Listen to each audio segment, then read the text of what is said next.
Hello? Testing? Oh my gosh.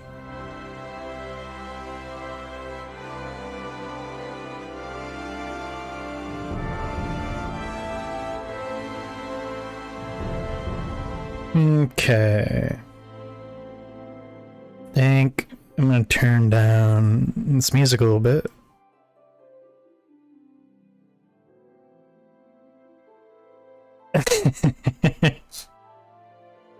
Whoopsie.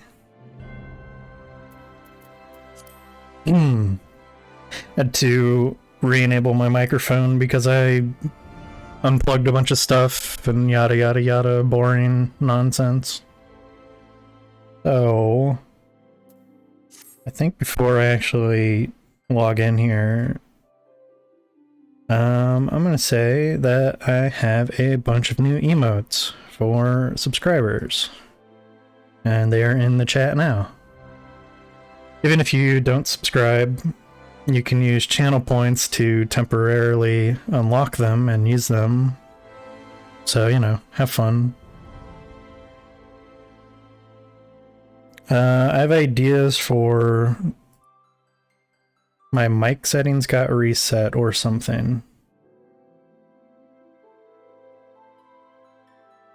Well, I did do a Windows update, so that wouldn't surprise me.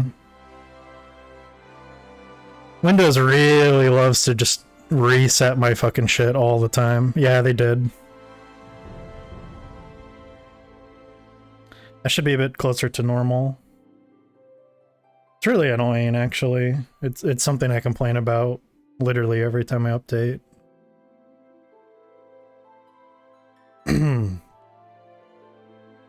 Yeah, my mic, like, by default, with, like, 100% volume is way too loud. So I usually set it at 90, about 90% of normal, and that's usually pretty good. But Windows hates its users, and they constantly like to reset shit without your permission. It kind of sounded like I was about to play a Call of Duty with that mic. Yeah. I'm not gonna say any gamer words though, I don't want to get banned.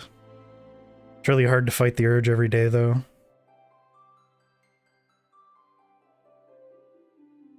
I think I'm pretty good, though.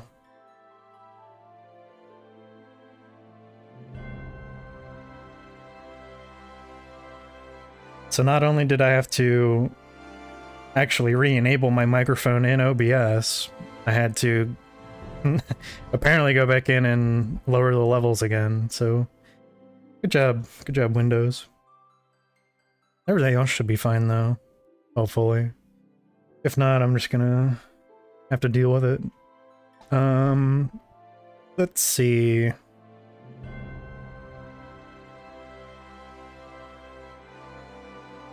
So, in the Discord, I have stuff posted in the ARR spoilers chat now.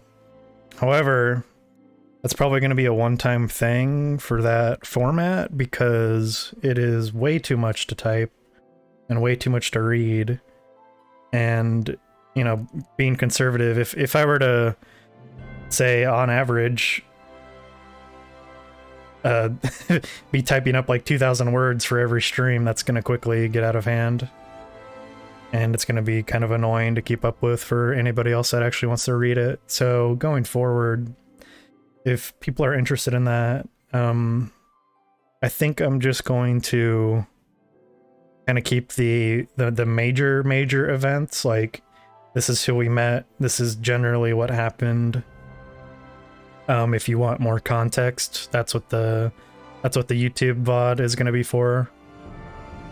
And then also, last time I was under the impression I was recording in 1080p, but I wasn't.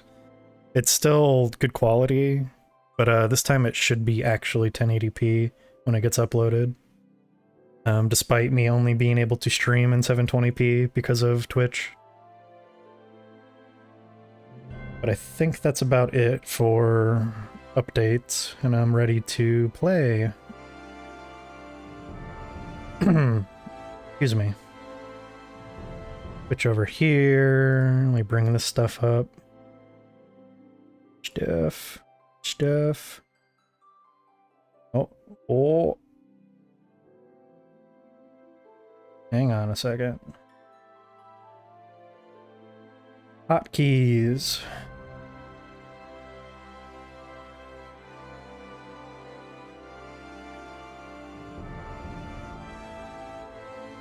Okay, I don't think that should have happened. Okay, weird. Anyway, last time we left off, we were pretty much being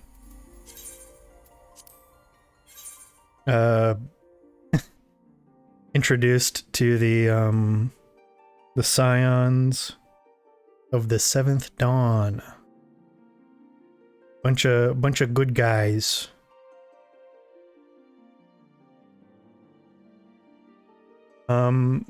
Pretty much all of the scions are holdovers from 1.0, actually. I think their characterizations might be a little bit different, or like just kind of general events surrounding them, but yeah.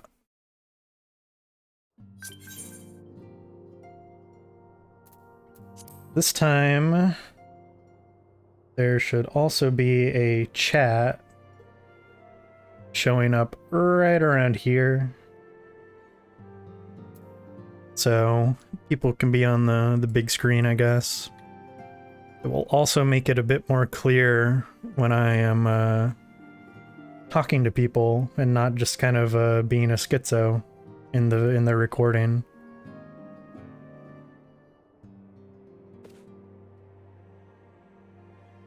So we're gonna move on to the main scenario. Something to keep in mind, it kind of seems like I'm progressing super fast, which I am, but also I'm almost level 30. The content I'm doing right now is basically level 20, and that's gonna be a pretty consistent thing. I'm gonna be constantly like 10, maybe even as high as like 15 levels above what I'm actually doing. And that's just because it's like so easy to level now. You get all these XP boost things, you have like food buffs. And then if you like go on a preferred server and everything, it's even faster. It's kind of crazy. Let's see. Lord of the Inferno. Word has arrived from Thancred concerning our ongoing investigation. It appears he was able to extract some information from our friend Ungust, the false priest. Yeah, remember that guy? That piece of shit? That asshole? With the fucking zoomer haircut? Yeah. He revealed that he is due to meet with the Amalja to discuss their dealings. The Immortal Flames believe that the meeting will present an ideal opportunity to ambush and capture the Amalja responsible for the abductions, and so they mean to have Ungust attend as planned. As the Amalja are anticipated to offer fierce resistance, the Immortal Flames have requested our support. What have you provided to them? Thancred is presently attending to another matter, but you will join you soon as he is able. Until such time as he does, you will be the Scion's sole representative on the ground.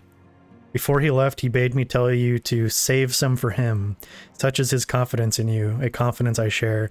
By the way, when he says save some for him, he means girls, because he is a pussy hound, as you could tell in that little flashback we had of him. When you have made ready, pray take yourself to Camp Drybone and report to the Flame Sergeant leading the mission. May you walk in the light of the crystal. See, he doesn't want to show up because it's Camp Drybone, and you know he's anything but. I think before we teleport there, though, I'm finally gonna check my fucking mail, because this notification is gonna bug the shit out of me until I do. We're gonna go to the Goblet. You can also see some outside furnishings that have changed at the house. Just a little bit different. Oh yeah, listen to that beautiful sound.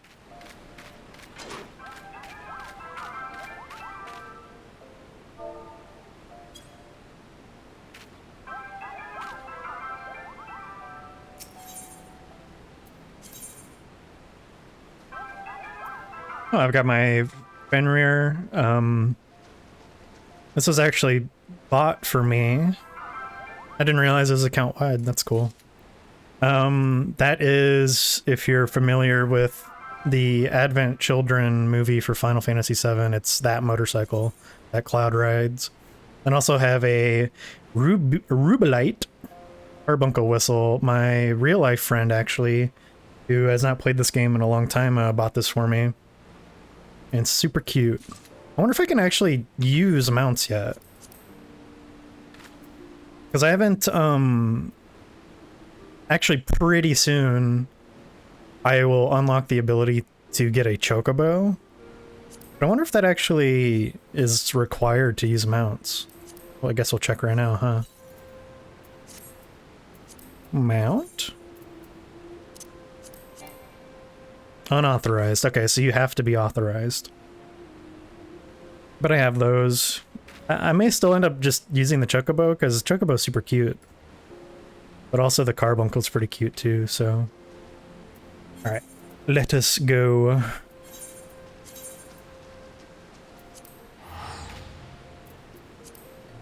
Dry bone.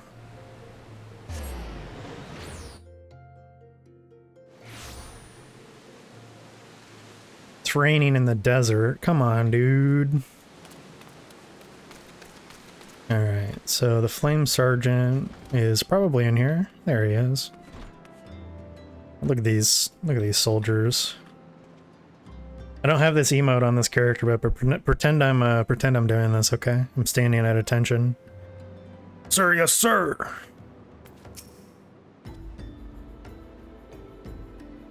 You're Fafalan Lalaland of the Scions. My thanks for coming, friend. We're stronger for your assistance. Allow me to brief you on our mission. Our objective is to capture Amalja and prize from them the whereabouts of the abductees.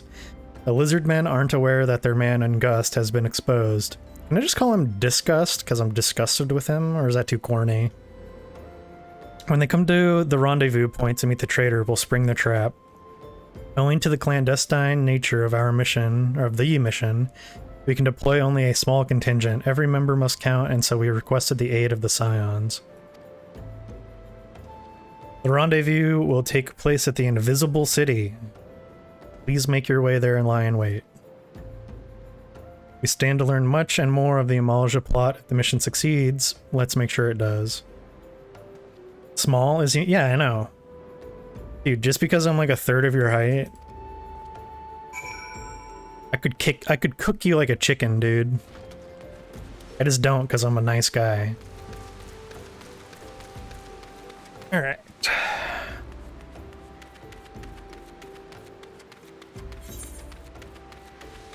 I'm gonna go right up here. Let's sprint.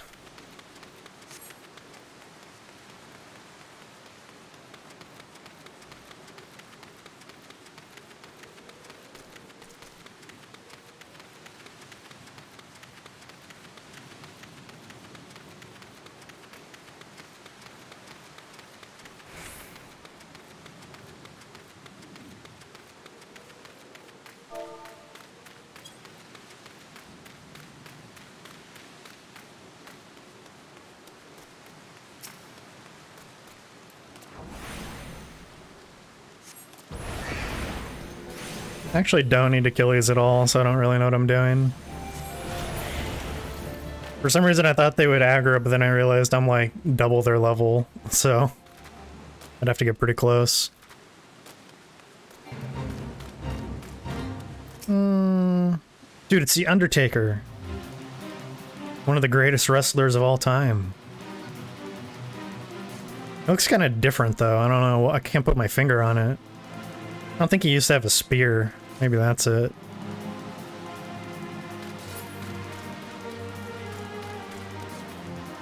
Alright, here we go. Also, there is technically a dungeon I could unlock right now, but it's not necessary for main quest progression, so I'm actually going to skip it because I don't really like it. It's called Tamtara. No, it's not Tamtara, it's a 1,000 Maws of Toto-Rak. That dungeon sucks. It's so boring. Is the bait in place? Yeah, dude. Our man is in position, sir. Good, we make our move as soon as the Amalja appear. Yes, sir.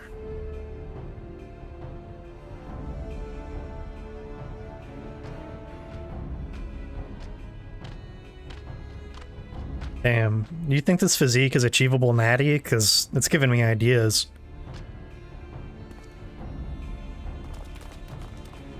I'm gonna be that big one day.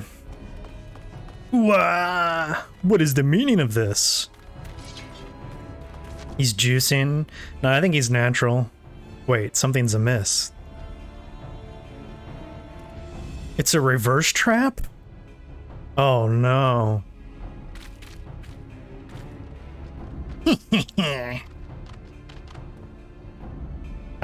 Whoa. The Immortal Flames have traders too? Every fucking, like, military group in Ul'dah is just corrupt.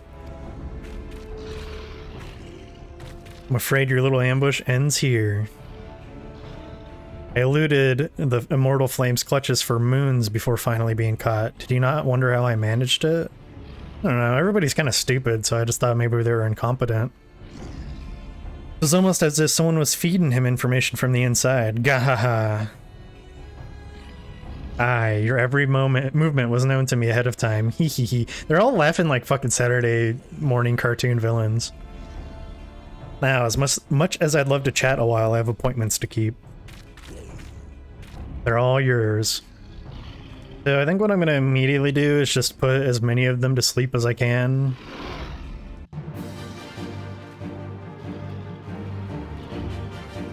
The sleep is actually pretty strong.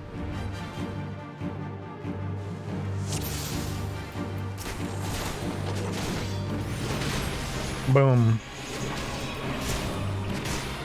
That's a great deal of them asleep. Except the ones that are attacking. I'll take out the rangers, and then I'll focus fire.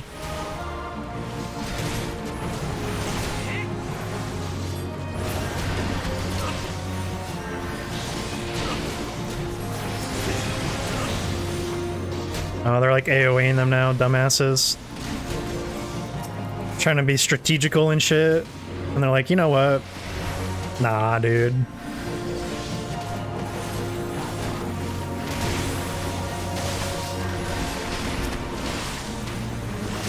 And again, these guys are like pretty weak, to be honest, so...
Anymore? Doesn't look like it.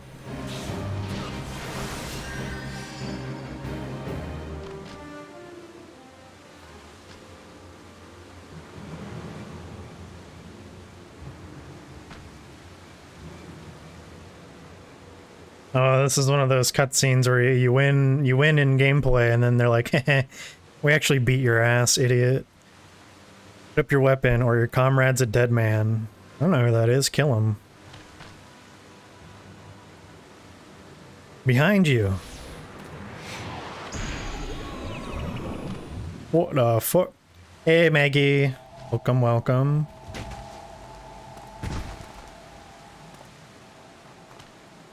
Bring him. Dude, they put me to sleep and shit? The rest of you, march. Traitorous scum. This guy sucks.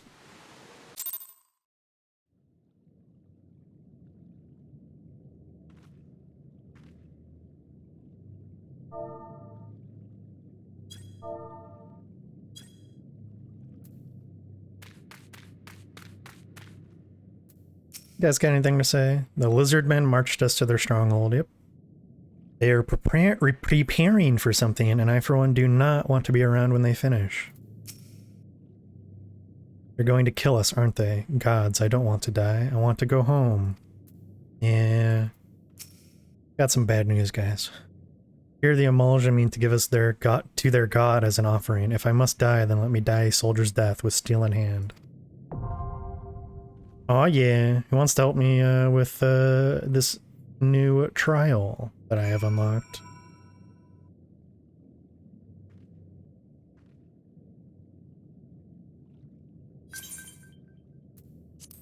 Wow.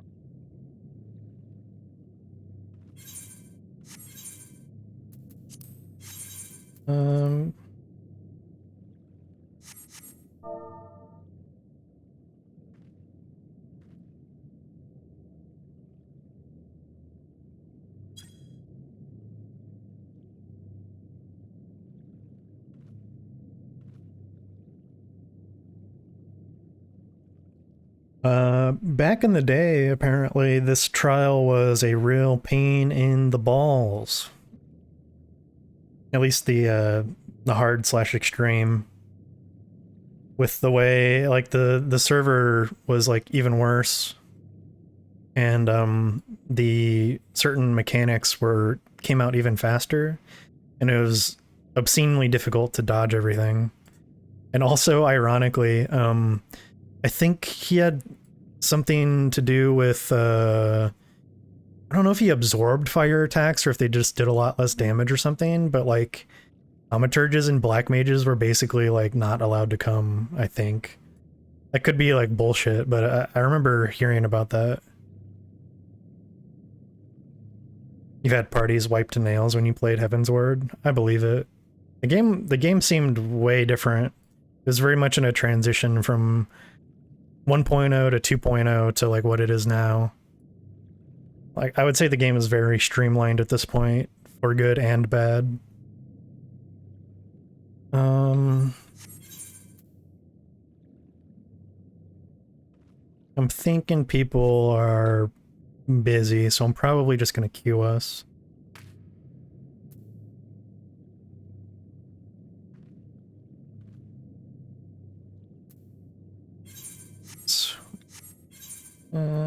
Is there anything good here? No, don't think so.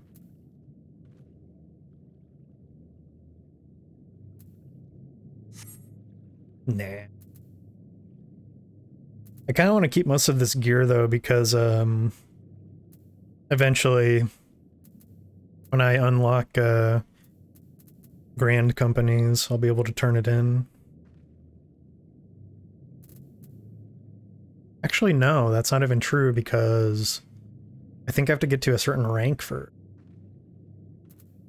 I'll still keep it though, I have plenty of inventory. What I will do though is sort. Oh, that looks a bit nicer.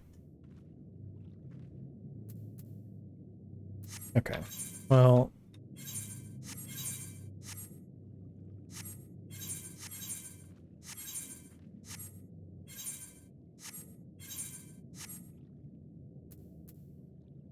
let's close that. Duty Finder. This is our first trial. And we're gonna queue. Actually, let me ready check first, just to be polite.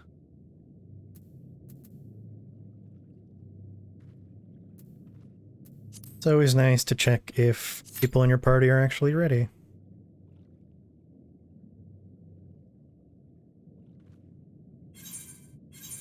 Let's see, what does this say? Owing to a betrayal, you have been captured by the Ul'dah and taken to their stronghold of Zan'Rak. Oh, here we go. If you are to survive this fire encounter with the Lord of the Inferno, you and your comrades must fight with no less than every ounce of your strength. Should you fail, all your souls shall burn for eternity. That's pretty metal, dude. I don't want to burn for eternity. Trials are a bit different than dungeons in that it's usually, no, always just a single boss. Lord of the Inferno, hearken to our plea. Lord of the Inferno, deliver us from our misery. O mighty Ifrit, Lord of the Inferno, your humble servants beseech you, grace us with your divine presence.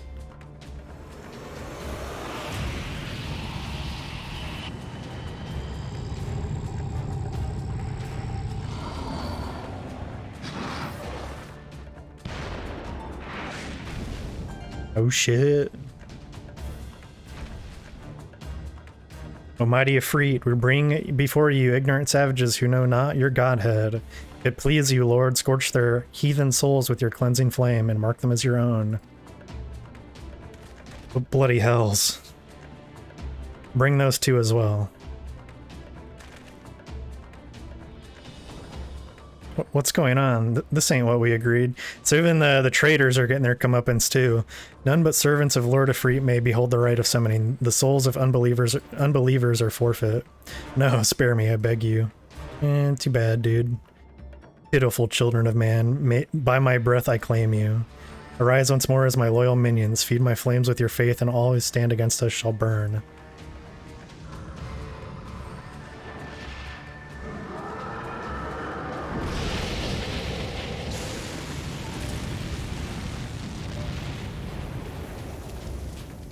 Mighty Ifrit, my one true god. So it looks like there's some kind of mind control thing going on here. Your words are my bread. Kind of a weird way to say it. Impossible. By what sorcery do you resist my master's will? You know, I'm just a pretty cool guy. Could it be? Your soul already belongs to another. Yes, that is the only explanation. I don't know what that means, dude, but,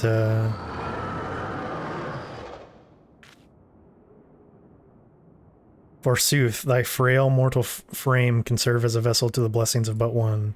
Yet I smell not the taint of another upon thee. The truth of thine allegiance waxeth clear, thou art of the godless blessed's number.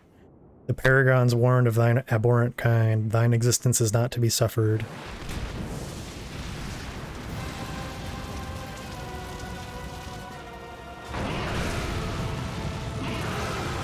Now that we've made our other party members wait, we can do the stuff.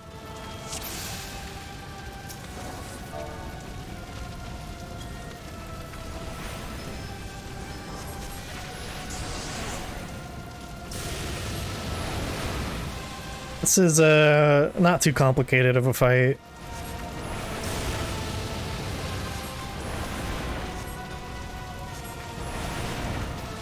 Unless I get targeted by stuff, which of course is gonna happen.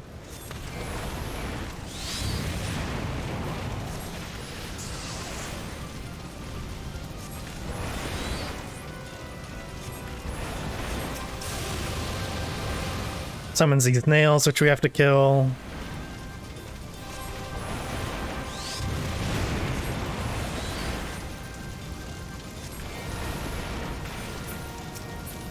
And he's gonna do a big boy attack.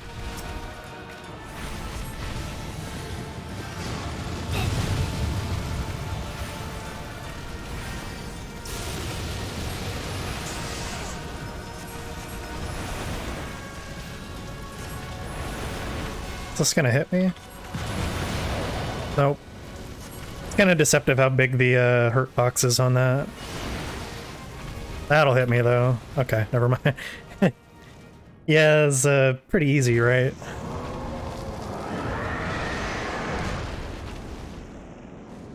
There are harder difficulties ahead, though.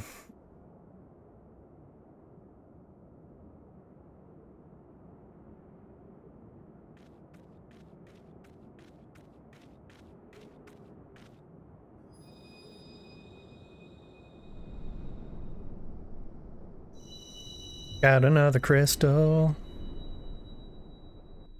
And it feels so good.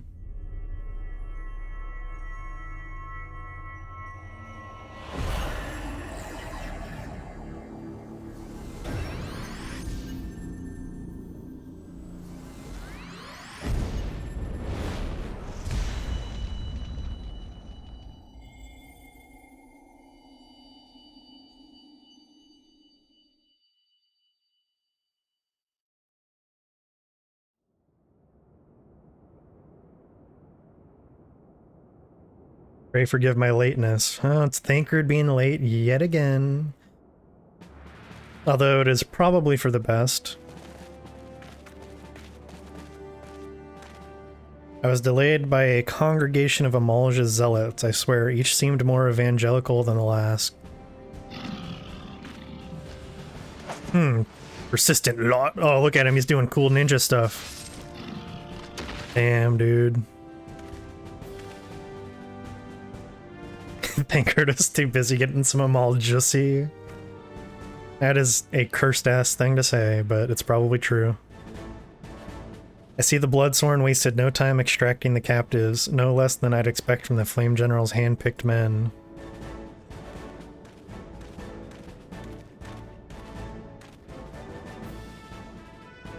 As for those two, it is fair to say their hardships have only just begun. They have much to answer for.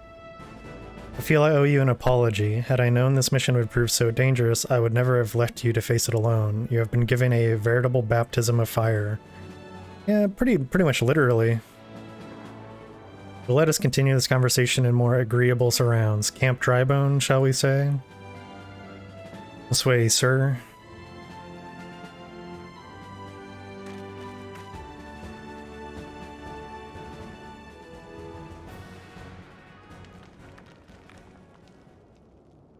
So that was the mighty Ifrit. Well, this dude is just chilling. What a disappointment he was. The readings are nowhere near what I had anticipated, even taking Ul'dah interference into account. You should know better than to rely upon 5-year-old data left by the 7th Legion. Nor can we expect any form of support from the motherland, given the troubles at court. We have only ourselves to rely upon. Ever the pessimist, my dear Livia. Promise me you'll never change. We've wasted enough time here. That meter of yours is too old to give any readings worth a damn. Not that there was aught worth a damn for it to read, but I take your point. I suppose we must content ourselves with the knowledge that we have achieved our primary objective. Yet I find that I am troubled by the adventurer's unexpected show of strength. Could such a foe prove a hindrance to our plans?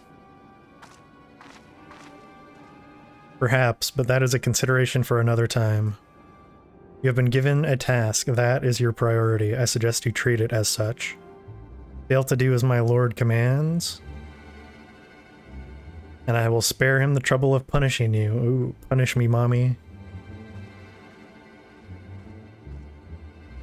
With allies like that. Be wary, woman in love. I shall need to be on my best behavior. She always had the worst Power Ranger mask of anyone. She's got the DSLs, what do you mean?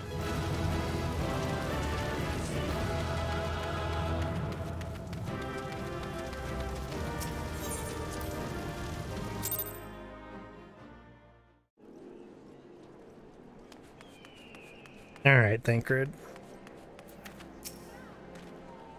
There you are. Come, rest a while. You have no better opportunity. After witnessing their god's ignominious defeat, the Amalja will be less inclined to risk our wrath for a time at least. Now, where were we? Ah, yes, I was in the process of apologizing. I do hope you can forgive me. I arrived too late to be of any use to you or the abductees. They may be whole of body, but the same cannot be said of their minds, for once a man is tempered. But it ill suits me to dwell on the negatives. Amidst all our misfortunes, there is still reason to rejoice. Ifrit is slain, and by your hand, no less. That is the deed of no ordinary individual. Not that I ever thought you were ordinary. On the contrary, I've long suspected that you have the potential to shape the fate of this realm. What can I say? My fine eye for talent remains undimmed. Minfilia will be proud beyond all reckoning when she hears of your deeds. I trust you shan't object to my bearing tidings to her. That way I can claim to have contributed something to this mission. You, meanwhile, have earned yourself a rest. Take some time to relax and return to the Waking Sands when you are good and ready. We can discuss matters in more detail then. Just don't take too long, will you? The realm's problems won't solve themselves. Yeah, we have video game hero syndrome where like nothing gets done unless I do it personally, so he said we should take a rest, but what we're actually gonna do is immediately go there. Because otherwise all these adult children will be incapable of helping themselves.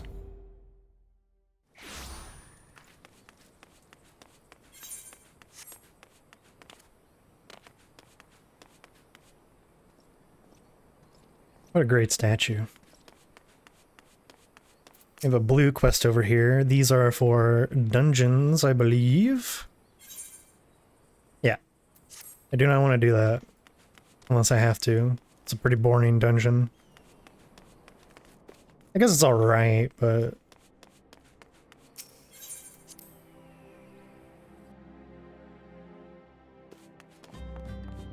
with this, we should reach level 30.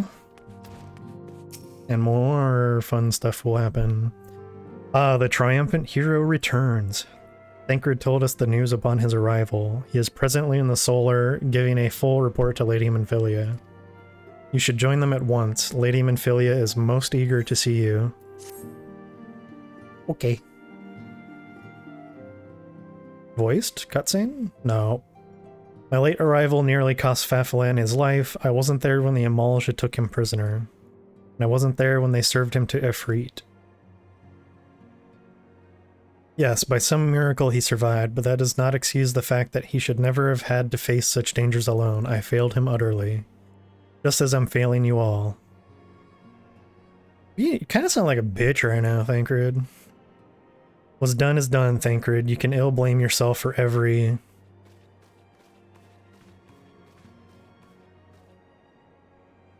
Fafelan, it is good to see you again.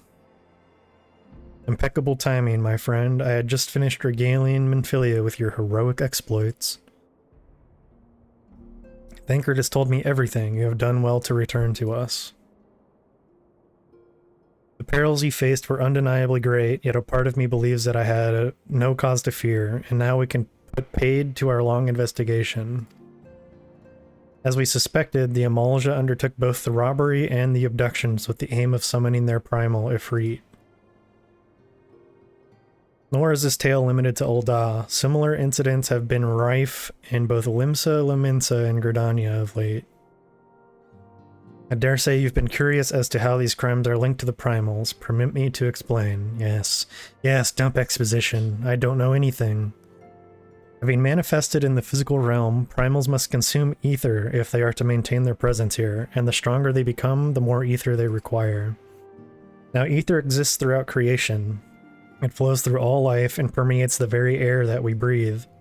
Alas, this alone will not suffice to sustain the lights of Ifrit. Nay, he and his kind require a more concentrated source of ether, crystals. It is for this reason that incidents involving crystals can often be traced back to a primal. Which leaves us with the why of the abductions. To understand this, you must first understand how primals are born. When all is well with the world, primals possess no physical form. Their essence is dispersed across the great river of ether. However, when the world is plunged into chaos, those who worship the primals cry out to their gods for deliverance from suffering. These cries serve as a beacon toward which a primal's essence is irresistibly drawn. It is this coming together, or etheric coalescence, which grants the being's physical form. Once born, a primal gains strength from its followers' worship. The more numerous and fervent they are, the more powerful their god becomes. The primals are seldom satisfied with such reverence as their adherents freely give, and in order to gain more power, they do not scruple to create followers. They do this by tempering mortals, a process to which you yourself were subjected. Yet even as Ifrit took your comrades in his thrall, you alone remained unaffected. This is thanks to the power you possess, the Echo. We know not the why of it, but those blessed with the Echo are immune to primal influence. It is as though a greater power protects us. When first you came to us, I told you that the Echo would be instrumental in dealing with the primal threat. I trust you now begin to see why.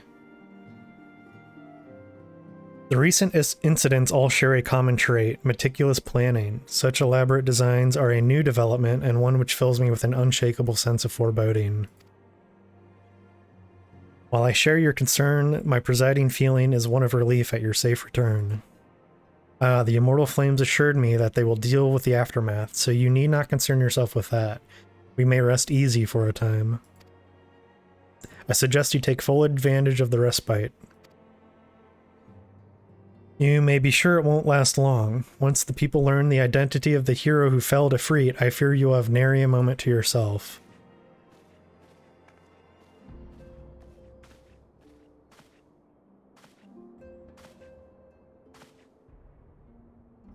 Whether she intended to or no, Minfilia neglected to tell you something I think it would be best you heard from one of us. It concerns the tempered abductees that were rescued. I am sorry to report that all are to be put to death, the flames with whom you were imprisoned included. Needless to say, this information must not be made known to the public. I swear to you that we would not do this if there were any other recourse, but once a man is tempered, he is tempered for life. His very existence lends strength to the primal whom he cannot choose but worship. And so we Scions continue our fight, that no more innocents need to be sacrificed. I hope that you will continue to stand with us. But I should be going. I must offer my apologies to the Flame General for the losses his people suffered. Till next time. And try not to be late.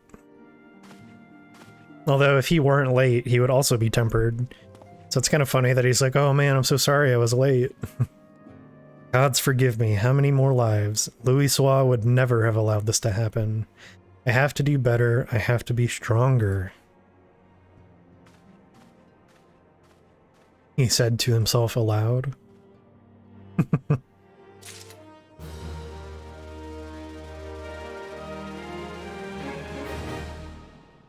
I didn't quite level up. Let's see. Item comparison. How's this? It's kind of weird. It's like a general use item. Guess it's better, but also not really. I gain 1 intelligence, 1 mind. But I lose 1 crit, spell speed, and determination. Just whatever. Whatever.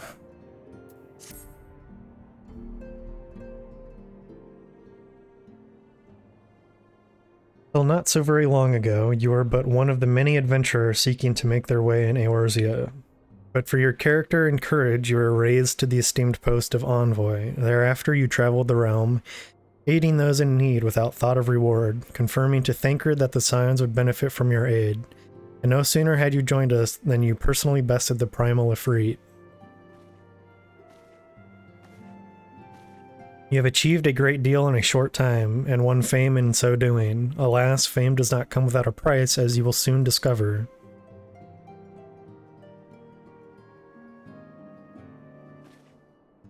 We have guests, or rather, you have guests. Beg pardons. Wow, look at all these spiffy gentlemen. Ah, Lady Minfilia, radiant as always. I am given to understand that the Scions of the Seventh Dawn have but recently welcomed a new hero into their midst. I am here on behalf of the Maelstrom, Grand Company of Limsa Lominsa, to offer said hero a place of honor within our ranks.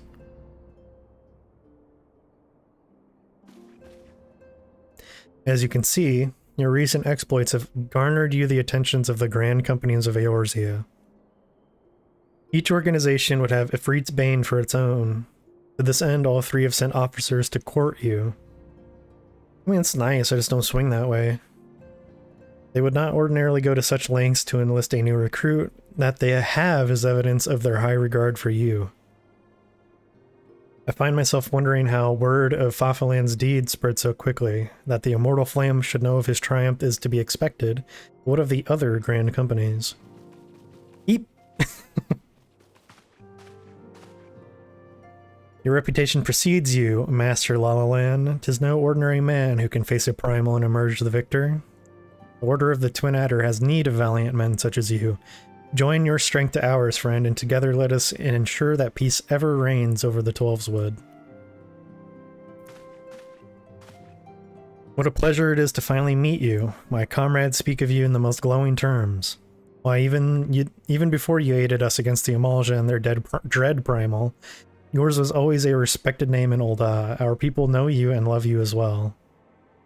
Man of your talent belongs with the Immortal Flames. Join your strengths to ours, friend, and together let us secure a prosperous future for Ul'dah.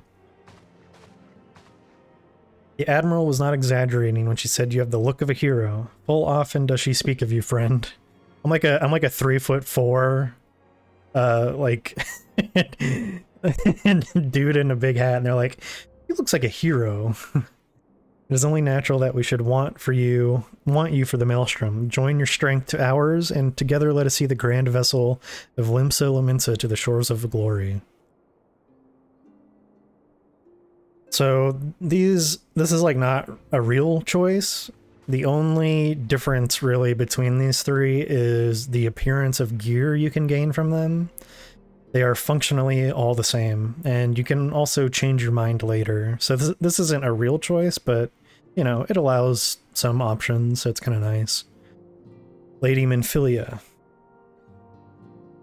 Very well. Though I am quite sure you need no reminding, mayhap a brief summary of the situation would help to clarify your thoughts on this matter. As you know, the grand companies are all-encompassing organizations empowered to call upon the martial, economic, and technological resources of their respective city-states in times of strife. There are presently 3 such organizations in Eorzea: the Maelstrom of Limsa, the Order of the Twin Adder of Gridania, and the Immortal Flames of Ul'dah. Serving a grand company means serving the nation to which it belongs. You will be charged with its defense and tasked with advancing its cause.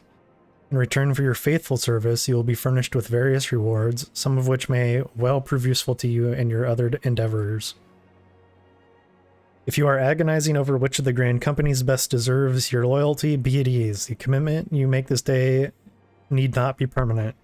Should you wish to shift your allegiance at a later date, you are entitled to do so. And yet, I concede that it is no small choice you face. A thought occurs to me. You will, of course, recall that the 3 city-states are planning to hold remembrance services. Well, as part of the proceedings, I am given to understand that the leader of each grand company will deliver an address. Hearing these addresses ought to help you make an informed decision. What say you, my dear officers?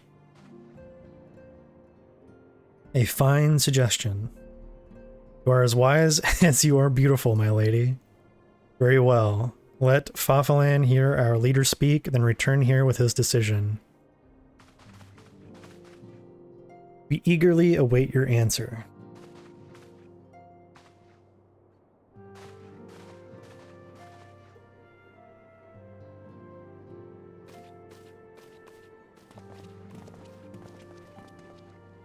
I know full well that adventurers are by their nature a liberty-loving breed, and not best suited to the discipline of military service. But I strongly urge you to join a grand company nonetheless. While the promise of reward is enticing in itself, it is not the only benefit. You are possessed of great power, and with it you are capable of doing untold good. Yet know that great power is wont to attract attention, not all of it friendly. There will be those who wish you ill, and you must needs be on the lookout for them. Yet however vigilant you are but one man. In the midst of a grand company, however, you will be one man amongst many, a friend amongst friends. Your achievements will be shared, and so will the danger. I can think of no better arrangement. Of course, joining one organization need not mean leaving another. I hope that we can continue to rely upon your aid. The 12 know that we will have need of it in the days ahead. Grand companies seek to protect their own nations. We Scions, on the other hand, seek to preserve the future of Eorzea as a whole. Similar, yet not quite the same. Now then, I expect that you will be afield more often in the future. As such, I would have you carry this link pearl with you at all times. It will allow us to stay in touch regardless of location. So this is essentially a cell phone. Eorzea is changing, and you have the power to help shape it anew. None can say what the morrow will bring, but so long as we believe in ourselves, there is naught we cannot achieve. Now it is time you made ready for your journey. Before you depart, be sure to speak to Tataru. She will apprise you as to where and when the remembered services are due to take place.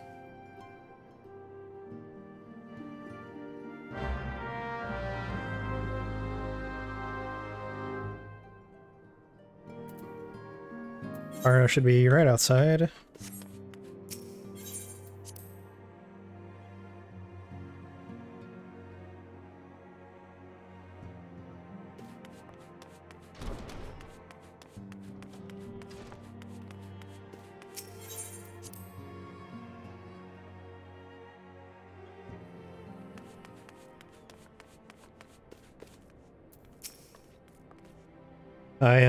I'm sorry about all the attention you're getting. I might have sung your praises a little too loudly, and often, to a few too many people.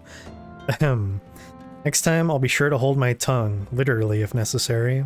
Anyway, I expect you want to know where and when the remembrance services are taking place. If all goes to plan, Gridania's Grand Company, the Order of the Twin Adder, will hold the first of the 3 services. An elder Seedseer, Ane Senna, will deliver her address at Miketo's amphitheater. I should probably mention at this point that due to the organizational challenges involved in assembling all of the involved parties, it's possible that the order of the services might change. Still, there's not much we can do about that, so make Gridania your first port of call. Next, you'll need to go to Ul'dah, where Flame General Rauban Aldin will be addressing the masses at the Royal Promenade. Oh, and it's rumored there's to be a special guest. How exciting. Last but not least, you must make your way to the stateroom in Limsa Lamenta, where Maelstrom Chief Admiral Merluib Bluefishwin, I think that's how we determined is how it's said, will be giving her address. The room is accessible via the Admiral's lift. Identify yourself to the sentry, Xanthale, and he will admit you. Got all that? Well, off you go then. I hope you find the remembrance services suitably educational. I suggest visiting city-states in my prescribed order, though with your record of impeccable timing and luck, the schedule may change in favor of your preferred travel plans. So we can go to any 3. We're going to be rebels, and we're going to go to Limsa first, because I can go to the dock here and head there. Although, I could go to Limsa last and then use the dock to come here. Yeah, I'll do that. So we're going to go to Ul'dah first, since it's very close.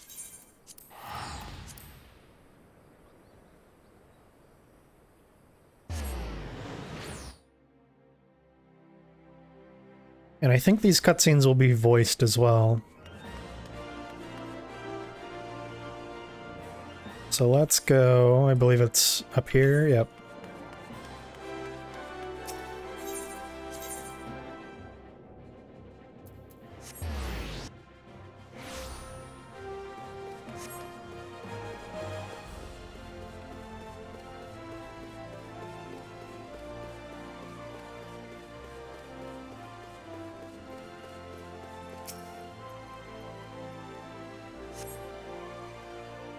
All right.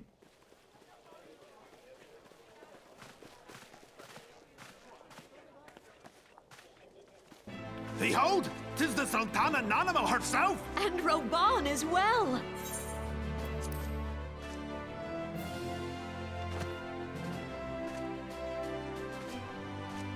Hark you, souls of flame, drawn to the bosom of the desert, where the fire burns brightest and shall rage forevermore! Hurrah! Rauban! Where since antiquity, under the sage and judicious rule of the Ul dynasty, we have wrought sand into gold. where by the grace and glory of Ul'dah have our brave sons and daughters flourished and prospered. I speak of Ul'dah!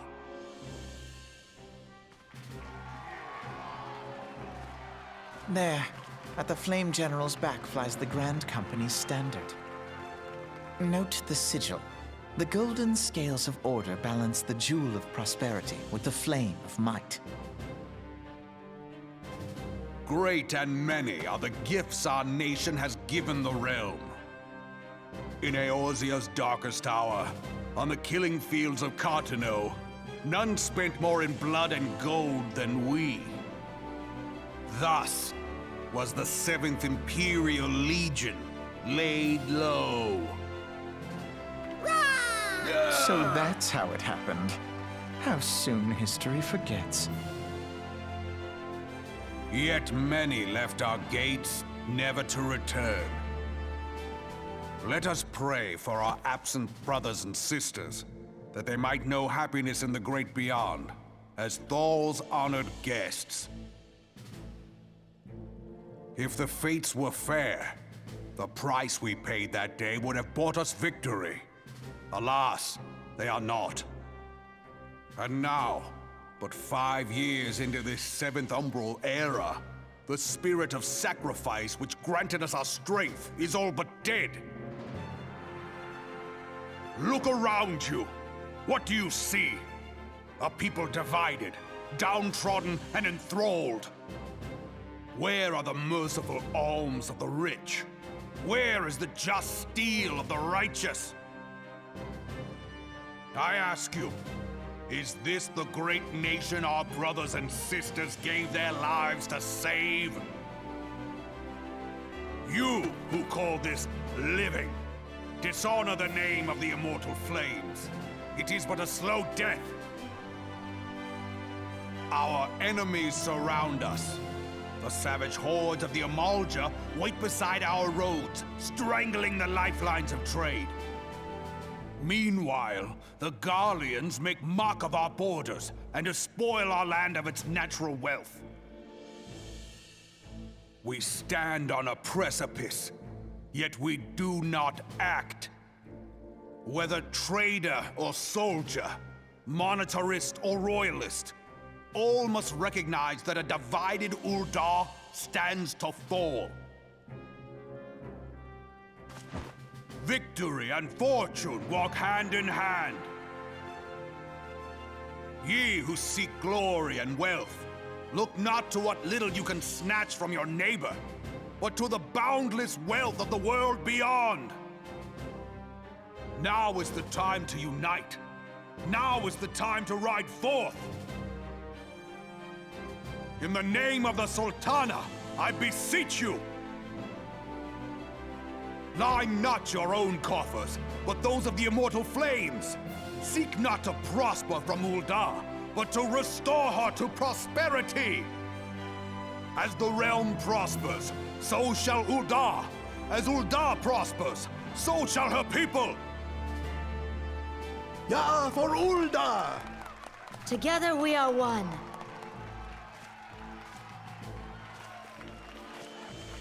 Your Grace. Raubon?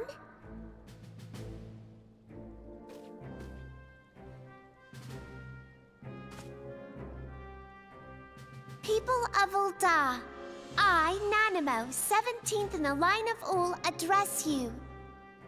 Much has been made of the wealth of Ul'dah. Yet those who measure that wealth in coins and carats are gravely deceived. For the true wealth of Ul'dah lies in the health, happiness, and hopes of her people. Beloved subjects, I bid you raise aloft the torch of Ul'dah, that her flames might serve as a beacon for all Eorzea to see. Long live Nanamo! Glory to the Sultana! For victory and fortune, stride fearless into the Inferno, for we are, by fire, reborn!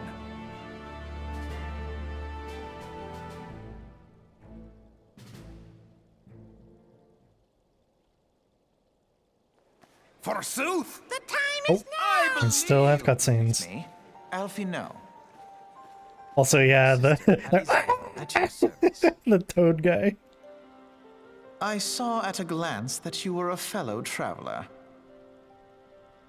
You might call us students of history, sampling the realm's remembrances in pursuit of enlightenment.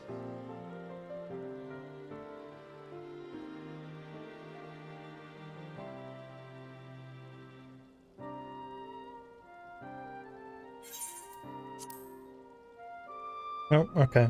I guess we just had to hear some more of Alphino's terrible original voice before we get into this.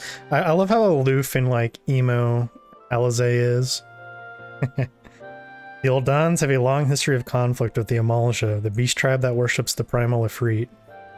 Judging by your look of distaste, I take it you have encountered them. The Ul'dahs do not shy from confrontation. If aught threatens their precious prosperity, they will seek to crush it. So they have dealt with Ifrit thus far, smothering his flames each time he is stoked to life. Yet he is but one of several problems. Though they have been quiet these past 5 years, the Garleans have not gone away. Meanwhile, refugees continue to arrive in droves, and Ul'dah has no clear policy on how to deal with them. After all, not even the Sultanate's coffers are bottomless, and even assuming they had the coin, resources will ever be finite. Which brings me back to the subject of Ifrit. It has been observed that the Amalja are summoning him with ever-increasing frequency. Every time they do so, the Ul'dahs send their forces to smite the Primal, and though they invariably succeed, each victory is bought with blood. It is a war of attrition which they cannot well sustain. Small wonder, then, that the Immortal Flames are eager to recruit more members. At such a desperate hour, an adventurer of your experience would be a most welcome addition to their ranks. For their sake, I hope that the Flame General's words struck a chord with you.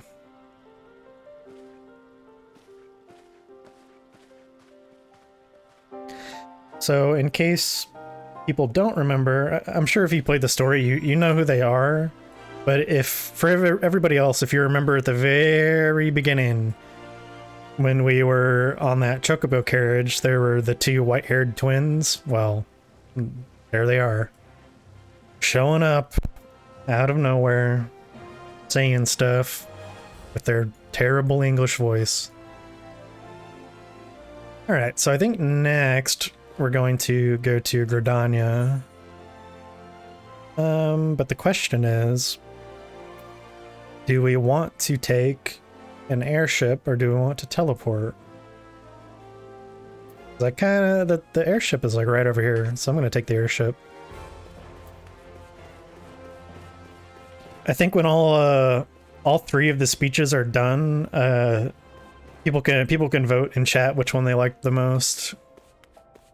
I already know who I'm going to join, but you know, it's nice to pretend. Airship landing.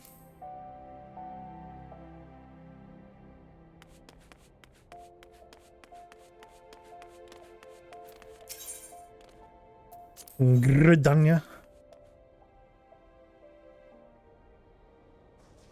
If you have a fast eye, you probably saw at the bottom of that list of travel options is the gold saucer. I could maybe go there just to show people, but I'm obviously not gonna worry about getting MGP and whatever on this character.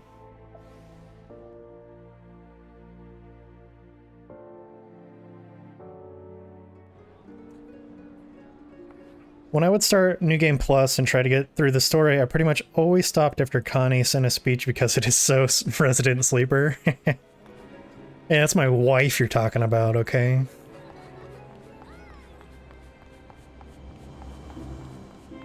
If you ever want to get into some fucked up lore, look up how the Pajals are like basically made. Oh, probably gonna get FPS drops here. Ooh, yeah, that's crunchy. Let me just look away.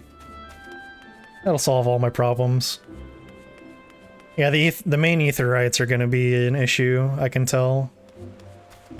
I am maximizing my GPU utilization right now.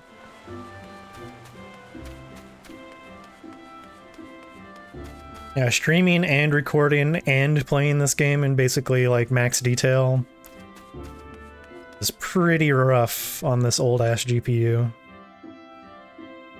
That's okay, it only lasts a couple seconds.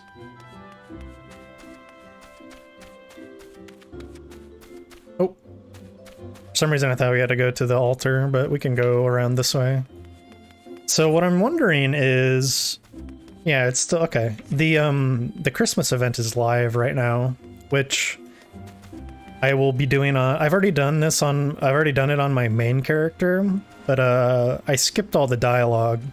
So I'm gonna do it on this character as well next weekend. Probably on like Christmas Eve, since it's on Saturday.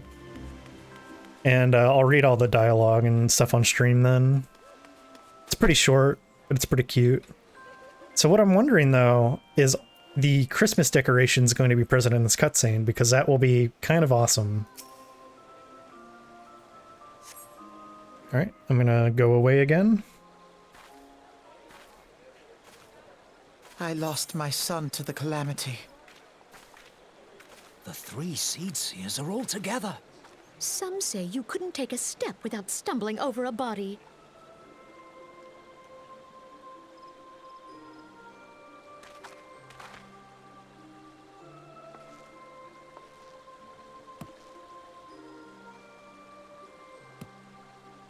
Our forebears were once strangers in the Twelveswood. Fearful of the green wrath, they hid themselves in the dark recesses of the earth. Yet they dreamed of basking in the dappled sunlight of the forest. Through great effort, they proved their worth to the elementals, and were granted a place beneath the boughs. So it was that Gridania was born, some 5 centuries ago. Working hand in hand, the Hyur and the Elysian settlers sowed the seeds of our civilization, and soon they were joined by folk of all races.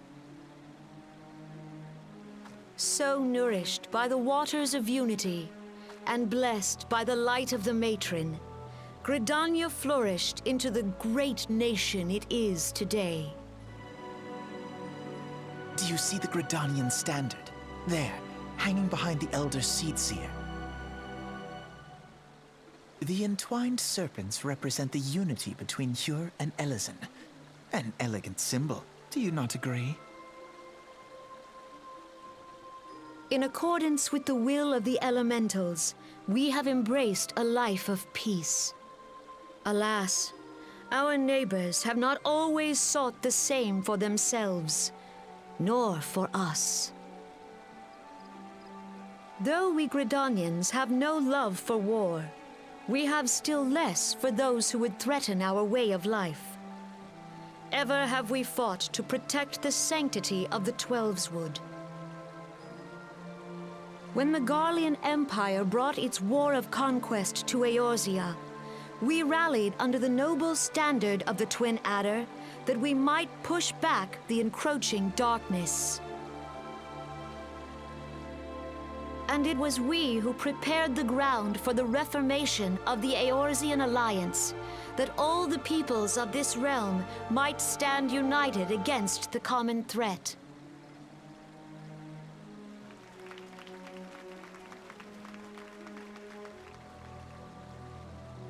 "5 years ago, the Alliance met the armies of the Empire upon the fields of Cartano.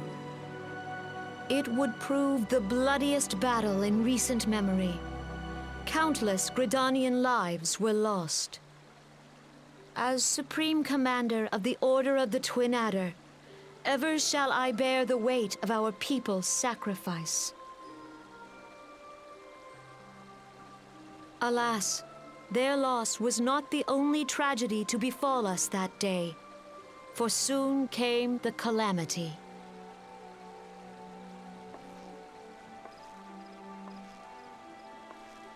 The scars borne by our forest are a constant reminder of its violence.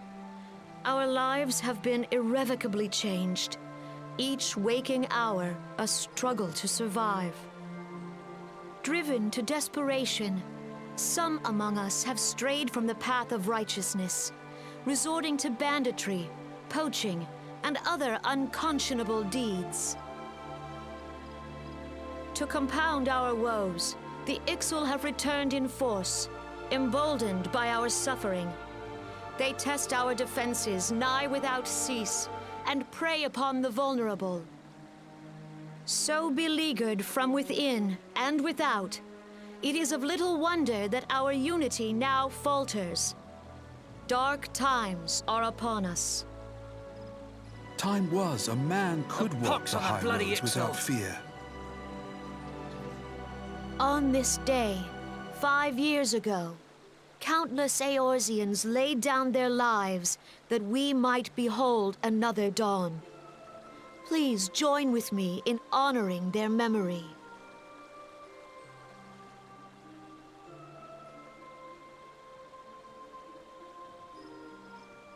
And how do you propose to honor the memory of those you cannot remember, pray tell?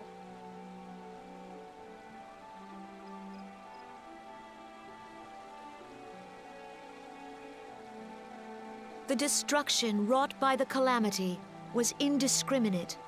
It dealt death to Eorzean and Garlean alike.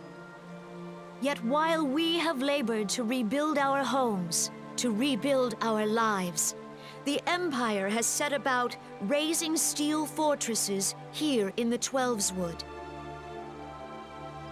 Let none be mistaken. The Garleans remain the greatest threat to our survival. If we are to stand against them, we must remember what it is to be united. Our many troubles blind us to the woes of our fellow man.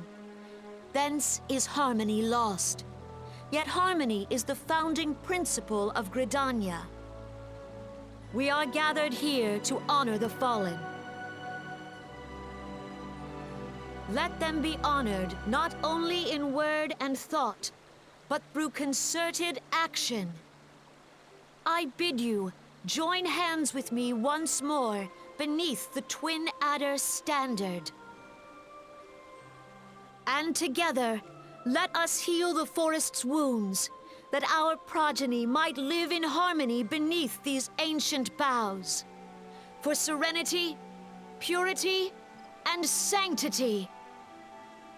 We must think of the children! Woods will be done! It's up to us to protect the For all forest! the elementals!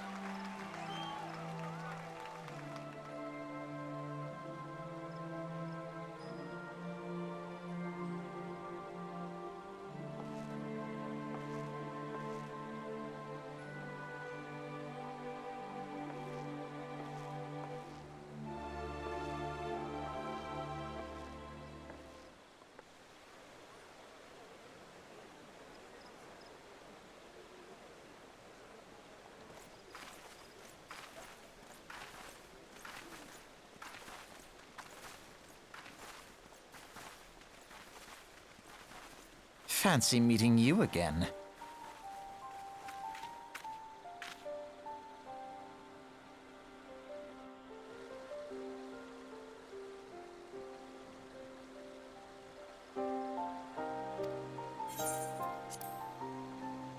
Whoopsie.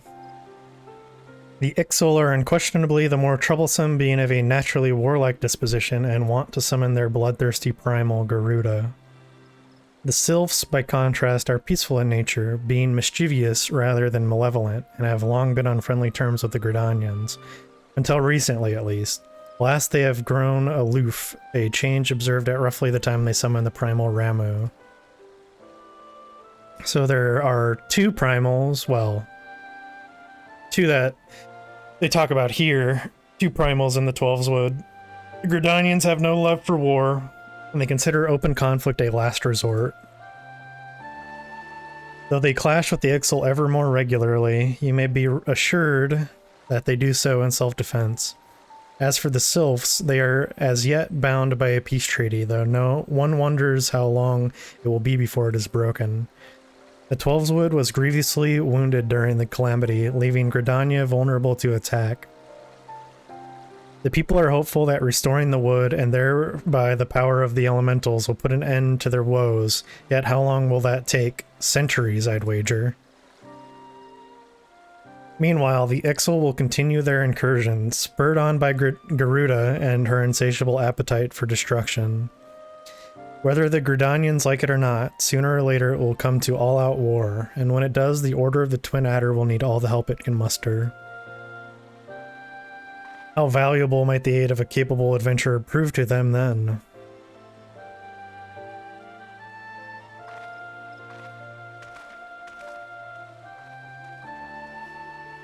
So, Kane Senna is basically Xanax personified, but she is my beautiful tree wife, and we're gonna get married. It is kind of like an annoying trope, I suppose, where it's like, oh, they're like of the forest, so they have to be like really boring and serene. And then it also has that trope of because the Pajal are basically like eternal teenagers. So it's like, oh, she's like a 2,000-year-old demon waifu, but she looks like she's 9. Isn't that awesome? Look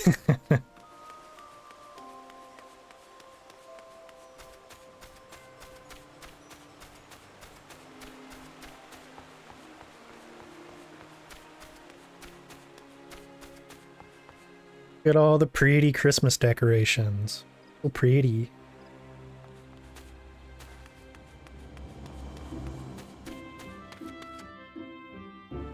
Yeah, like I said, if you want to... There's going to be an FPS hit, I apologize. If you ever want to be thoroughly creeped out with in-game lore, look up how Pajal basically came to exist.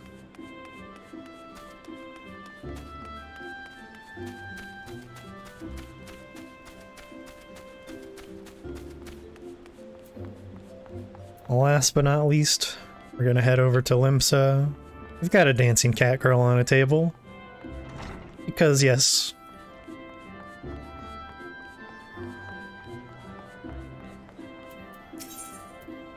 Ligma.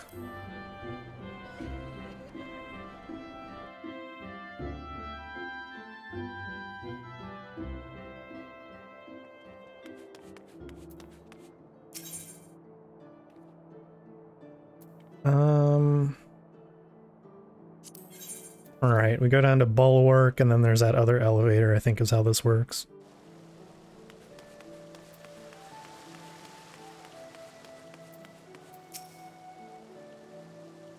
Here to attend the remembrance service. Be quick, the Admiral is due to give her address at any moment.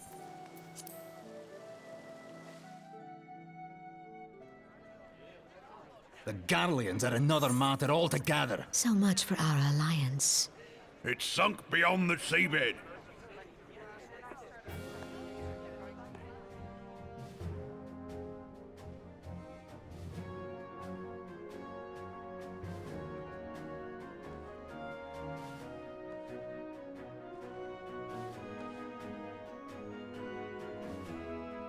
Brothers and sisters of the sea, hearken unto me. Look upon this, our mighty crimson standard, and tell me your hearts do not swell with pride.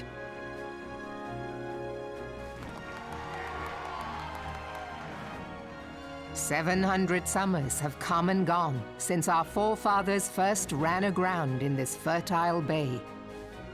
In that time, guided by the Mother of Oceans, Limsa Lominsa has grown from humble fishing village to uncontested ruler of the 5 seas and beyond.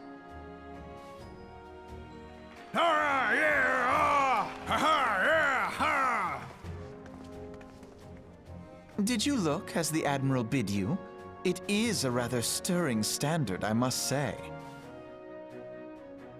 The Crimson Field is meant to signify the blood of fallen crewmates, while the Black Longship represents a pirate vessel. When the Garlean Empire marched upon Eorzea, we assembled beneath the Maelstrom standard, and our grand company was reborn. All answered the call, from the Knights of the Barracuda to Hilfir's bloody executioners, and together we met our would-be conquerors upon the field of Carteneau. That day, the world bore witness to the united strength of Limsa Lominsa. I swear to you, no army ever fought harder or with more courage, yet many of ours did not survive. Join me now in remembering those who fought in the name of freedom and fell. May their souls be returned to the sea.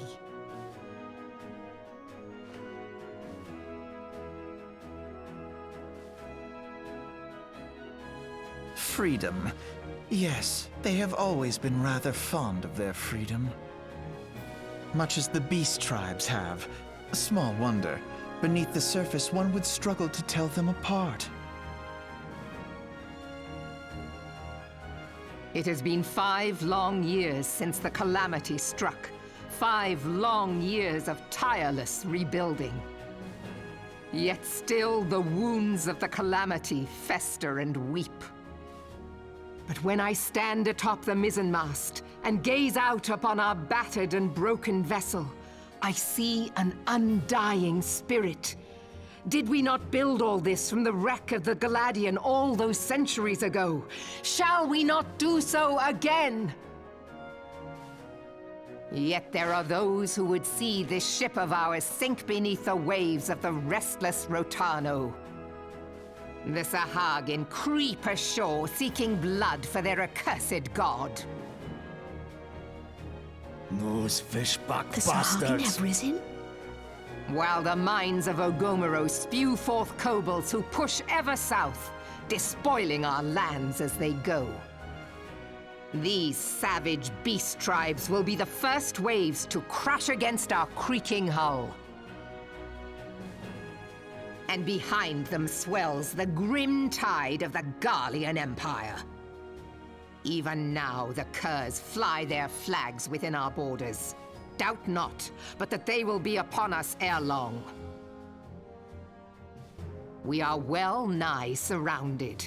Yet there are those among us who would rather turn their swords against their crewmates than our cannons against our foes.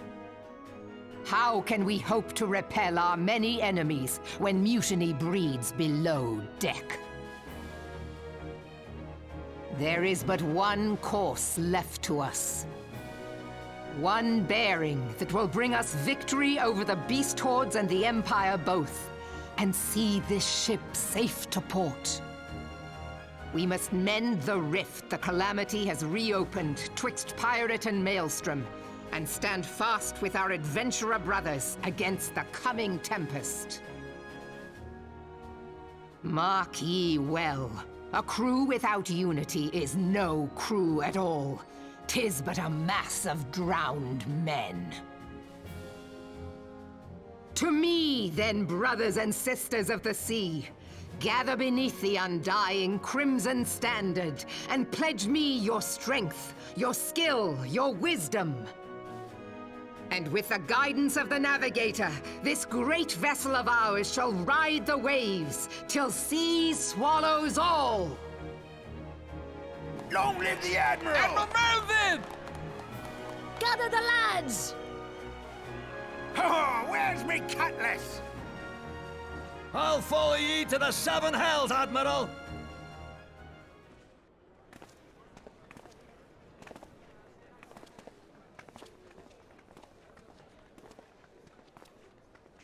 Fancy meeting you again.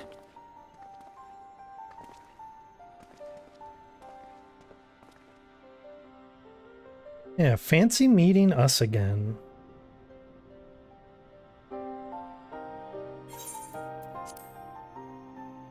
As the Admiral mentioned in her address. Yeah, get a different line. You can really tell how... I won't say bad, because very clearly they had just remade the game from 1.0, and they probably had no budget, but they definitely didn't have voice acting down yet. You can tell by all the corny ass like background voices in these cutscenes, and a lot of the cast here are just they leave a lot to be desired. But I think also, to be fair, I think the reason he says that first every time is because you can do these out of order. So, I don't know, whatever. As the Admiral mentioned in her address, Limsa is plagued by 2 beast tribes. The first are the fish-like Sahagin, worshippers of the Primal Leviathan.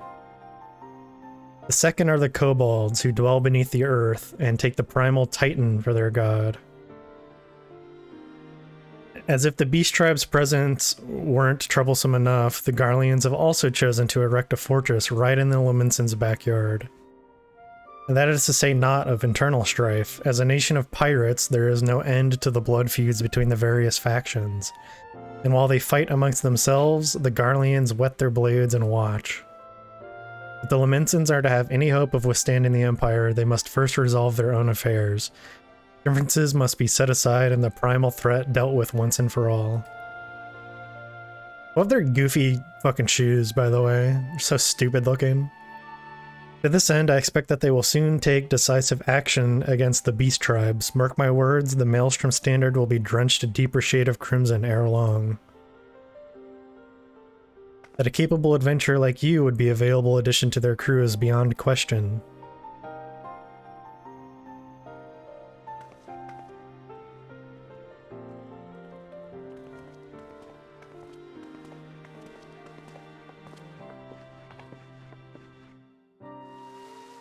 Yeah, I'm pretty great. Pretty cool. Bafalin, this is Minfilia. You are well, I hope. Would I be correct in thinking that the final remembrance surface is now concluded? Wow, it's like you're watching my stream. How did you know that? Everyone around them has the most basic clothing and they come in with their Gucci fits, looking so out of place, yeah. A moment ago, you say. What a coincidence. Jesting aside, I trust you remember our guests from the Grand Companies. Well, delighted though we are to have them here at the Waking Sands, it would not do to keep them in suspense any longer than necessary. In short, hurry back. Okay. So, we are going to... I may get an FPS drop here, come to think of it. Gonna do a little lesser known trickaroo. Yep, there it is. Ooh, crunchy, that crunchy 20 FPS. You can actually get onto the dock over here and take a ferry to Western Thanalan. We're gonna grab these really quick though.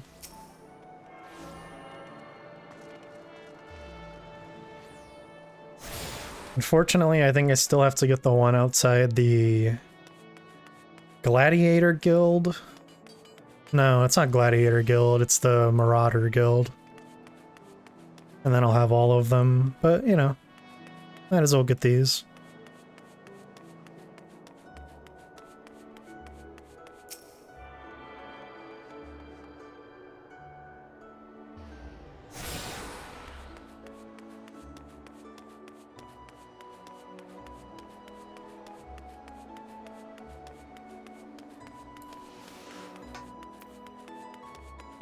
Now I just have to remember which ship it is exactly I need to use.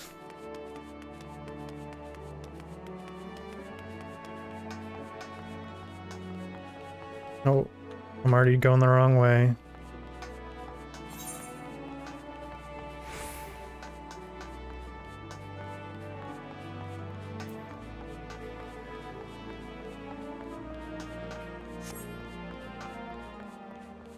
Oh, even the ship is...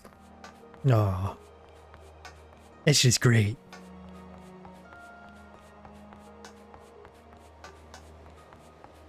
I think it's probably this ferry, if I had to guess.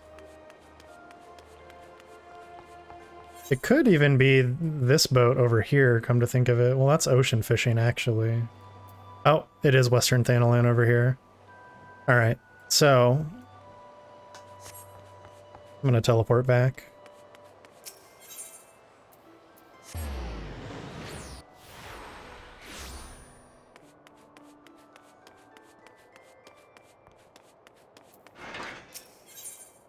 Vesper Bay. I certainly will.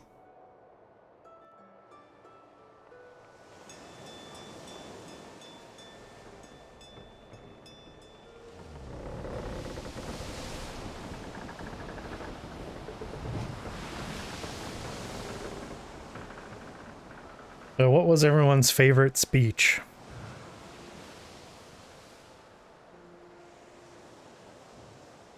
Which one filled you with desire to join their grand company the most?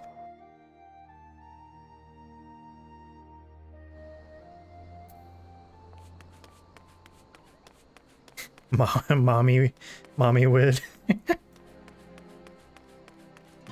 Mommy Maelstrom for real, for real. Okay, I got 2 for Mommy. Oh? Do we have some bots? Is that what my eyes are showing me right now?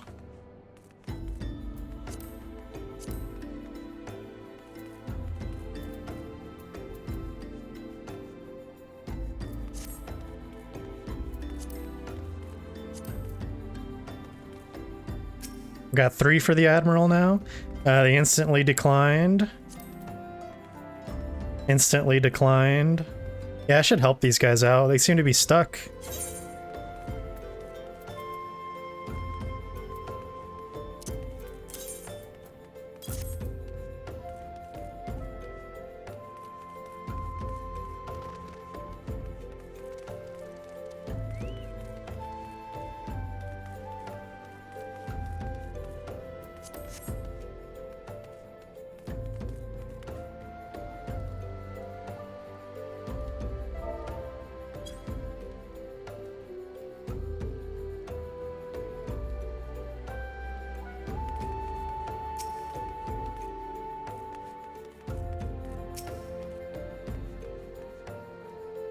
I think these guys need to get better bots.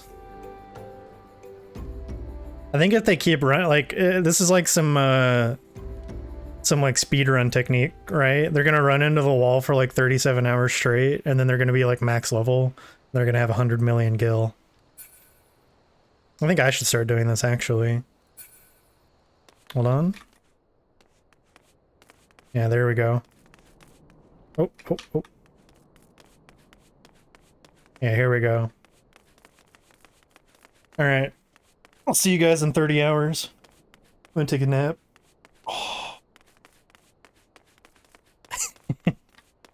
Fucking idiots. Don't cheat in this game. This game is so good. And it's so easy to level. It's ridiculous.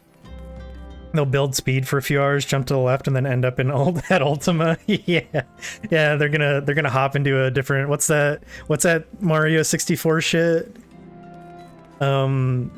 It's like they have like different dimensions or whatever. It's like QRP, whatever the fuck they call it. Or that's like a real thing. God, ridiculous.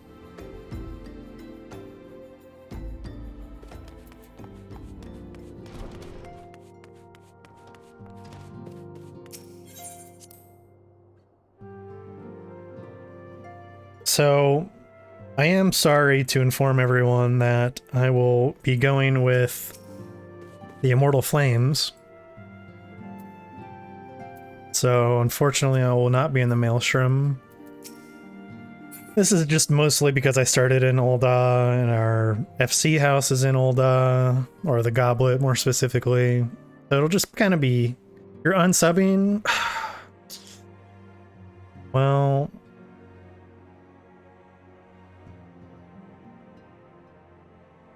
Damn.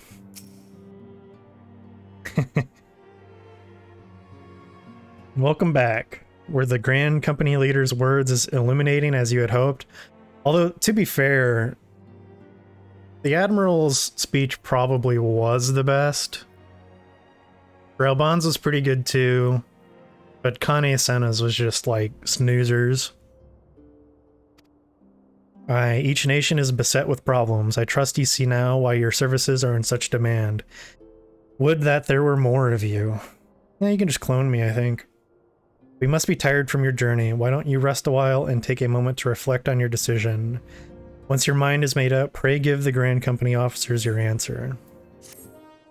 Bow, bow, bow. Voice cutscene. The gods only know what grand company our adventurer friend will keep. The wheels of change are in motion regardless. Brother, are you certain this course is best? Whatever do you mean, dear sister? The so-called remembrance ceremonies were little more than standard waving rallies. As though the Calamity and Seventh Umbral Era warranted scarcely a mention. Well, of course they were standard waving rallies. Since you are so observant, mayhap you noticed what mention was made of the Warriors of Light? None. I suppose they must have forgotten the heroes who spared Eorzea a fate worse than the Calamity? No, dear Alisaie, they haven't forgotten these details. They have elected to omit them. Deep are the wounds the Calamity inflicted upon Eorzea. So deep, in fact, that the realm still bleeds. Needless to say, the beast tribes and their primals do little to alleviate the pain. So, the task of salving Eorzea's wounds falls to the scions of the Seventh Dawn, with a little help from our friends, the Grand Companies. Remembrance will yield no remedy. If our world is to heal, we must put the horrors of the Calamity behind us. Our grandfather would never entrust the fate of the realm to despots who rewrite history to their convenience.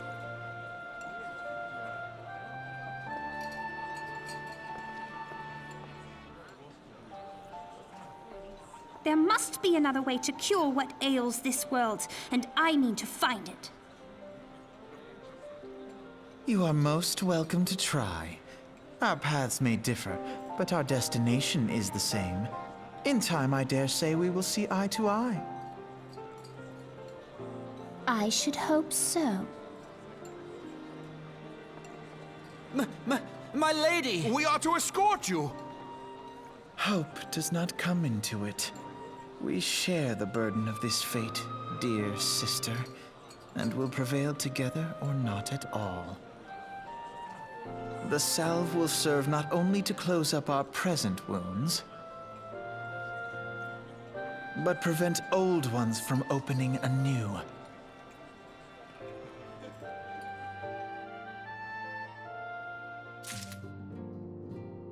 Oh my god, they're such little shits.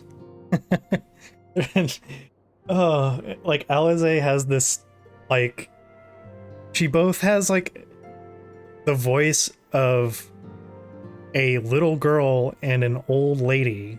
It's bizarre.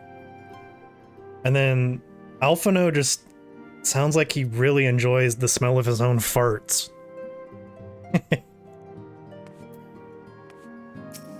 Alright, buddy.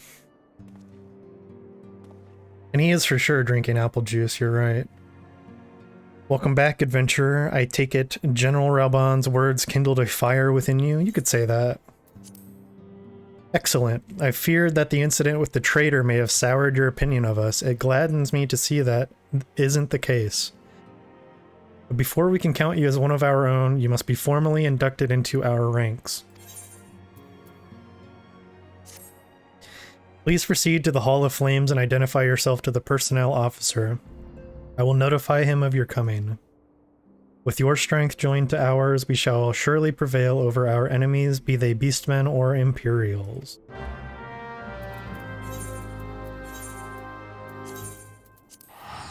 Alrighty then.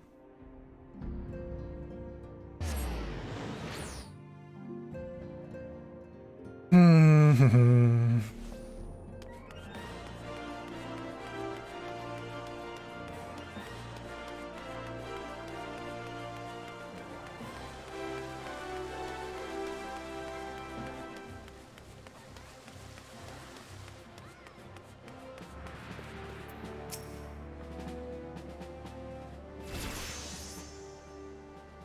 brings you to the Hall of Flames this morning, adventurer? My name is Fafalin Lalala, and I believe you're expecting me. Ah, I thought as much. You are just as our man at the Waking Sands described. It is an honor to meet you, sir. Now, in order to formalize your... Sir?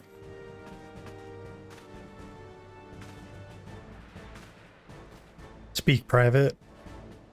Imperial, sir. They fired on a high-wind Skyways airship. Scouts say she's coming down to the west, near Horizon's Edge. Bloody hells, of all times for this to happen. Baffalan, there's no time for formalities. The Immortal Flames needs your help now. We're in the midst of a large-scale operation against the Amalja, and we have no one to spare in Western Thanalan. We must get to that ship before the Garleans do. If there are any survivors, see that they do not come to further harm. Now go. Okay.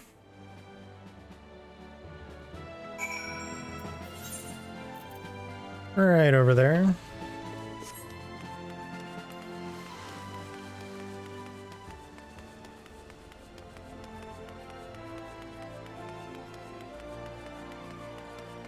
Soon we will be level 30.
I did it.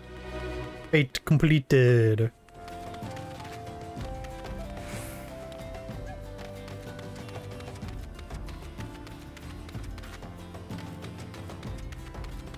I'm here to help. What? Who is targeting me? Oh my god. No, come back. Come back! No! Naps! Also, hello, welcome. Alright, I have to disband a party.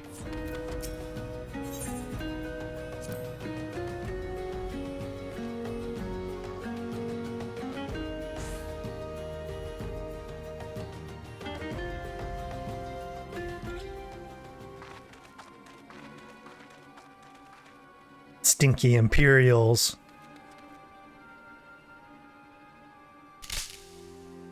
I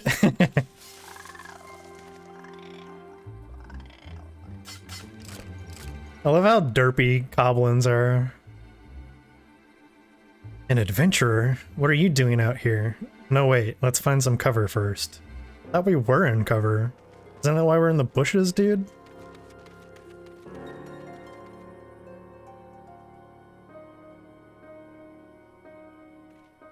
Maybe it's because I played through ARR so long ago, but I don't remember Alphino and Alizé being, like, insufferable. Yeah. It's been a while for me, too, so I definitely am kind of, taken back by, them being so bad. You know, the Immortal Flame sent you? How do I know you're not an Imperial spy? You don't even have a uniform. I look Imperial to you, buddy?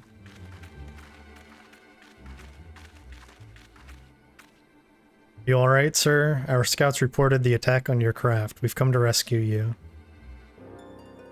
Awfuland Lalaland, yes? Glad to have you with us. Everybody knows my name. Everybody thinks I'm so goddamn cool. Adventurer of the year, right? That fucking Lalafell looks so disgruntled. Please go back to— no. She was like, meh. I've not seen a craft of this design before. That traitor Garland has been busy. The secrets of Magitech are ours by right. They are not to be squandered upon the savages of this land. Oh, onion boy. We're taking this craft back to the fortress. Dismantle it if you must, and bring the engineer. Someone must pay for Garland's crimes. I didn't mind Alfie, but I absolutely hated Alizé when I started the game. So, my thing is, I kind of did a lot of ARR stuff, like, out of order almost, like later stuff, I mean. So I didn't even really have much of a grasp on Alizé as a character for a really long time, actually. They mean to take the ship back to Castrum Meridianum, along with your friend. That Lalafell is so mad. Wedge, you have to help him. That fool of a Lalafell was hiding inside the tiny Bronco. Nice looking ship, though not the best place to have taken shelter, I agree. It's the first airship we've built since the Calamity, the first since Master Garland, well, since he went missing. After years of work, she was finally ready for her first test flight, and she was soaring, she really was, till those bastards blasted her out of the sky. We attack on my command. Kill them quickly and save the Lalafell if possible. Yo, we're killing fools. We're not defeating them. Is that clear? You're goddamn right. Look at that.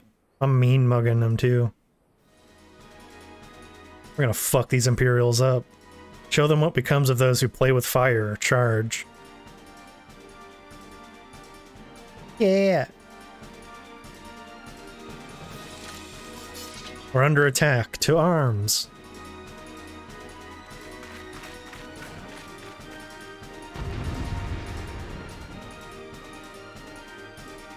Alright, let's immediately try to put fools to sleep. That's my favorite trick.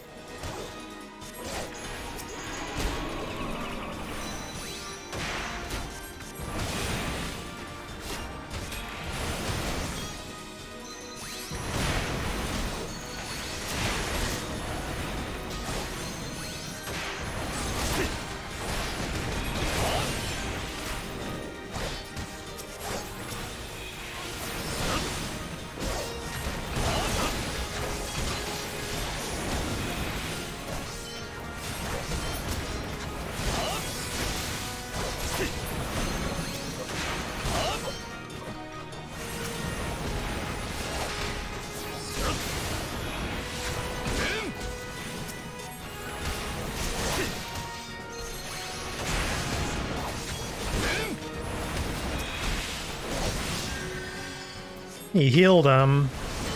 Quit that. Don't use tactics against me, you idiots.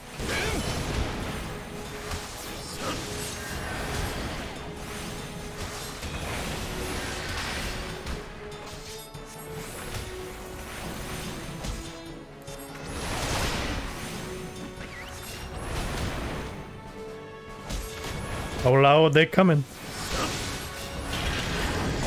Alright, let's take this guy out first. He's really low health. And he heals other people. Alright. They got the Thaumaturge. Oh, it's a fellow Thaumaturge, never mind.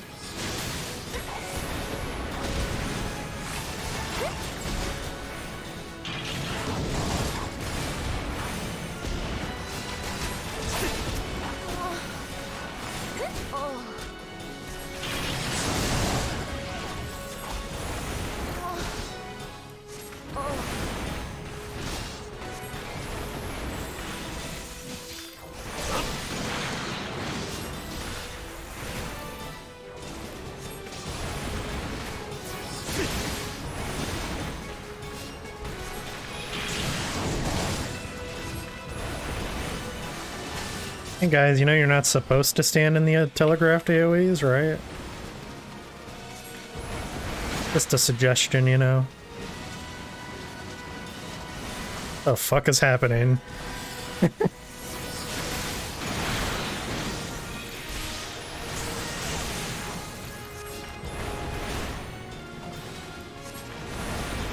Die. Die, you metal monstrosity, die! Fucking die!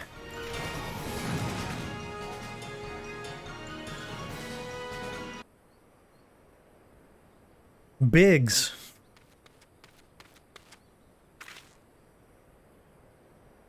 Wedge shouldn't have stayed with the ship. That was a close one. Too damn close. So how'll she look anyway? You know why they call him Biggs, right? He's Rogadin and he's really tall. Right?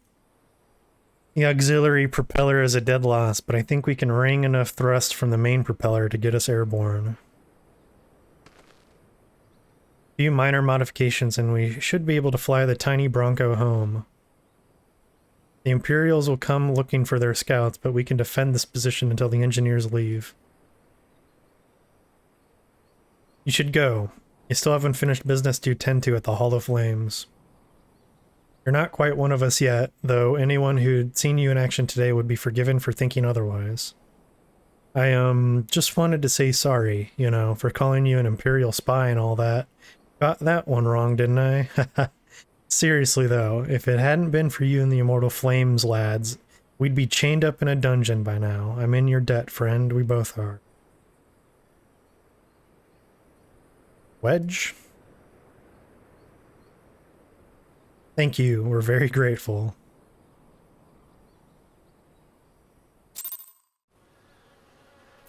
Ah, there's bugs. Run away.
Been streaming for about 2 hours now. I think after I turn this in, I'm gonna take a short break.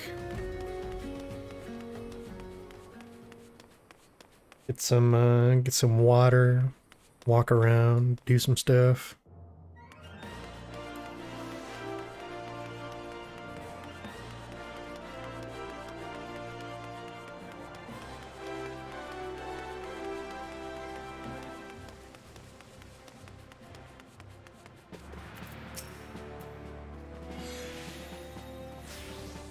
Welcome back. Words of your deeds in the field reached me not long ago. Exemplary service.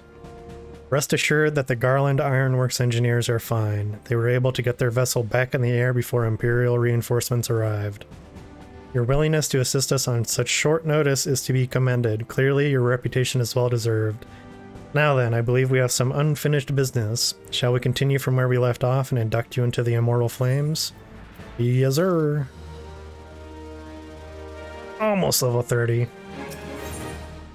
We'll pick this up and then we'll take a quick break.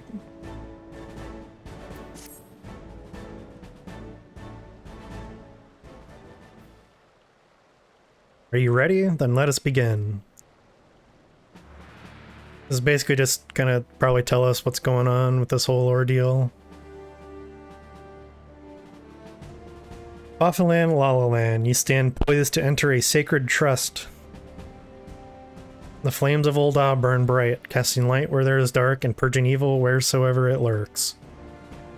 You are ever ready to meet the nation's enemies in battle, be they beastmen, Garleans, or worse.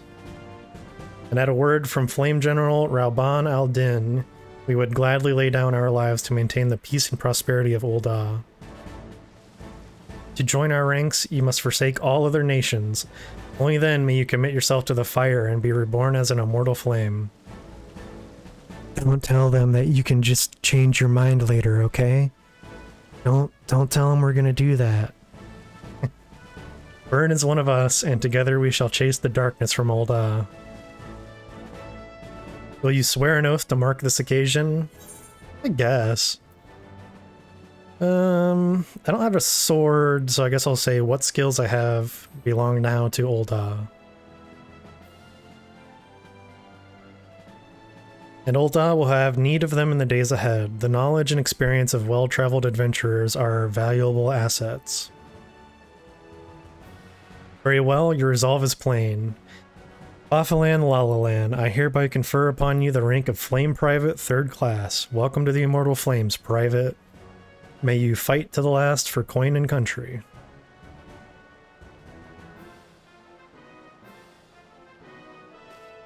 Oh yeah, look at that salute.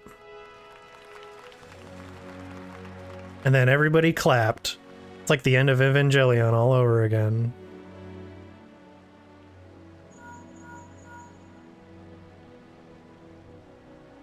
Can you hear me? This is Minfilia. An officer of the Immortal Flames contacted me with news of your enlistment. My congratulations, Private. I have no doubt that you are eager to make the acquaintance of your new comrades, but I would ask that you pay a visit to your old ones first. Remember, though you are now a Flame of Ul'dah, you are no less a Scion. Pray return to the Waking Sands at your earliest convenience. There are some friends here whom I would very much like you to meet. We shall be waiting. Seems your presence is required elsewhere. But before you leave, perhaps you could find a moment to speak with Commander Swift. He is not one to see new recruits go into the field unprepared.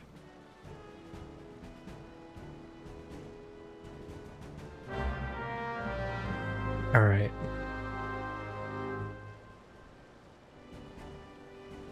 You may now accept the quest My Little Chocobo, so this unlocks mounts. The quest must be completed in order to proceed to the end of the main scenario. So you need to do this.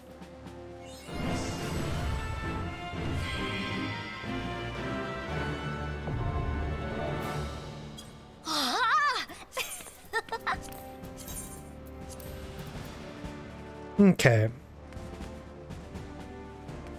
Let's see, where's a nice place we can sit?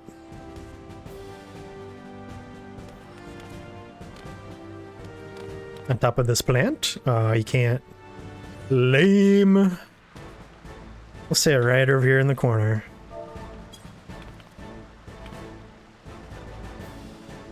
And I will return momentarily.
Okay. I have returned. Thank you for being patient. Now I'm thinking it's time to get a Chocobo.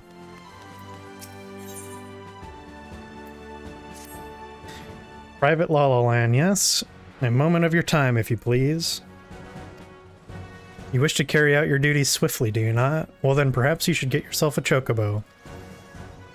If you're interested, the Immortal Flames will furnish you with one.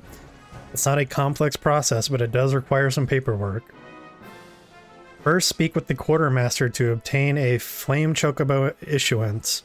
You'll need to exchange company seals in order to do so. Once you've received your issuance, show it to Mibigun by the Gate of Nald. He'll be the one to furnish you with a bird. So it says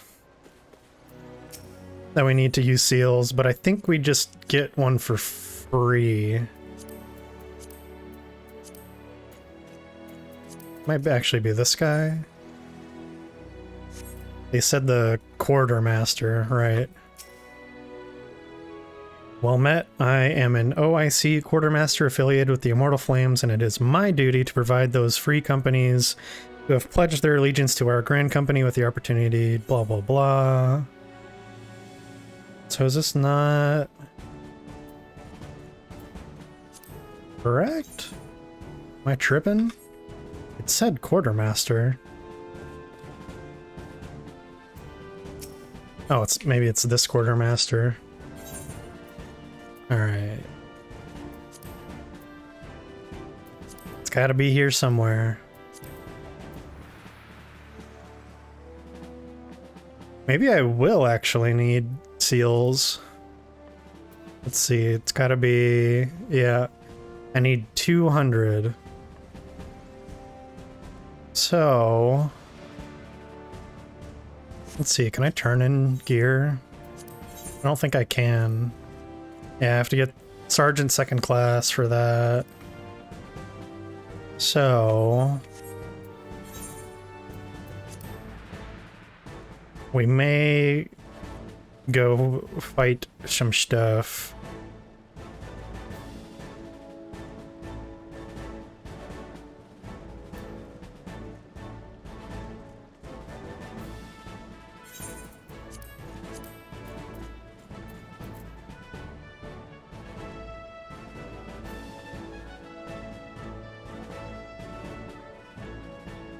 I'm thinking we can go down here, kill some Amalja hunters, and that'll be good. So let's do that really quick.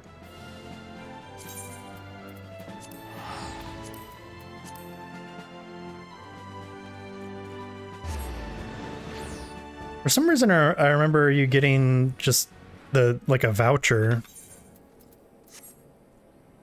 for free, basically.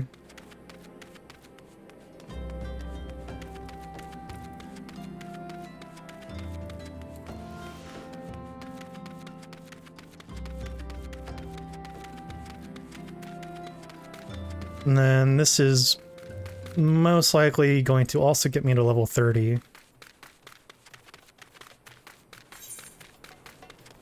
So when we head back,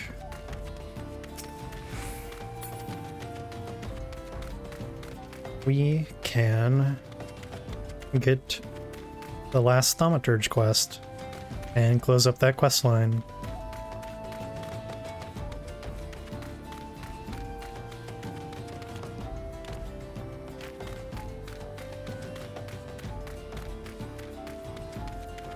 I'm wondering if they're over here or down here.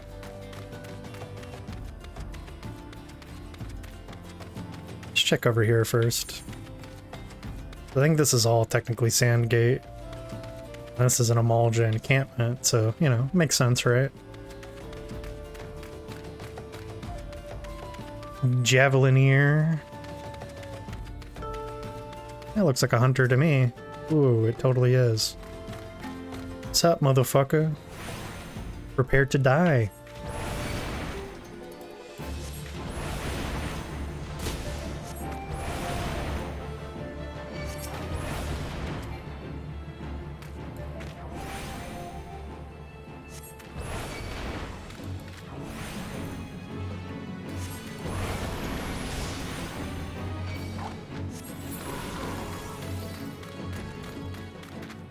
One more.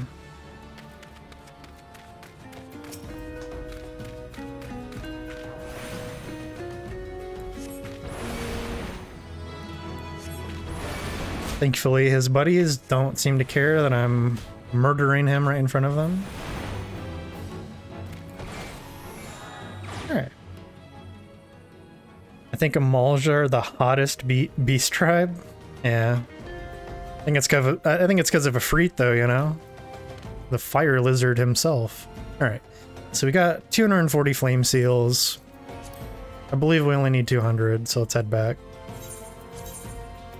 I thought that would give us experience, but I guess it just gives seals.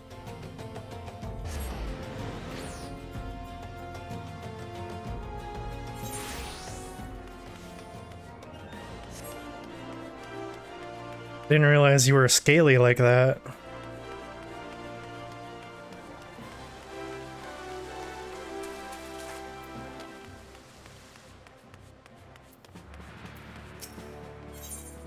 Okay.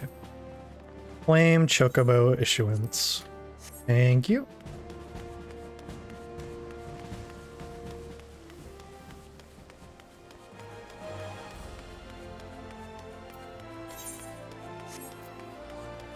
It could happen to you. What is this for?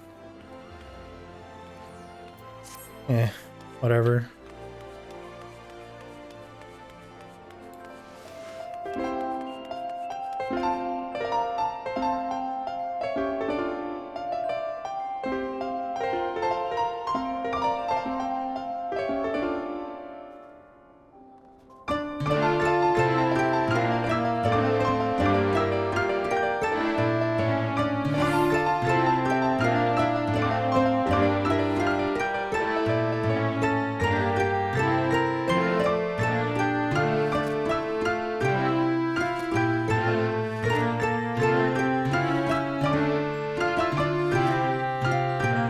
Yeah, I think it is. I think you're right.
Alright, Mimi Gun. Give me a fucking Chocobo. Want the bird issued, you say? Then I'll need to see your Flame Chocobo issuance. Right here, buddy.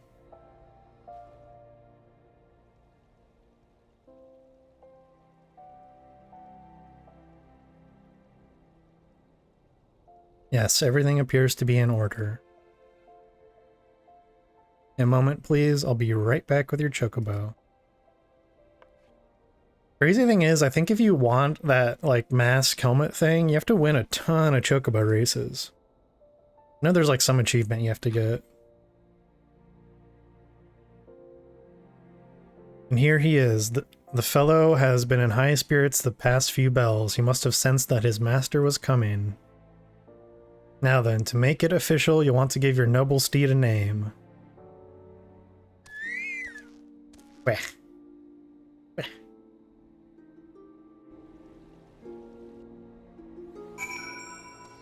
Let's see, what's a good name?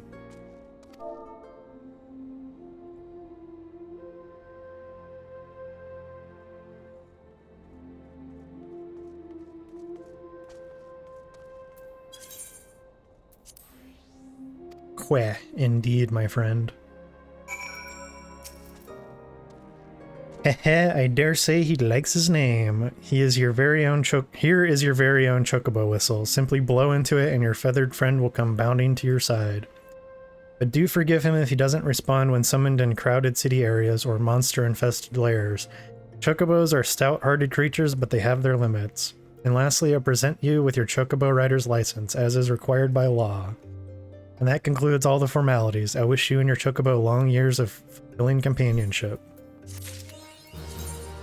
Dude, you don't even have to take a driver's test. They just give it to you. Alright, so... let's go ahead and use this. Pull this down here. And then we will head to Vesper Bay. Actually, go ahead and do one of these since we're here.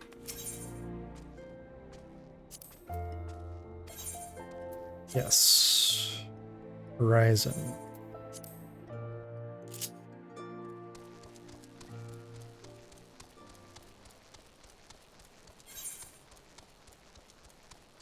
I come like, how much XP is that? 175 XP away from level 30?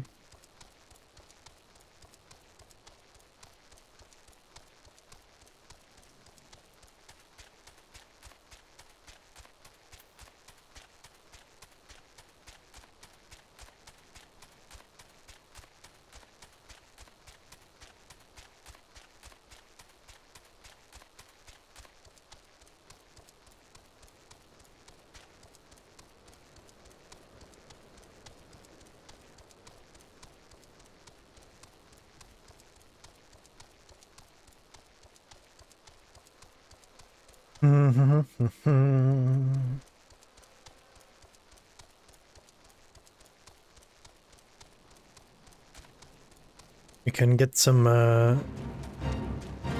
extra bardings and stuff for our Chocobo friend as well. I'm trying to think what would be a good one.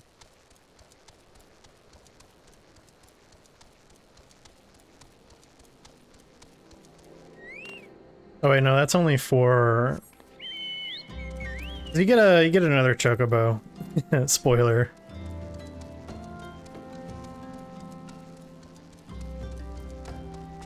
Although technically... no, you totally can change the barding. What am I thinking?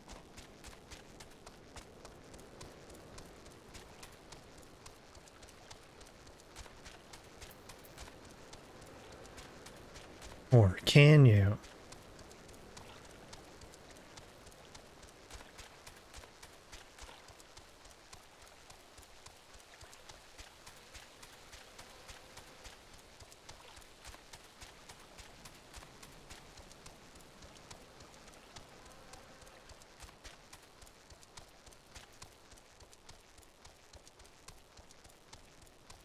A Chocobo's got squeaky feet.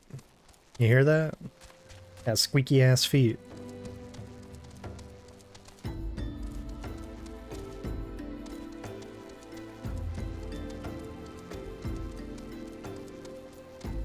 Well, it's our friends from earlier.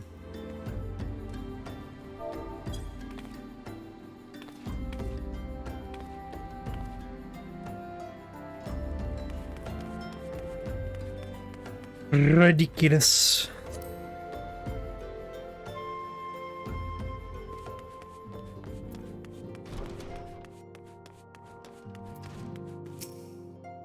Welcome back. Lady Minfilia awaits you within. And here we go. Ironically, you get 300 seals from doing that, so I probably could have just gone there first, but whatever. Welcome back. It seems you wasted no time putting your skills to work. How do I know? Why, the recruitment officer called to regale with me the tale of your heroics. The pride in his voice was palpable. We Scions are truly fortunate to have you with us. Now, when last we spoke, I said that I wanted you to meet some friends, did I not? Well, I neglected to mention that you have already met. Taru, please show them in. Who the fuck is it? This way, sirs. Ah, Biggs and Wedge. Thanks again for getting us out of that mess. We owe you our lives. But I don't think we've properly introduced ourselves. I'm Biggs. And I'm God's man. Spit it out, will you? Wedge at your service. I am pleased to say that Biggs and Wedge will be staying with us for a while. Magitech-driven contraptions such as airships grow ever more vital to the city-states of Eorzea. As a neutral party, it was judged that we Scions should serve as the keepers of this technology. Of course, for this we needed the knowledge of experts, and so we requested the assistance of Garland Ironworks, who very kindly sent us 2 of their finest engineers. Our happy family continues to grow. On behalf of the Scions, I bid you welcome to the Waking Sands.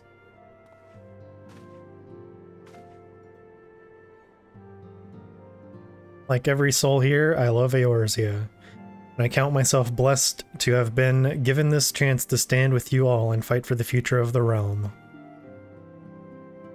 Never have I known such fulfillment, such happiness.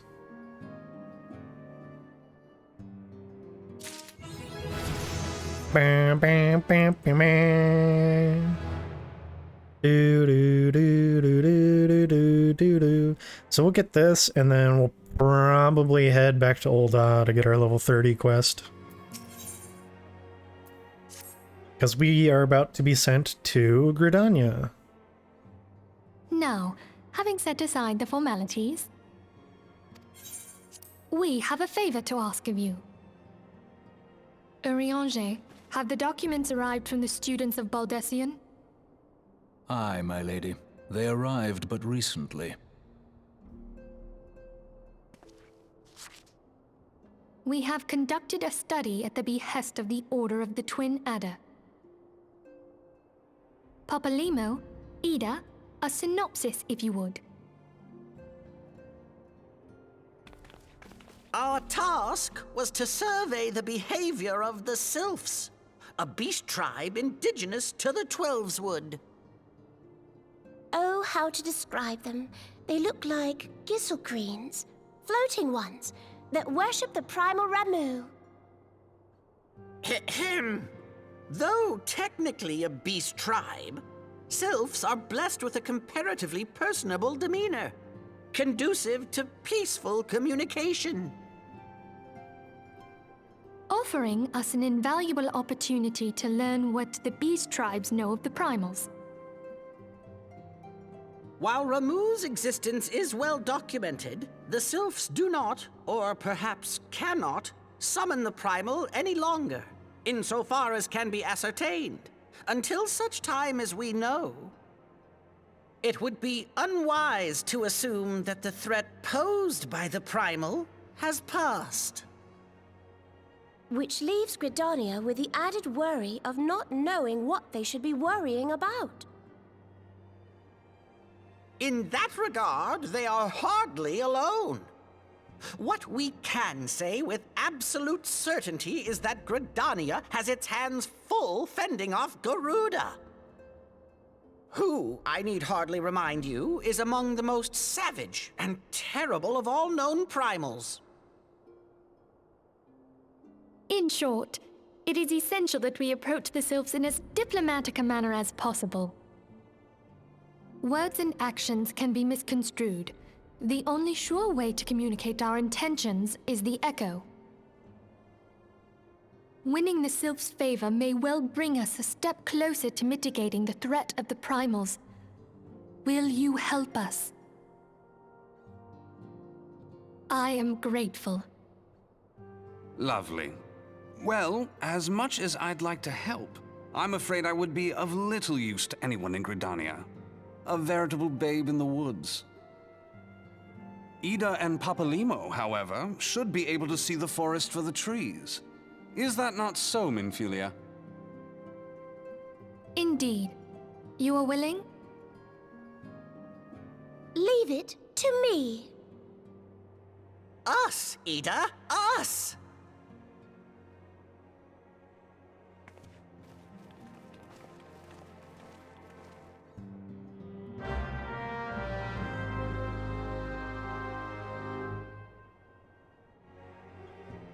Ida has such bimbo energy.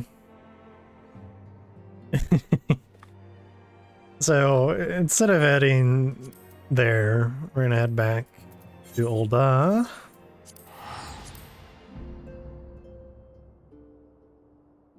And we're gonna face our demons, as it were. It's been a little bit of time since we last did anything with the Thaumaturge Guild. And if you don't remember, our buddy Chocobo has been possessed by a demonic entity. And he's like murdering people and he's like sucking them dry like batteries. And we gotta put a stop to that.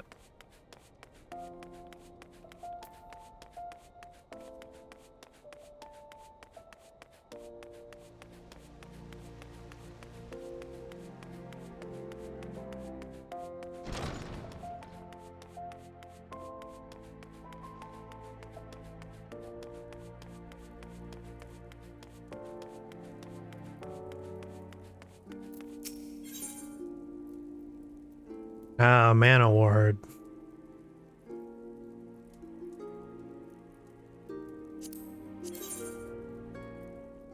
Oh, an actual new item that appears to be better.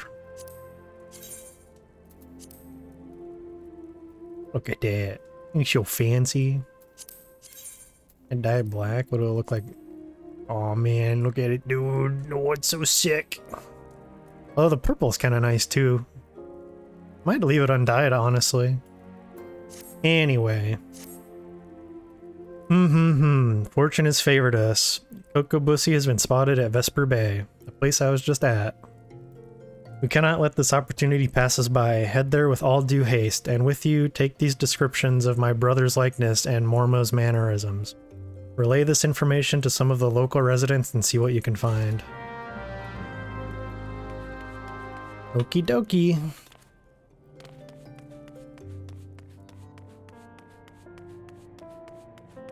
Let's see, is there anything else we can do here? Not really. Yeah.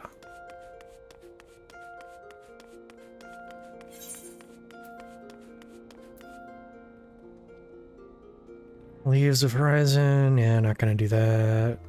A pup no longer. Let's check this out.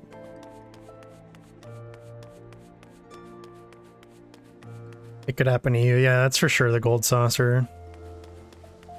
We have the samurai, that unlocks samurai, which I can't do yet. Nor would I. Let the hunt begin, that's for hunts, which I also won't participate in. But what is this? What is this? Private. I have been keeping a close eye on you of late. Your efforts on behalf of Ul'dah do us all proud. Yes, I understand now what the Flame General saw in you. It could not be an understatement to say that the future of our grand company is riding on your capable shoulders. And yet it is also clear to me that you have only begun to tap into the depths of your potential. Your flame burns strong, but it may yet grow stronger. Yes, I would see you become a blazing inferno that reduces all that oppose Ul'dah into smoldering embers. It is with such hopes that I have made arrangements for you to receive training at the Wolves' Den, a proving ground established by the Eorzean Alliance for the training of Grand Company recruits. Mayhap you are familiar with it? Oh, this is for PvP. That look in your eye tells me you are eager to take to the road. I knew I had not misjudged you. The Wolves' Den is to be found just off the shores of Lenosha. The ferry at Moraby Dry Docks in Lower Lenosha will grant you passage there. Upon your arrival, seek out Storm Captain Berkoya Latalson. I've already taken the liberty of submitting a letter of recommendation on your behalf. Yeah, well... I mean... I could keep this just to get the seals, but I'm gonna do this. I don't want to track it right now. Because I am for sure not doing PvP. Especially on this character.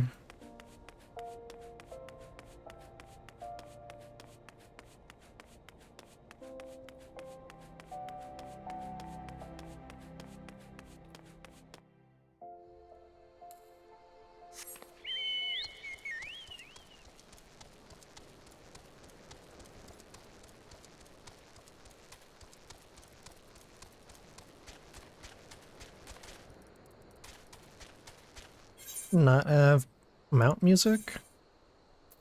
Yeah. Yeah, here we go.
Oh, I could have used one of these aetherite to guess to just teleport there, but meh.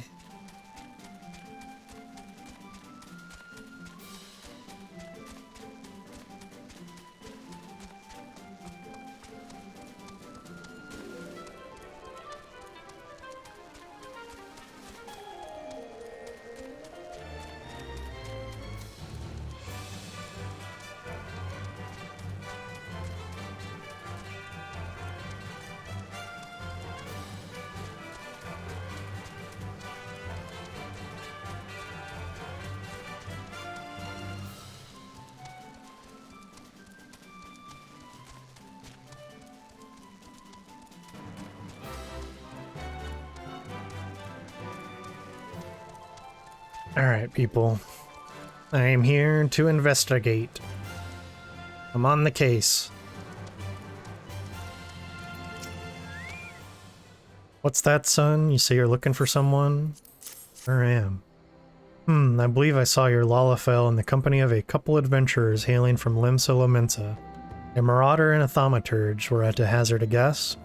I think they were talking about seeing the area north of here. Okay.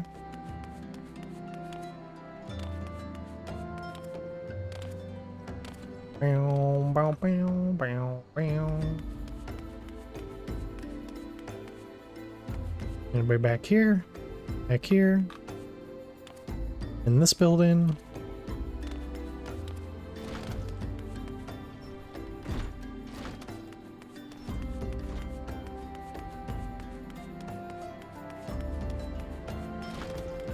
This building? Aha. You look awfully sober. We can fix that. I think this guy's had a few too many. Welcome to the Pissed Pasty, love. What can I get you? Information, is it? Aye, that little bloke was in here, bringing a blush to all the young maidens' cheeks. What he lacked in height, he certainly made up for in boldness. Left with more than one lass on his arm, he did. What a playa! Playa!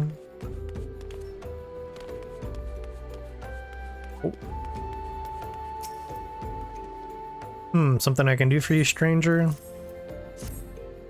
Now that you mention it, I did see a Lalafell who matches this description. He was watching the fairies come in with more than a passing interest, looking to hire some adventurers or some such, I reckon.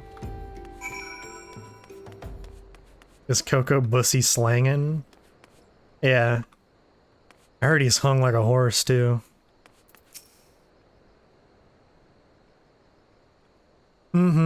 So, Mormo has chosen this as her new hunting ground. The maidens, seduced by the succubus, will be prepared as vessels to hold her fully restored power. I fear they will have already been slain. As for the adventurers, well, I think you can imagine what Mormo intends for the thaumaturge. You must find and warn those unwitting Laminsons before the void scent strikes again. You were told that they might be headed north, yes? It would be best for you to follow suit. Let's go there.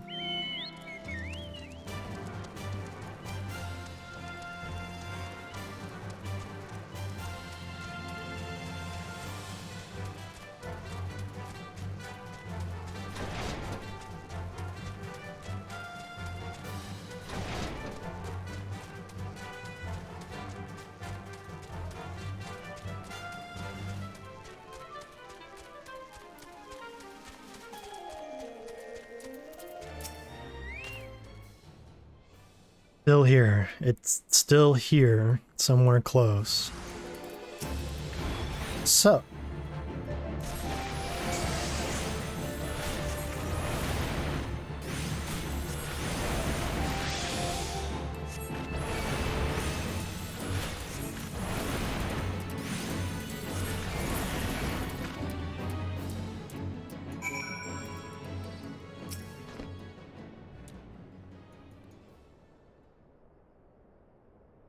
Me thanks, lad. Ugh, me head. That little bastard said he would give us the grand tour of Ul'dah.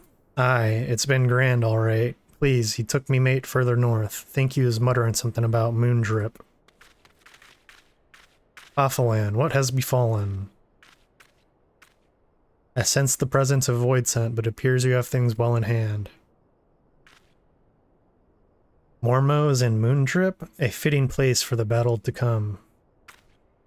It is time to finish this, my brothers. Coco Bussy will be a slave to that fiend no longer.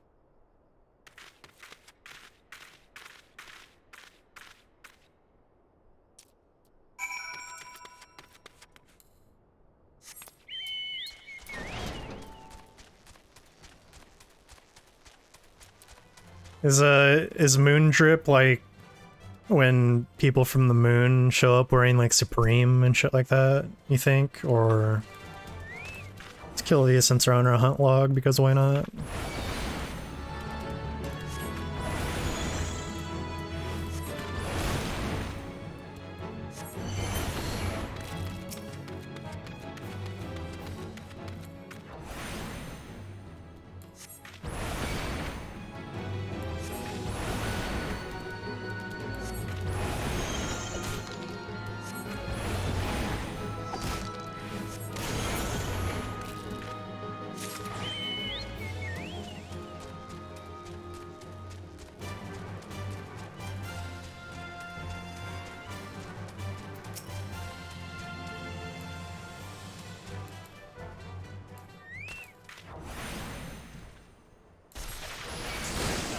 No!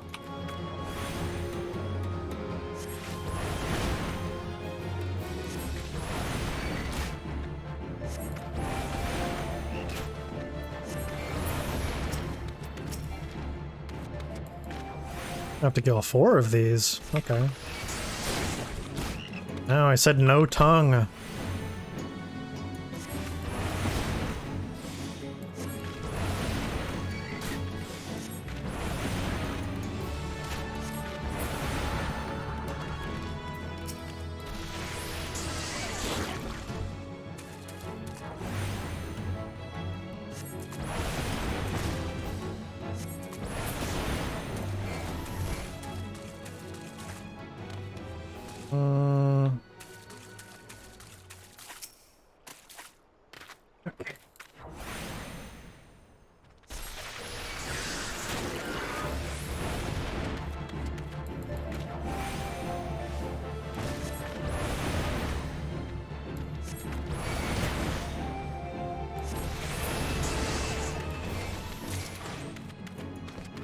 Too easy.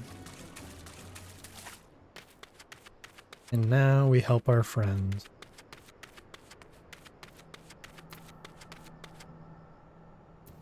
Like how they're all huddled. I shall approach Mormo first, as we discussed. If the bargaining proceeds smoothly and the void scent feasts on my proffered mana, then she should soon manifest in her demonic form. Once Mormo is fully present within this realm, that is when you unleash the seething power of the abyss. Though after lecturing for so long on how a thaumaturge should avoid such threats, I yet hold doubts as to whether such a direct conflict is the correct path. Afalan, in your experience, what do you consider to be a thaumaturge's greatest strength? Overwhelming destructive might. Yes, there are none who can match our propensity for fiery ruin. We need not run from danger, but rather... What the fuck? We need not run from danger, but rather employ our unrivaled powers to incinerate all that seek to do us harm. I am decided. My fate awaits me. I have faith that, no matter what becomes of me, you shall succeed in destroying Mormo, ending her threat to this realm. Yeah, I'm gonna get her good. Real good.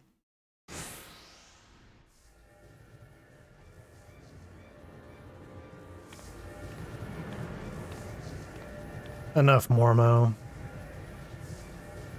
Well, well, if it isn't the eldest of the cowardly Thaumaturge brothers, I thought you'd be busy whimpering under your bed, wishing that I'd just disappear.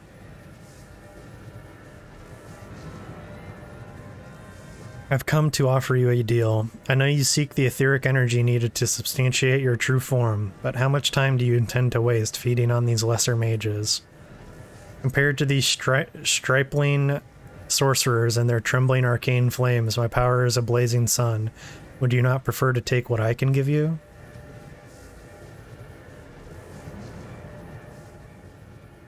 Drain my strength and assume your rightful appearance. I am sure you think me a coward, but that is of no consequence. I only wish Kokobusi returned to us unharmed. Hehehe, you are wise to acquiesce, mage.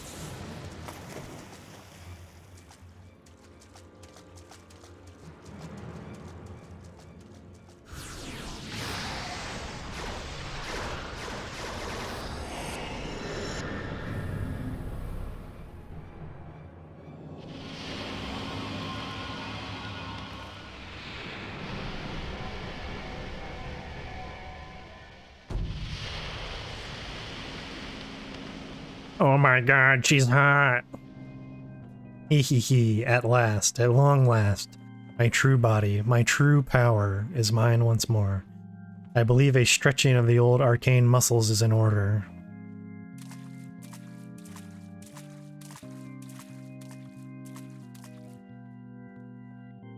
Oh no, you don't, Void Scent. We won't let you leave here alive.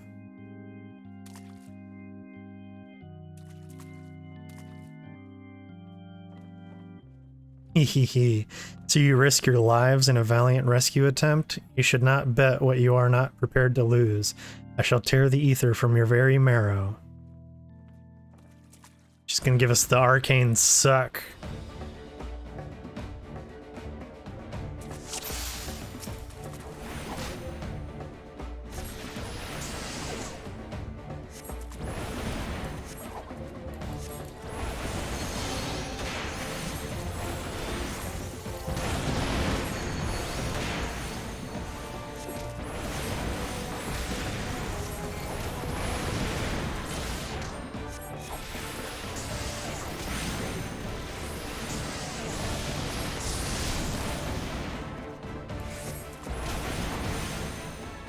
Why are they using Thunder too?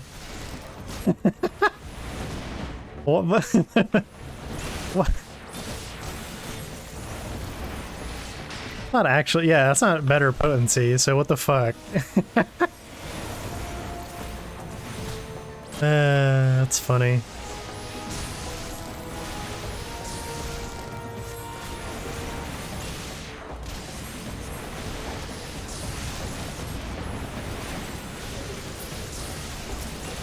Oops, wrong button.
Oh my god, I have aggro tank, bad tank, wow.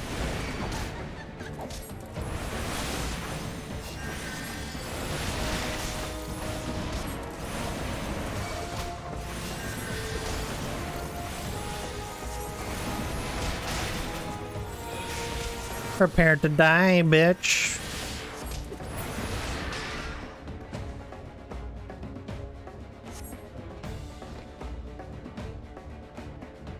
Too easy for me. We won? We won. Victory is ours. Chocobussy, Chocobuki, Mormo's dead.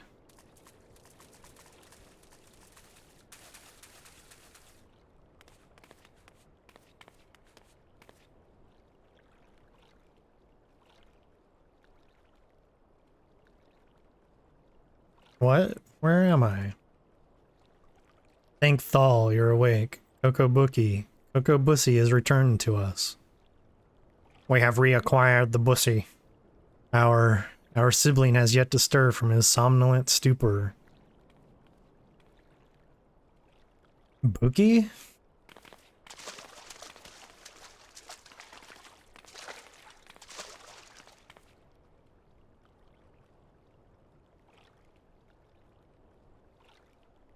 His etheric channels have contracted. They are barely sufficient to sustain the flow of his life force. If we do not increase his capacity for ether soon, his vitality will drain away completely.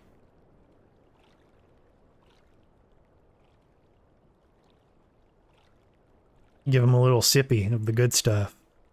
My mana amplifying potion. Its potency is limited, but it just might be enough.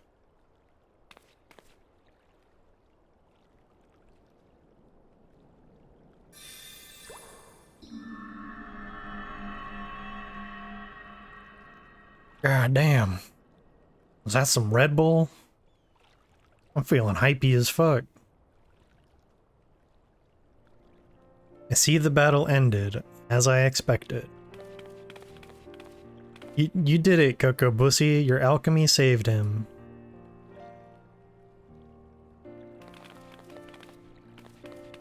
And we would not have prevailed without you. We will bear our brother back to the ossuary. Pray meet us there that we might properly express our gratitude.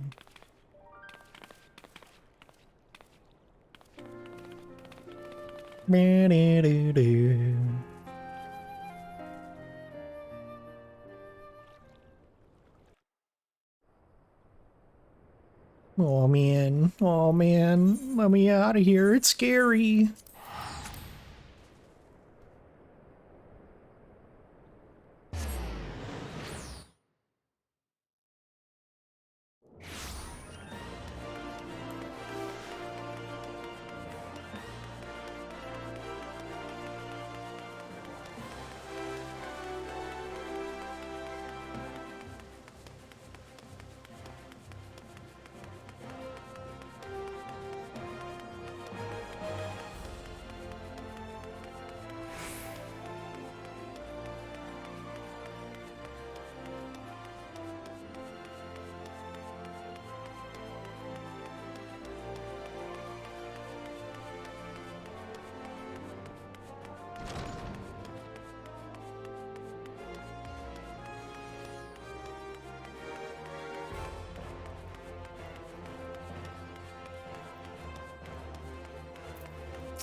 Thank you. After seeking refuge in the comforting shadows of the abyss for so long, I lost sight of the blazing glory of which thaumaturgy is capable. The raw power and audacity of your magecraft has freed my brothers and me from our self-imposed cowardice.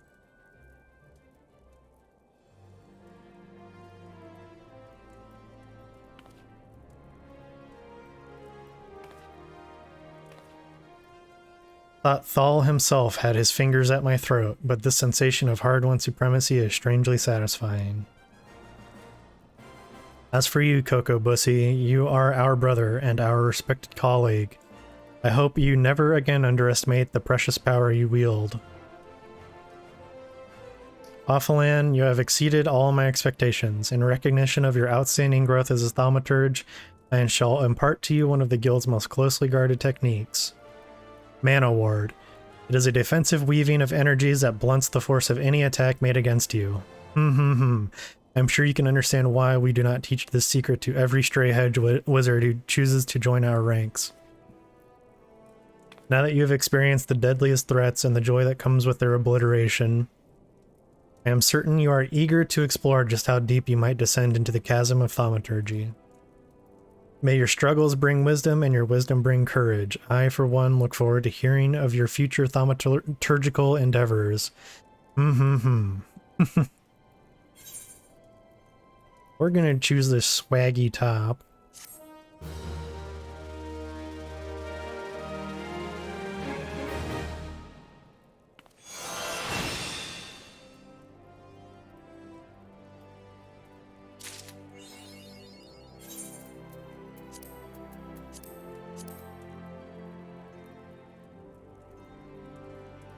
Ah, it's a scepter.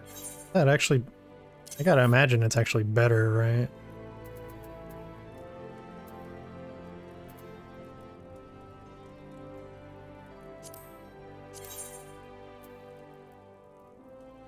Yeah.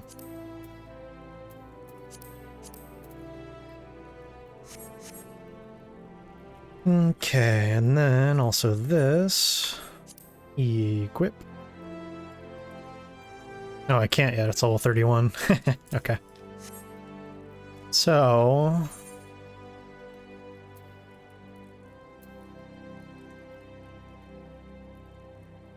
not actually. I think it starts... my feisty little chocobo.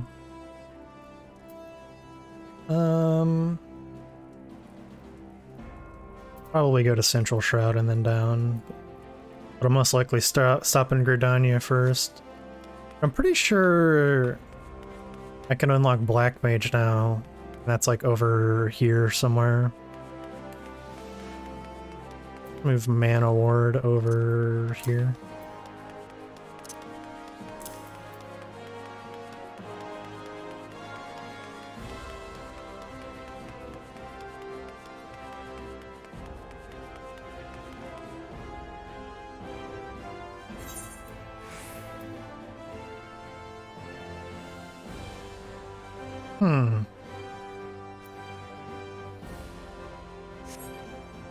I'm actually gonna look it up.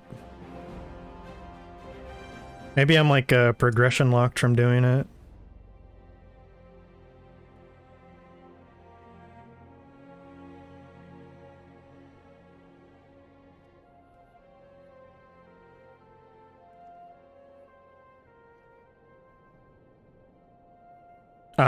Okay. So I have to do this current quest I have in Gridania. Okay. We shall... I think I'm just gonna teleport. Yeah, I'm gonna teleport. Probably gonna get an FPS hit here.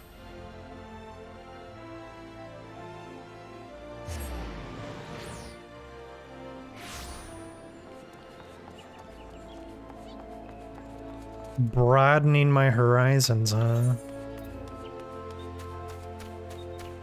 House of Death Bill, that's for Palace of the Dead. Broadening horizons. I don't remember what that is. We know far too little of the Sylphs to lay any worthwhile plans. We must call upon the Scions once more if we are to... beg pardons. It is a terrible habit of mine to think aloud, but tell me, what brings you to the Adder's Nest? We come in peace. Commander Warshale.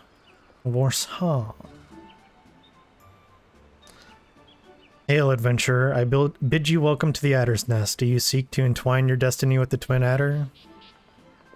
No, not really. Morning, Commander. Sorry to disappoint you, but other business brings us here today. Ida and Papalimo, always a pleasure to see the two of you. Men tell me you quest in the name of the Scions of late. Quite so, Commander. A little bird told us that the Twin Adder was in need of our adventuring prowess. Aye, your little bird sings true. No doubt you've heard that we're investigating the Sylphs, that curious beast tribe that calls the depths of the Twelveswood home. The Sylphs are, for the most part, a peaceable bunch, much to the delight of the elder Seedseer, who has no desire to see her people embroiled in yet another fruitless war. The Twin Adder is of the same mind, and 'tis precisely for this reason that the Sylph's relation to the Primal Ramuh has raised a flag of warning amongst our ranks. Friendly as they may appear, beastmen will be beastmen. Sounds kind of racist, dude. Should there be even a sliver of a chance that the summoning of the Primal might disturb the balance between Gridania and the Sylphic tribes, it is a possibility we cannot ignore. Better to be safe than sorry indeed.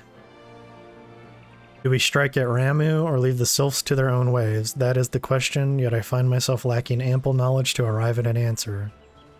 Opinions abound within Gridania, but to listen only to one's own is among the greatest mistakes a commander can make.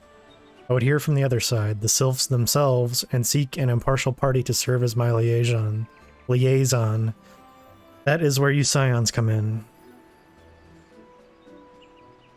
The Sylphs of Little Solace remain untempered and may have held many a productive dialogue with our people. I would hear their candid thoughts on their tempered brethren. That said, I urge you to exercise due caution. Sylphic tradition and etiquette bear little resemblance to our own. It would not do to have any cross-cultural faux pas get in the way of a productive parley. En route to Little Solace, you will come upon the Hawthorn Hut. Our officers stationed there can enlighten you as to how to win the Sylph's favor. May your expedition be a worthwhile one. A friendly palaver with the Sylphs? This should be pleasant enough diversion. Hawthorn Hut, was it? Why, I believe the ferry departing from West Shore Pier should take us right there. A friendly palaver indeed. I hope this will be as straightforward as you say, Papalimo. But we're not gonna do this yet. We are gonna go unlock Black Mage and probably our Chocobo companion.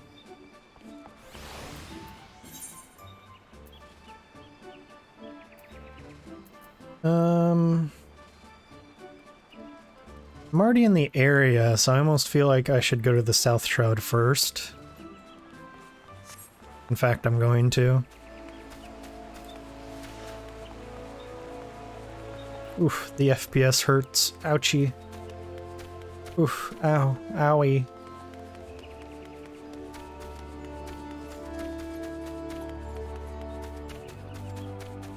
I have to look up what Broadening Horizons is as well.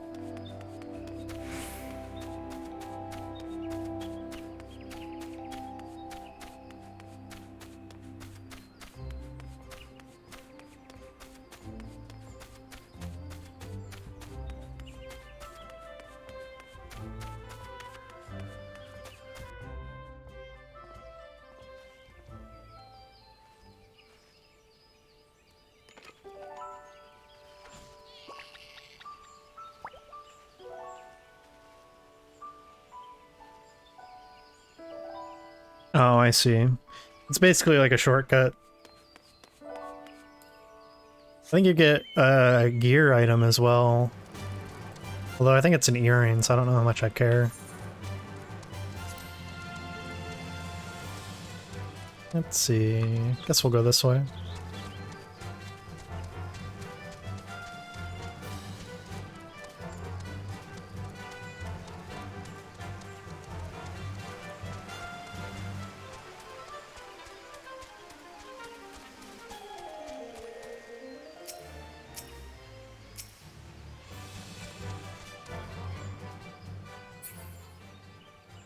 I'm suspicious.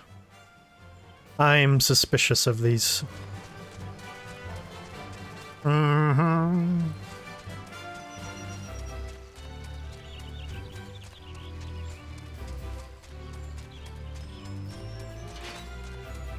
What is this?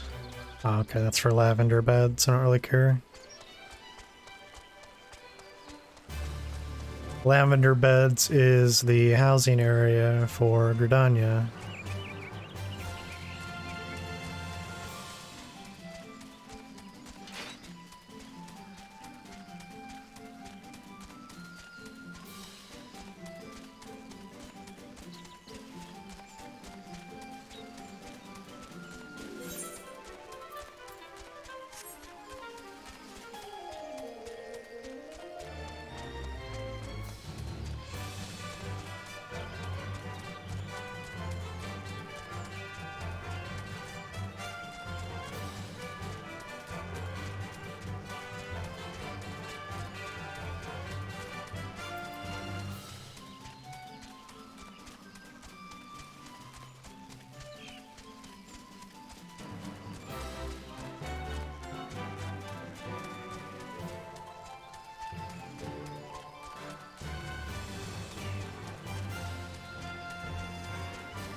Probably get this Aetheryte another time. For now, we're gonna head south.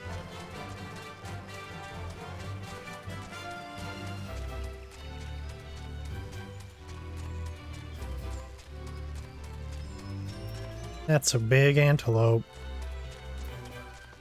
God damn. Oh my god. We must participate in murder.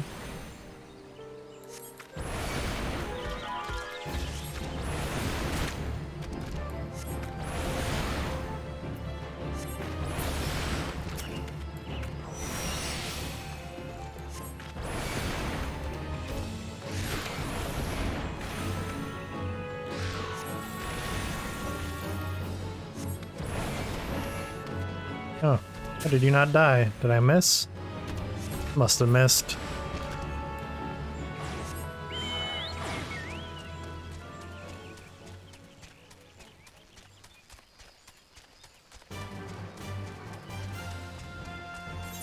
Let's see. East Shroud, South Shroud, Nosha, East Shroud, South Shroud.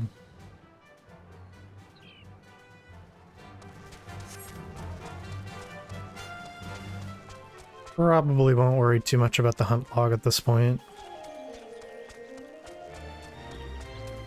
Alright, buddy.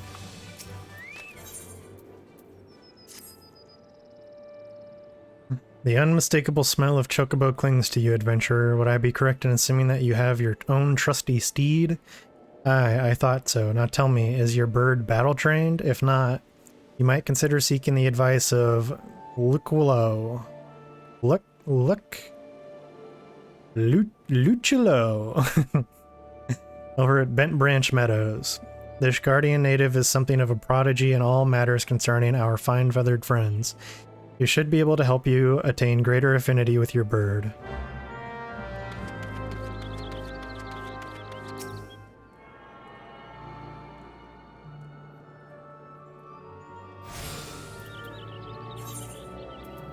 Yeah, let's go ahead and teleport back.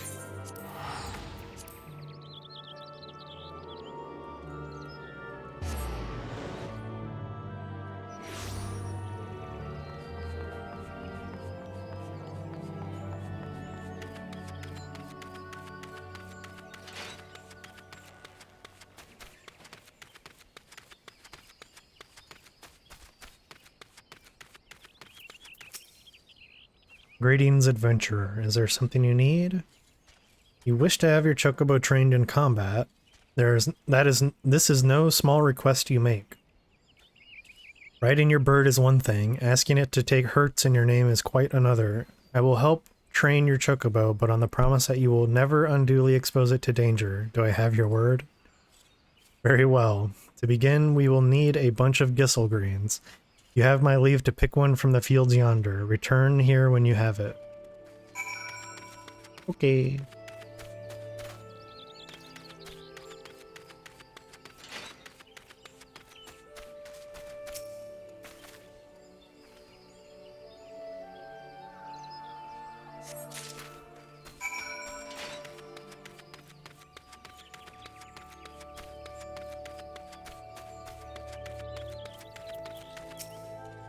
Have you acquired the greens? Yeah, I got the stuff, dude.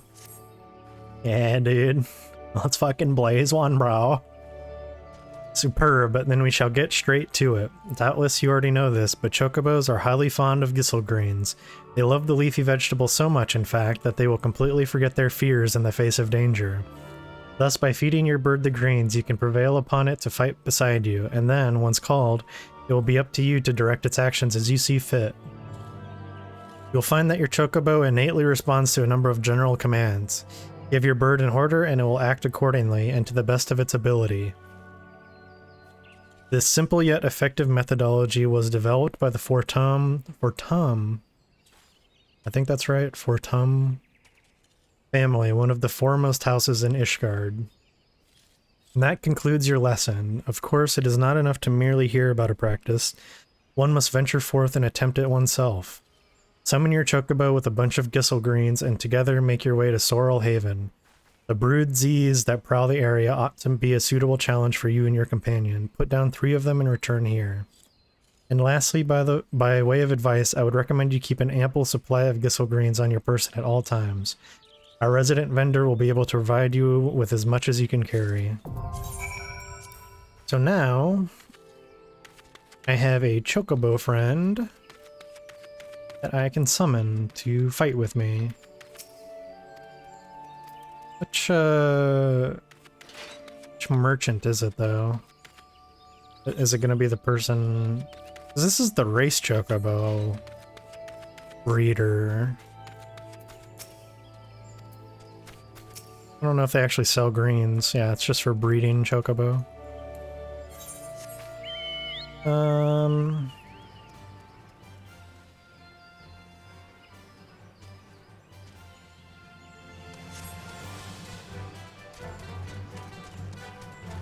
guessing it's this person down here.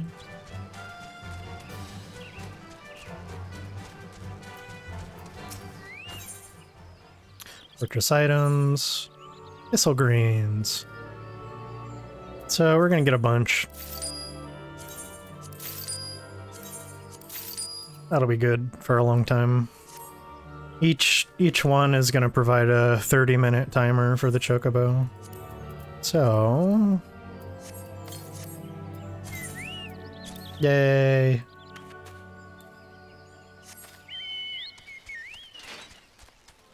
Now let's head up here and fight some stuff.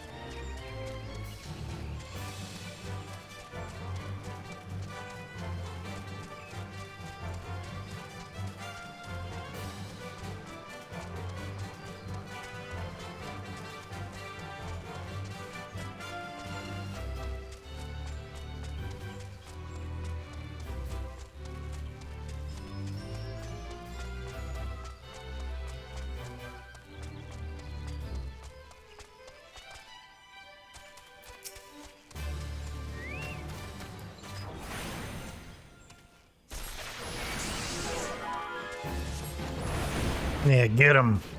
Get him, boy.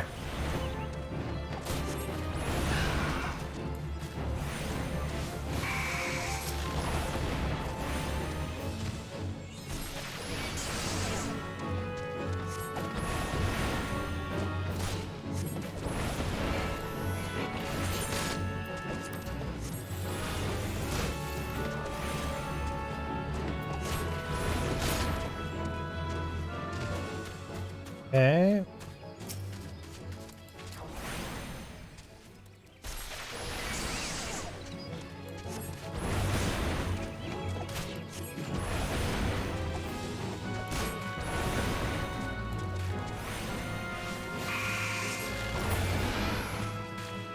Easy peasy. So your Chocobo can also level up. And you can even give them specific roles like tanking, healing, doing damage. I'll probably just have mine focus on healing since they don't do a ton of damage like regardless. So it'll be better to have a little bit of extra healing. And honestly, the tanking is kind of dog shit. So it's not gonna be particularly good at it. Eventually, however, you can like get past like a certain rank of Chocobo and you can have all 3 archetypes at once basically.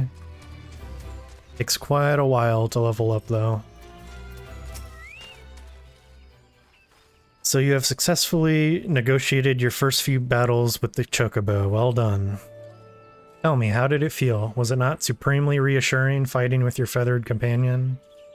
Your Chocobo can make up for your shortcomings, or build upon your strengths. Indeed, there are countless ways the two of you might complement one another. Through some experimentation, you will come to find the approach that serves you best. Before I forget, I have one last parting gift, a saddlebag for your Chocobo. Carrying Gisselgreens about can be quite cumbersome after all, and there should be sufficient room for your personal belongings should the need arise. I pray it serves you well on your travels.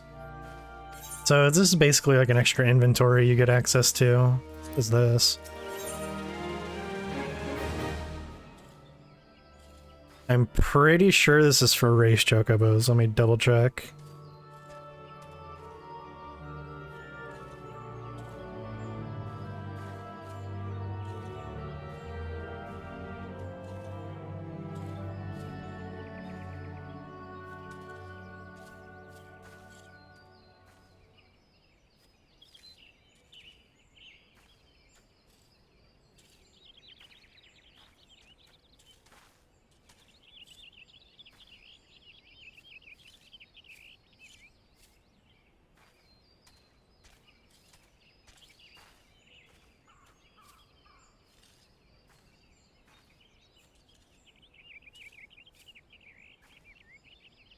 Oh, I see.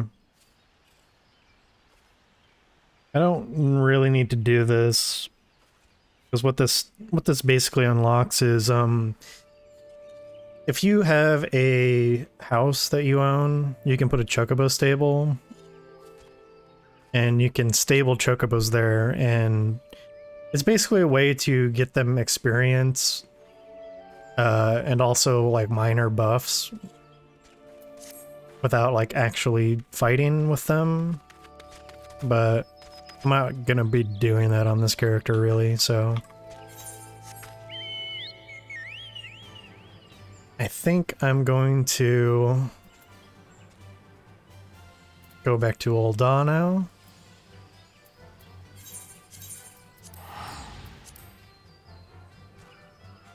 And become a black mage.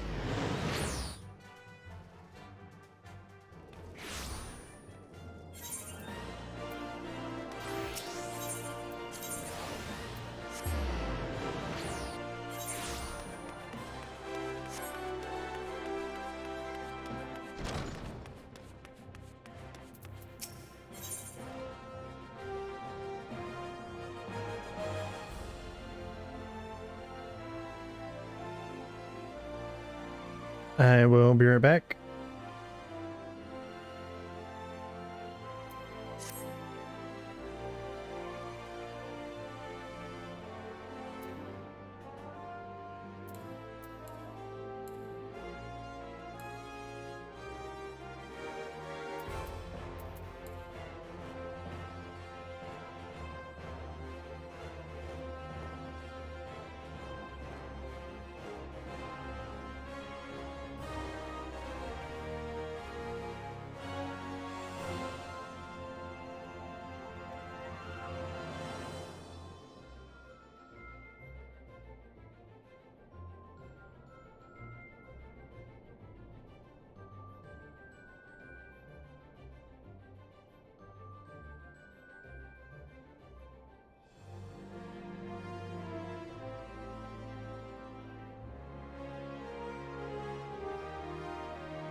Okay, sorry about that.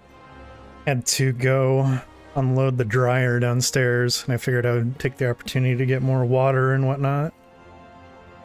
Anyway, turn this back on. Mana font, very useful, and Soul of the Black Mage. Let's fucking go. Baffilan, I've been waiting for you, in a way. Please let me explain.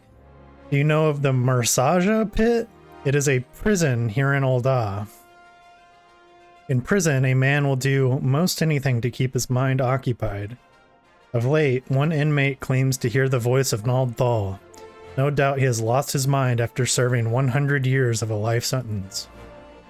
But he knew of you by name, and maintains the traitor's demand you win the gem of Shatoto and exchange it for his release. A farce, no doubt. I make it for nothing more than the maniacal ravings of a cell-crazed, sweaty-toothed madman. But I fear the only way to be sure is to free him of the pit. The prisoner's name is Kukaruka Tataruka, and as if his story were not proof enough of his lunacy, he also styles himself a black mage. But such magic was lost to Orzia centuries ago. What does this senile charlatan think he will fool? Who does this senile charlatan think he will fool with such rubbish? Nevertheless, he has invoked the name of Nald Thal, and so the Order feels it unwise to ignore his words. Though I am still no believer, you have come as he said you would. So let us get to the bottom of this, shall we? It may be that you are an agent of fate, or perhaps you are merely a crooked old man's accomplice. In either case, I asked that you travel to Highbridge in eastern Thanalan, seek out the planar fissure, a rift between this world and the next, fell whatever beasts might lurk there, and water the earth with their blood. According to our jailed mummer, doing so will give rise to the gem of Shatoto. This gem is no more than a pretty stone oft mentioned in bedtime stories and the tales of fairies. We shall see if it truly exists. I shall await your findings here. Return to me when the deed is done. Okie dokie.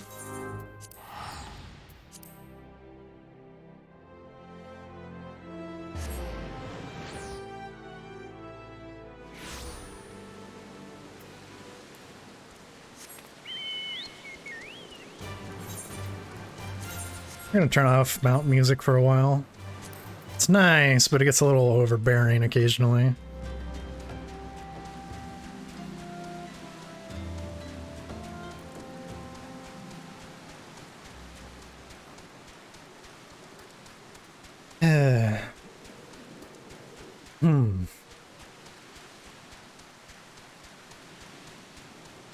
It's crazy how dry your throat gets when you're more or less constantly talking for like 6 hours.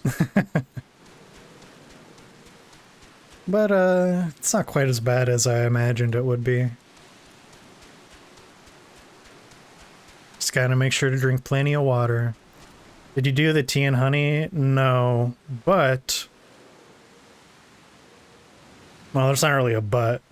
I mean, I've been drinking like I drink a lot of water and everything, so it's not like my throat is literally dying or something, but...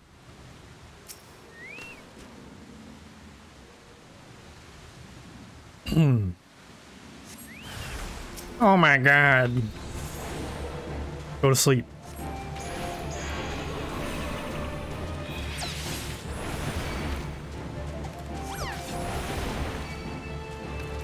I probably could have made that.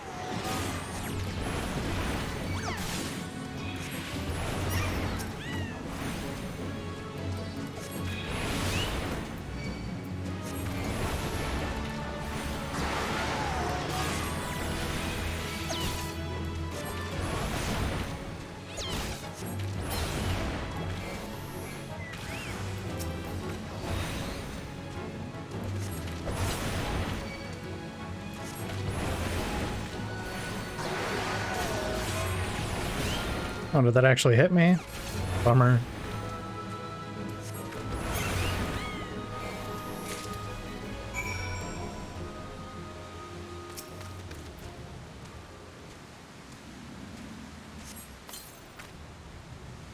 Now what?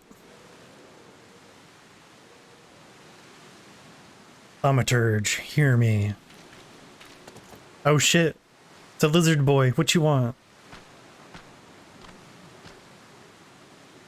Put up your weapon, friend. Gazag means you no harm.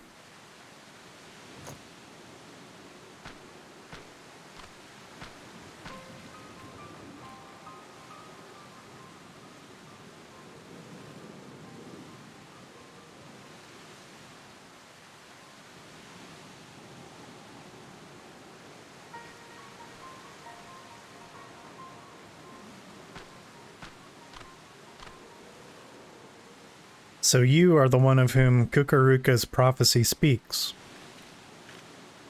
By your hand was the blood of these creatures spilt upon this earth in vain, was it not?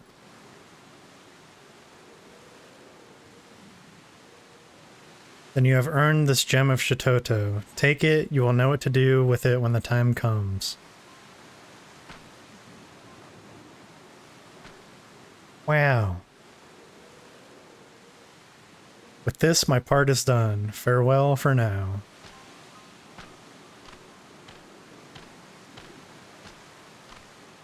What is this purple rock thing?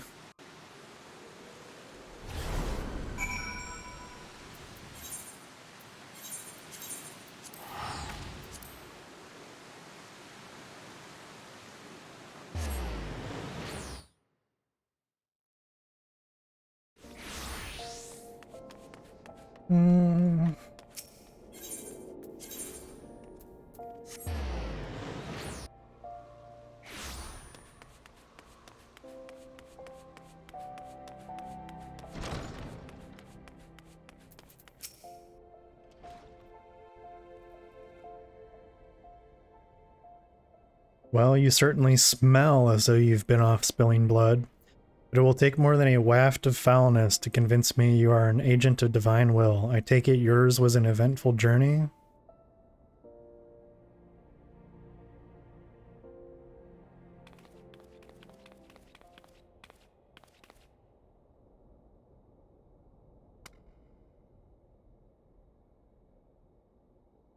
It is exactly as described in the tales. Could it truly be the gem of Shitoto?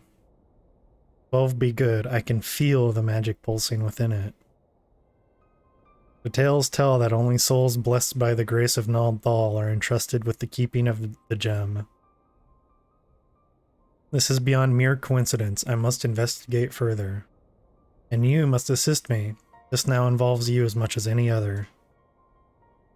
Still, I cannot shake my inner skeptic. If Kukuruka somehow made contact with the outside world, he may be manipulating adventurers such as yourself for ends yet unknown to us. I will call an emergency council of the Order. Please wait here.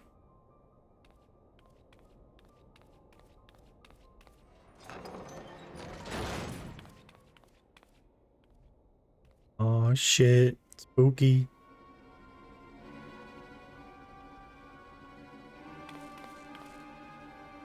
That will not be necessary. It's that dude.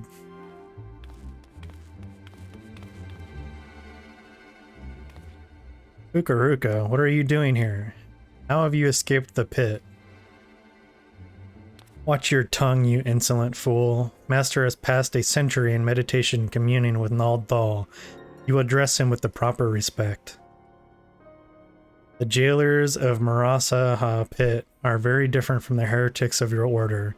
Suffice it to say they had wisdom enough to listen.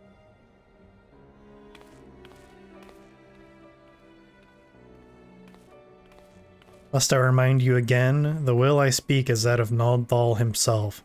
The true criminal is he who ignores the words of a god. Beware, Kukuruka. The 12 seldom spare those who claim their voice. This mummer's farce will bring disaster to us all. The cause of the disaster to come will be no words of mine, of that be sure. Ul'dah spoke unto me. By his own declaration, the seal on the Void Gate will be broken. Once thrown open, it can be closed once more by none but he who bears the gem of Shitoto.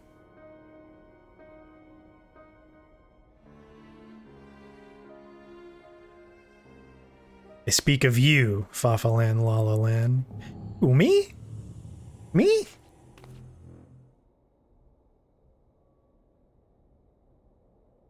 The gem you hold is the mark of a mage of the black. With it in hand, you must now set forth to gather the keys needed to seal the void gate.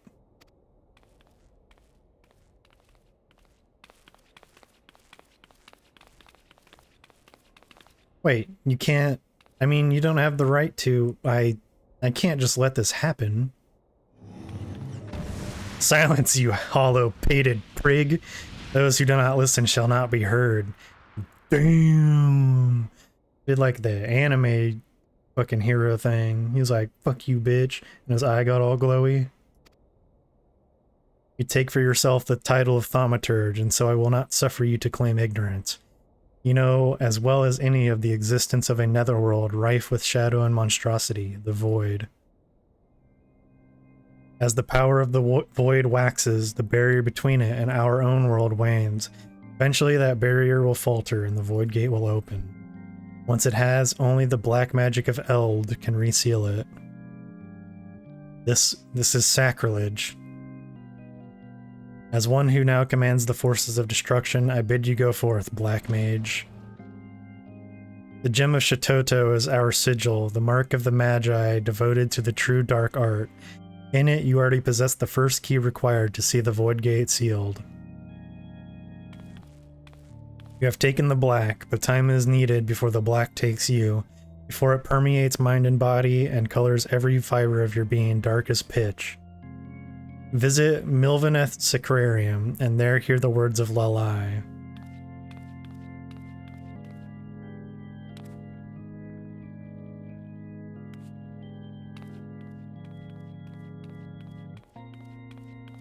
Whoa, she mad. Do not fear the power to destroy. Master it, and with it destroy that which would destroy you.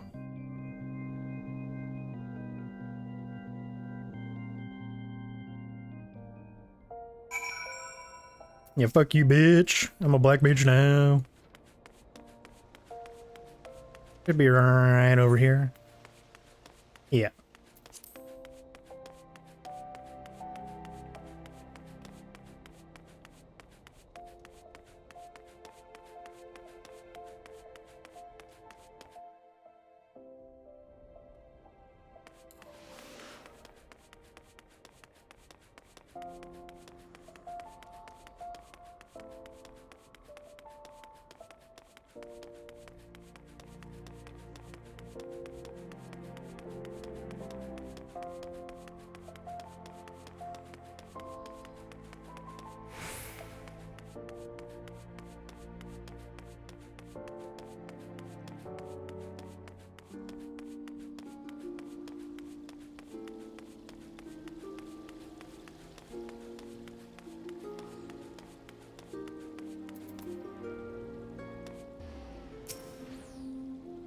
Master is meditating in his chambers, for Naldthal always speaks and Master must listen. He has entrusted me with guiding you on your own path. On your path, but you must walk alone yet. Come again when the black has grown stronger within you.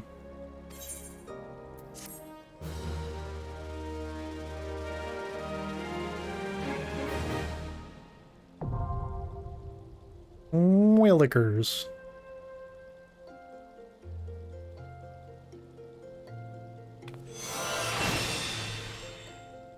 So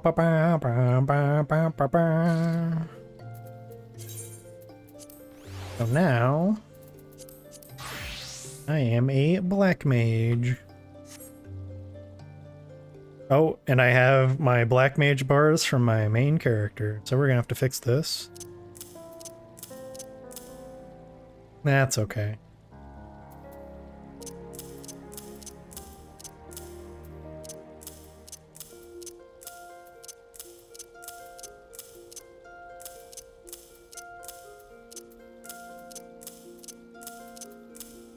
I think there's, yeah, like a way faster way to do this.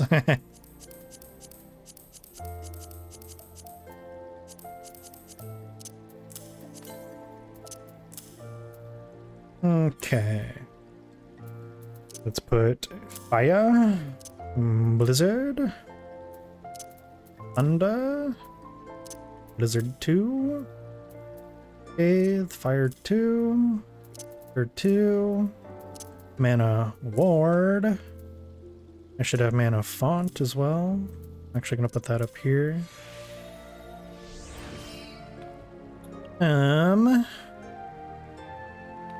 Okay.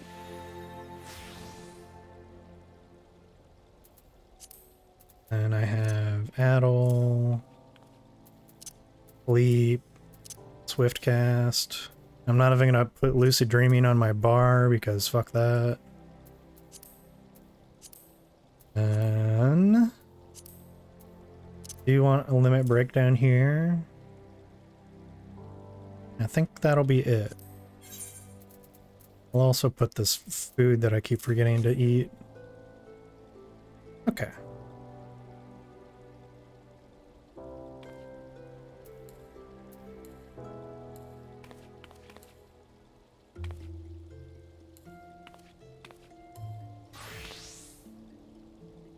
Yeah. Okay. So, I think we can go back to Gridania now. I don't really think there's anything else for me to do as far as unlocks go. Actually, let me consult. There's a nice little list on the wiki.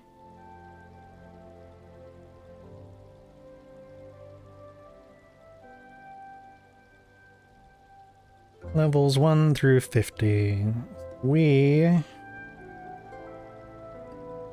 Oh, that's right. I have retainers and I haven't done anything with them yet. And truthfully, I'm probably not going to for now. Unless I need more storage space. I can unlock Palace of the Dead. I'm not going to do that.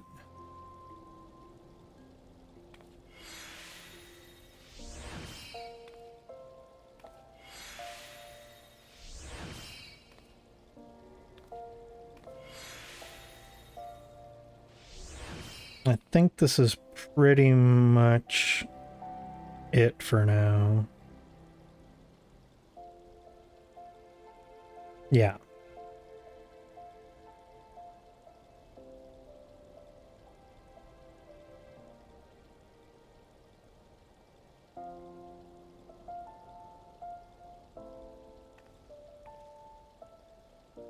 Yep.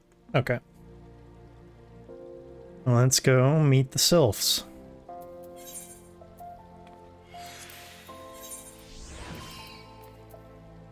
Probably gonna get an FPS hit here, as usual. I don't know why this Aetheryte in particular is so bad. Like, it makes sense that the Limsa one is. But it's not like there's really that many people here. Does this give XP? Might do this just for the XP. The earrings are kind of whatever, though. I think I literally just have to go talk to an NPC. Baffalan, is it not? I've been following your exploits with great interest. You have served Ul'dah well, but I believe your greatest accomplishments are yet to come. It is with such lofty expectations that I would grant you passage beyond Gridania's own White Wolf Gate. Take this pass and show it to Franche-Montio, the Gatekeeper. Gird yourself well for the battles to come, and I'm sure that news of your deeds will reach me again before long.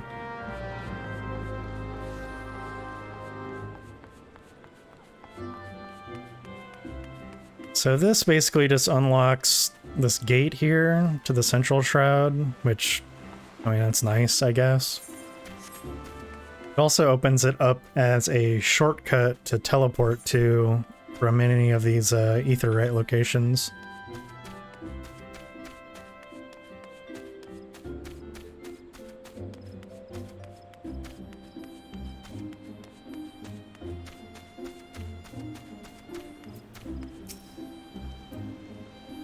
Only those who possess a gate pass may travel through the White Wolf Gate. It is for your own good. The fearsome beasts that lurk beyond would tear an unprepared adventurer limb from limb.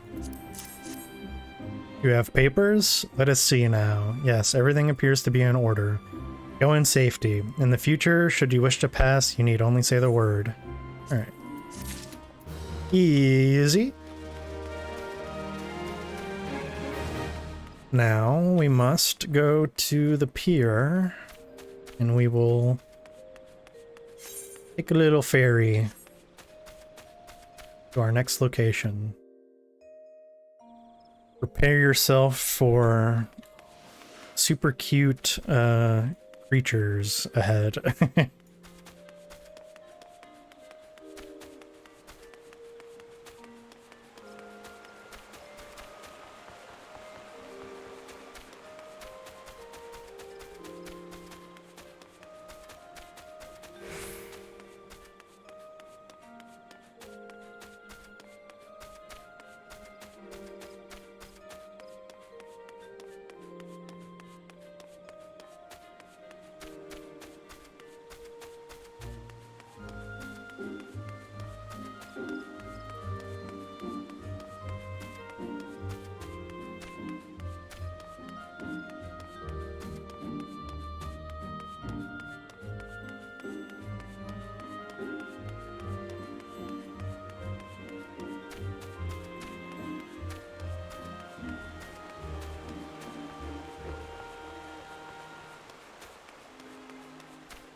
Aye, the ferry docked at the base of this hill will carry you across the lake to East Shroud.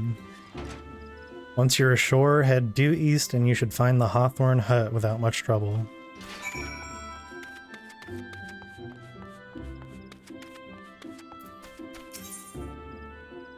Yep.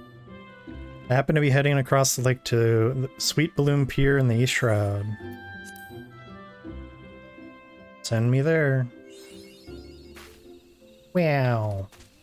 Oh, I forgot to put my Chocobo is out. Should we use the carbuncle? Let's use the carbuncle for a bit.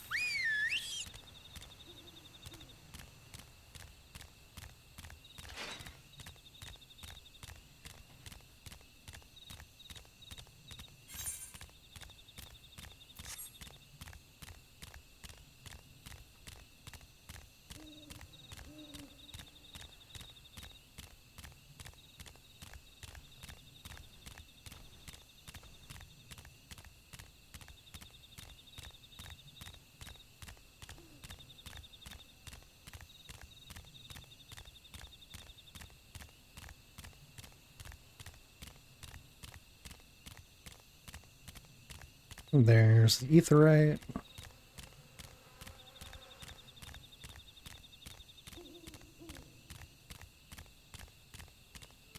We'll grab that first.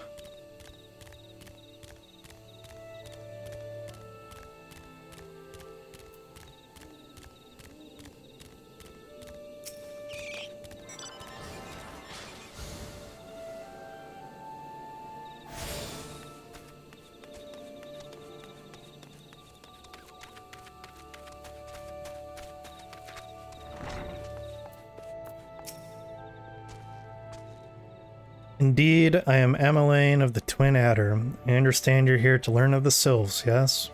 For all their whimsy, they are a wary lot, particularly since the Empire has come to the Shroud. Earn their trust, however, and they're friendly as any folk. They have their quirks, but so do we all, no? Would you know more, you'd do well to speak with the master of this hut, Rolf. He's forgotten more about the Sylphs than I'll ever know. I mean, this guy literally right next to you?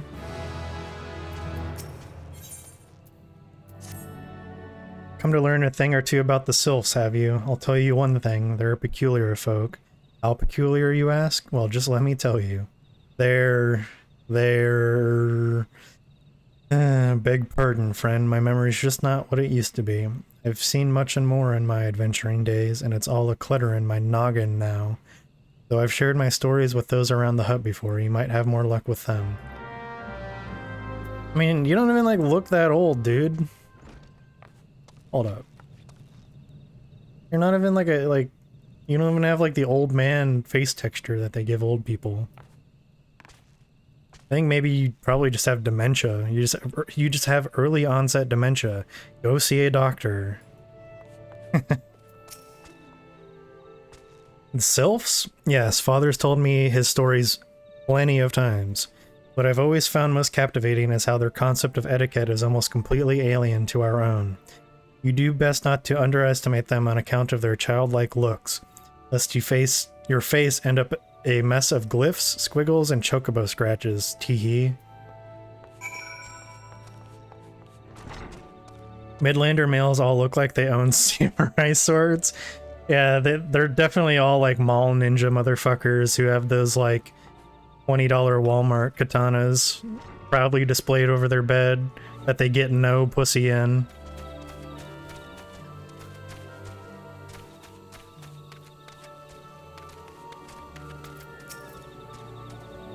The quickest way to a quiver woman's heart might be through her stomach, but don't even think of trying to foist your foodstuffs on a sylph. Jeez, I can't read.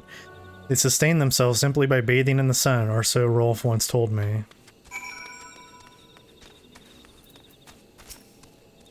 The Sylphs? Inveterate tricksters and troublemakers, that's what they are. One day they're drawing more ball faces on our masks, the next they're sending our young sentries falling to the bottom of a ravine. Tell them to stop and they just laugh at you. Rolf claims they harbor no ill will, but I dare say such pranks are no laughing matter. It's just a prank. Just dropping someone down a bottomless chasm. It's just a prank, bro. Have a sense of humor.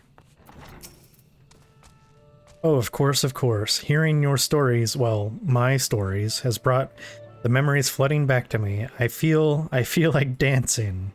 Yes, nothing... He's actually dancing, okay. Yes, nothing brings people together quite like a little toe tapping. A sylph told me long ago that dancing is a time-honored greeting among their kind. You do well to remember this. It just may help win the favor of our forest friends.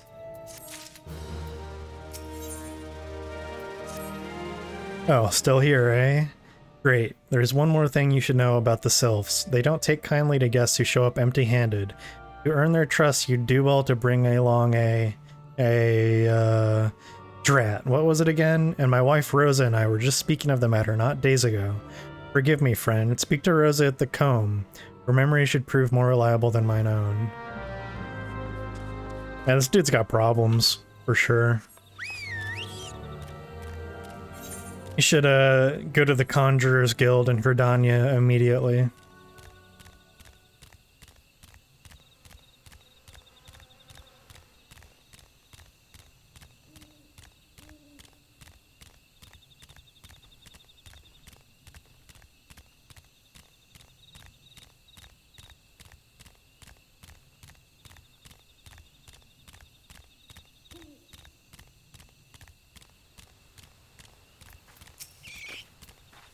A peace offering for the Sylphs? Were it anyone else, I'd recommend a jar of honey, but I fear they wouldn't get past... That wouldn't get you past their front doorstep, dear. No, their tastes run far more to the unusual. Are you perchance familiar with milkroot? That's what we call the root of the most fiendish seedkin, the ochu. When chewed, it exudes a cloudy liquid that's said to induce curious visions in the imbiber. You'd not catch me dead trying this stuff, but the Sylphs seem to enjoy it to no end.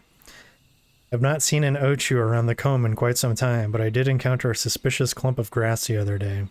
Were you to stimulate it somehow, with some of this amber syrup, for example, you might be surprised at what comes out. Good luck. So let me get this straight. I need to go to this ochu and get a milky white substance from it. Alright. I'm in. You've convinced me.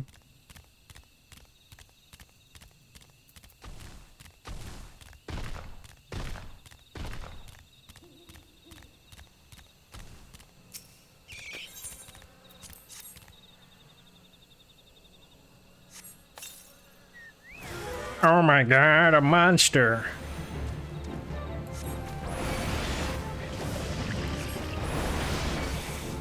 And you're dead.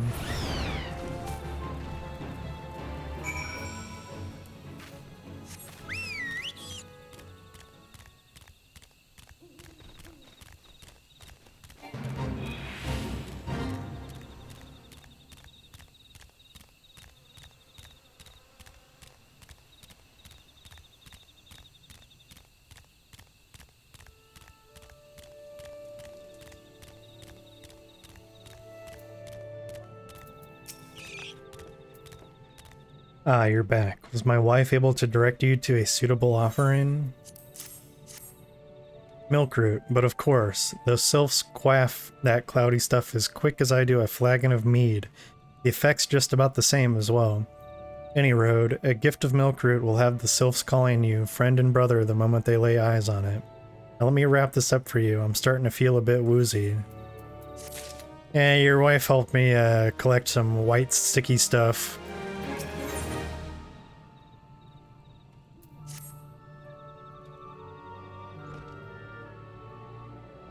I've taken the liberty of wrapping your milkroot well and good. This should keep it nice and fresh, not to mention spare you from that god's awful stench.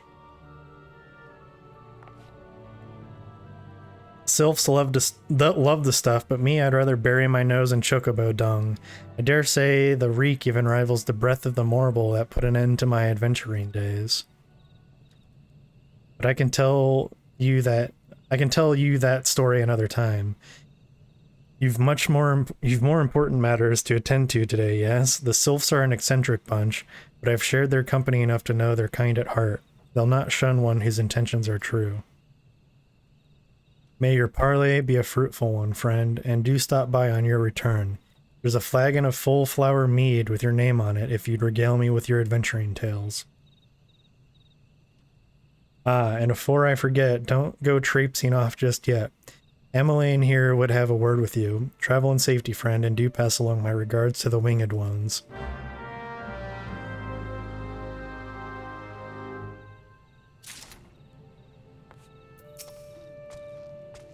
It's good to see your knowledge of Sylphic culture has matured. I see no reason to delay your mission any further. Upon your arrival at Little Solace, seek out a young sylph by the name of Camuxio. Or Camuxio? He has served as an intermediary between our peoples on many an occasion, and has the close ear of his tribe's elder.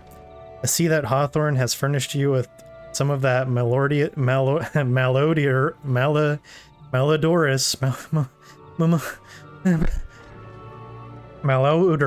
root the sylphs so adore.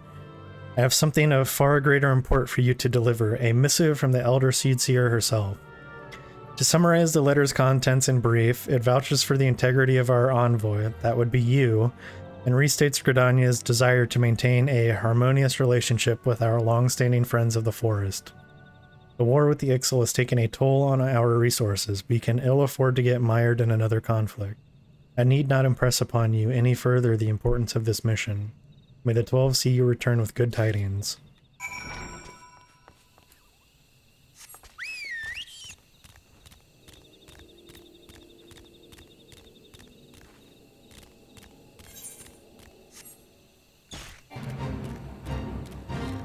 That's a big ass bug.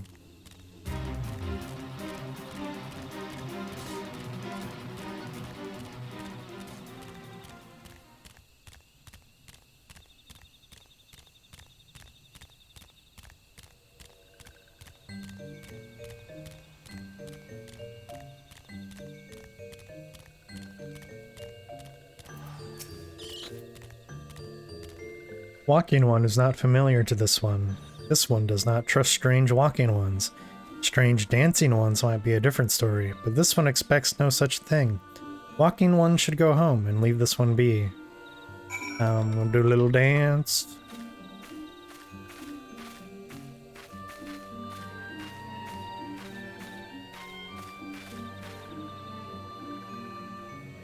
This one would welcome Walking One who moves like these ones. If Walking One would talk to this one will answer.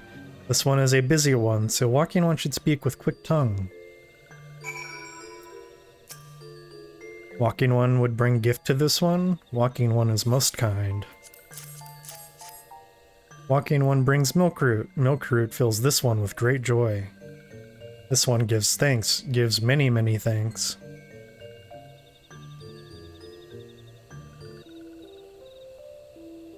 Walking One carries message for Elder One. This one will deliver the message to Elder One. Walking One should not worry. Hello there. We're envoys from Gridania, and we're here to treat with your people. Aye, we come to pay our respects to your elder, and to learn from him more of your Lord Ramuh. Who are these ones? These walking ones come from Gridania? Walking one become a dancing one and brought Milkroot, but walking one tricks this one. This one does not like tricks. This one will speak no more. Elder one is busy. Walking one should go home. Go home, you say? The Sylphs of Little Solace have always welcomed Gridanian envoys with open wings. The letter carried by Fafalin here is an oath of peace penned by the Elder Seedseer herself. Still you would refuse us? This one's reasons are no business of Walking One's. Elder One has no words for Gridania. Walking Ones waste everyone's time. Midget mage guy and the flying Brussels sprout. Well, I never. Turned away at the gates. Whatever did we do to deserve such a rude welcome? Was Fafalan's jig insufficiently jiggy? Getting jiggy with it, na. I'm as baffled as you, but something tells me recent events have our erstwhile fluttery friends feeling uncommonly wary. It would seem we've no choice but to ask around and see how we might earn their trust.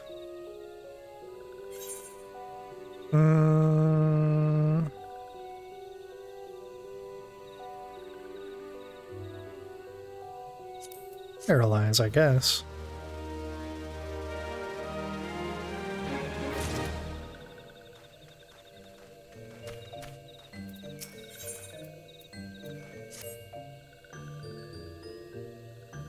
Say, are you in the mood for dancing? That's right, dancing. You went through all the trouble to learn the Sylph's traditional greeting, but you've greeted hardly any of them. Why, if I were a Sylph, I'd be beside myself with delight to see an adventurer expressing an interest in my culture. Me? Of course I'd be happy to join. Ow, ow, there goes those bloody leg cramps of mine acting up again. You fucking... You bimbo.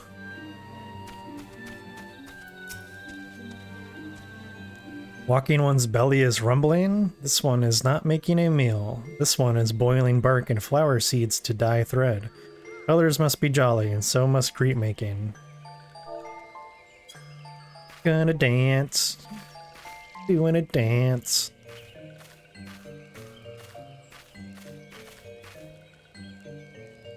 Ooh, Walking One knows Jolly Dance. Jolly Dance fills this one with good cheer. Let these two be friends. Yeah. I must dance for all the cabbage people.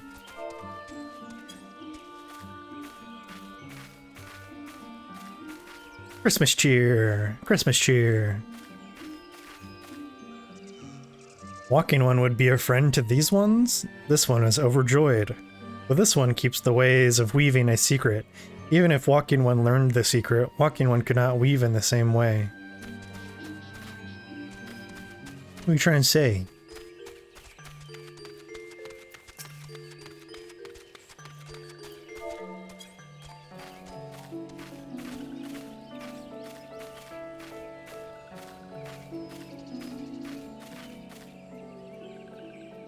Ah, Walking One is a friend to these ones. Friendly like gracious Elder One of Forest City. Knows how to dance into these ones' hearts.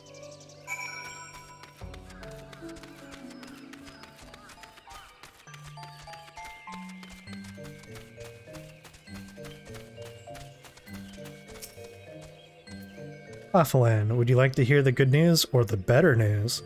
The good news is that your lovely dancing has brought smiles and high spirits to all of Little Solace. The better news, why, I've thoroughly recovered from those accursed leg cramps. Onward to our next adventure. Shut up.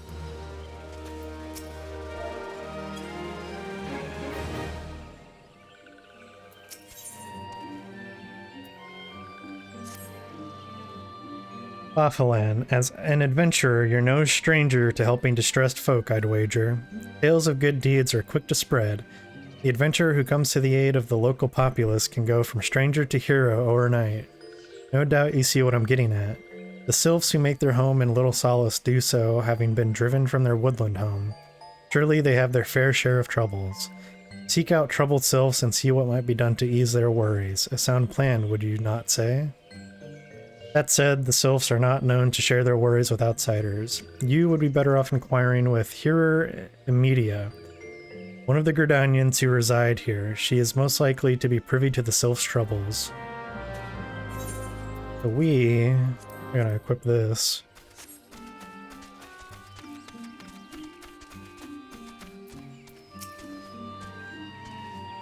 Praise be to the elementals. I cannot express how happy I am to see an adventurer with a truly gentle heart. The Sylphs of Little Solace are sorely in need of aid. Pray hear me out. Being a temporary settlement, Little Solace wants for amenities, and not least a stout set of defenses. Consequently, beasts from malms around are free to wander in and terrorize the hapless residents. The Z's, Gorlins, and Gall gnats that roam these parts are especially troublesome, but slaying one of each should serve as a warning to the rest. Furthermore, perhaps you could gather 3 brownie brushes as well. They play an important role in Sylphic culture. I do not claim to know the details, and what with such feral beasts prowling the forest, they are not easily come by. When you are done with the deed, seek out Camuccio. He is slow to warm to outsiders, but your good intentions will not be lost on him. My own experience speaks to this. Oh, I had to sneeze. Excuse me.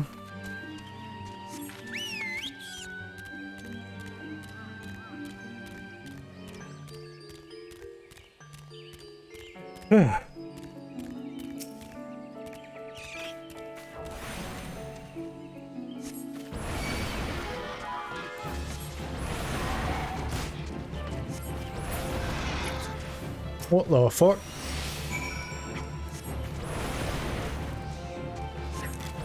Hey, you're dead, mate.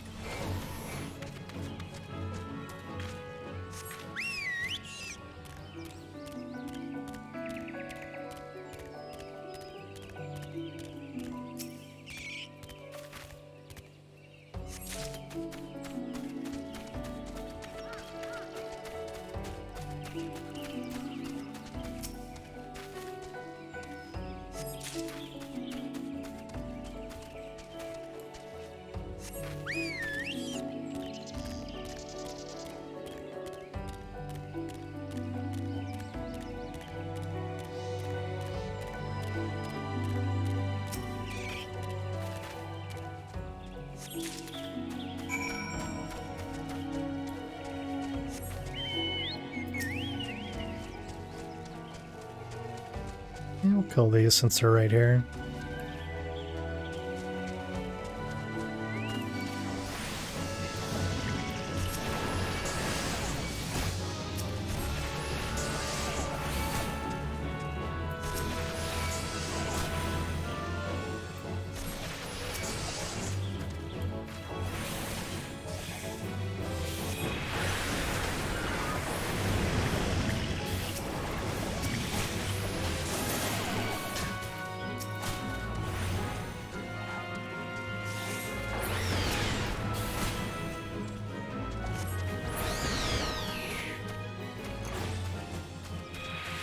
Easy peasy. Kill a bug.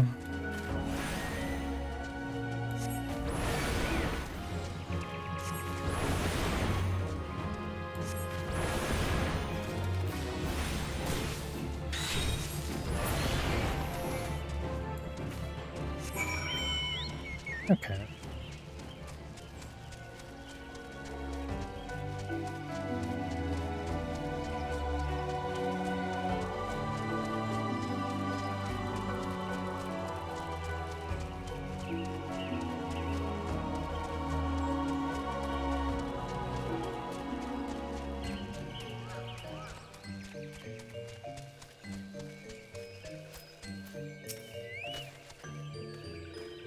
Dancing One is still here. Dancing One can dance all day. This one's trust is not so easily earned. Dancing One brings brownie brushes for this one. This one can dye thread once more. This one is pleased. Dancy One kills Bitey Buzzy One. This one hates Bitey Buzzy Ones. Dancing One is kind, too kind. Many walking ones come to these one's abode. If you are friendly like Dancing One, perhaps this one was wrong not to trust Dancing One after all. Yeah, that's right. Should have trusted me. This one asks Dancing One for forgiveness. These ones have many troubles since Walking Ones last came to our abode. This one must be careful, always careful. But Dancing One is not like other walking ones. This one can trust Dancing One. This one would ask Dancing One for help. Yes, they talk this annoying all the time. Also, my FPS is really fucked up right now. That's strange. Strange walking ones with bodies of steel come to home of these ones. This one thinks steel ones come from Empire. Where Empire goes, many living ones become dead ones. Trees fall and bushes burn. These ones' home is in danger. Danger. This one begs of Dancing One to help this one know more. Dancing One is friends with these ones and walking ones, yes? Dancing One must speak to these ones here and walking ones in Hut House and find out more. Why is my FPS like this? This one has a bad feeling. This one fears steel ones are after something. But this one should speak no more. Go, Dancing One. This one depends on kindness of Dancing One.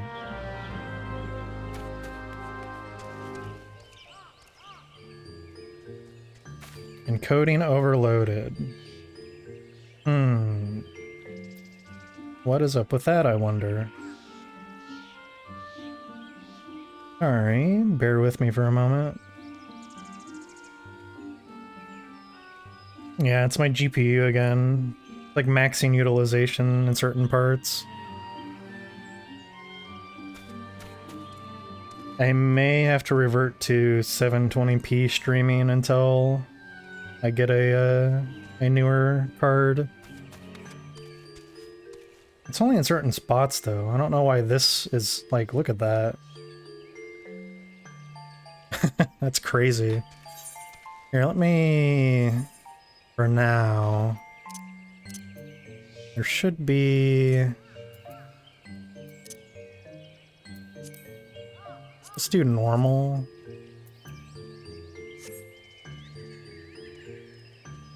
Yeah, it still doesn't really help. Strange.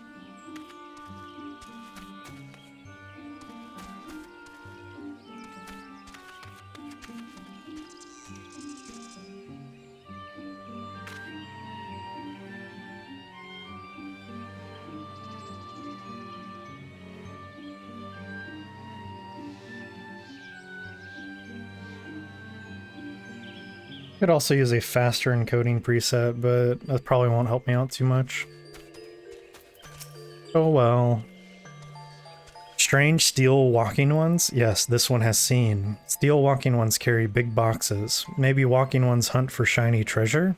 This one likes treasure. Yeah, treasure. Give me the loot.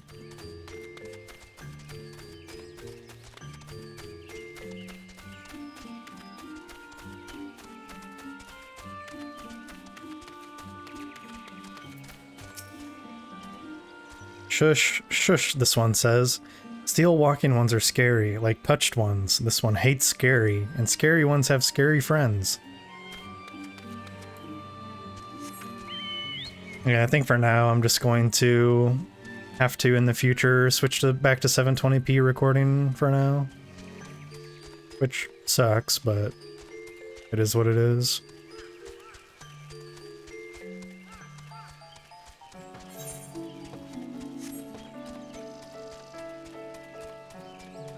Thankfully, it's only in certain spots. I wonder why it's over there that's so bad.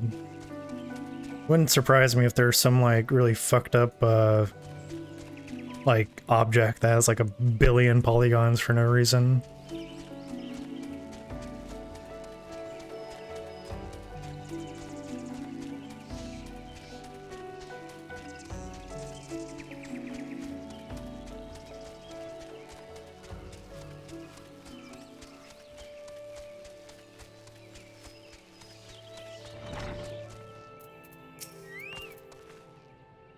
Here's some types clad head to toe in steel, you say?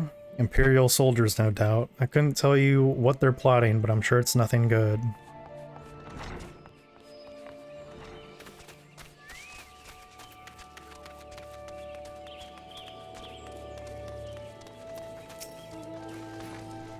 Men clad in strange armor? Why, now that you mention it, I did see some suspicious types of late. They were gathering deep in the forest. I simply assumed they were adventurers. Yeah, well, you assumed wrong. Not a very good guard, are you?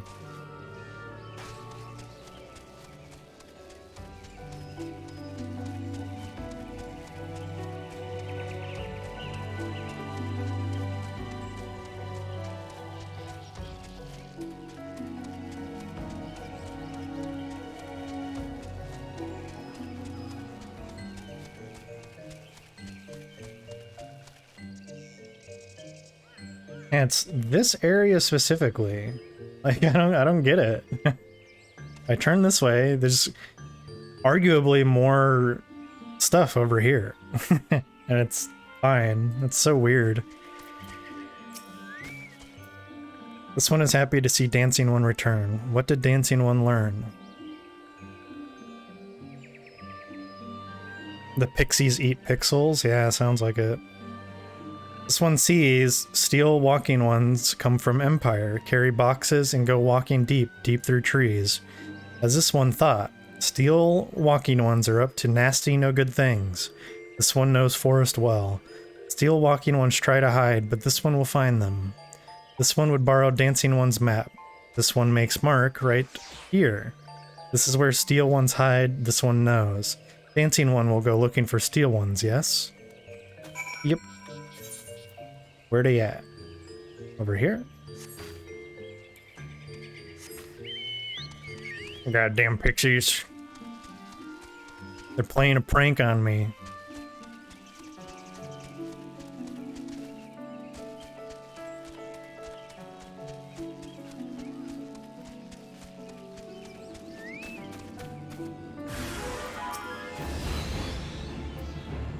Come on.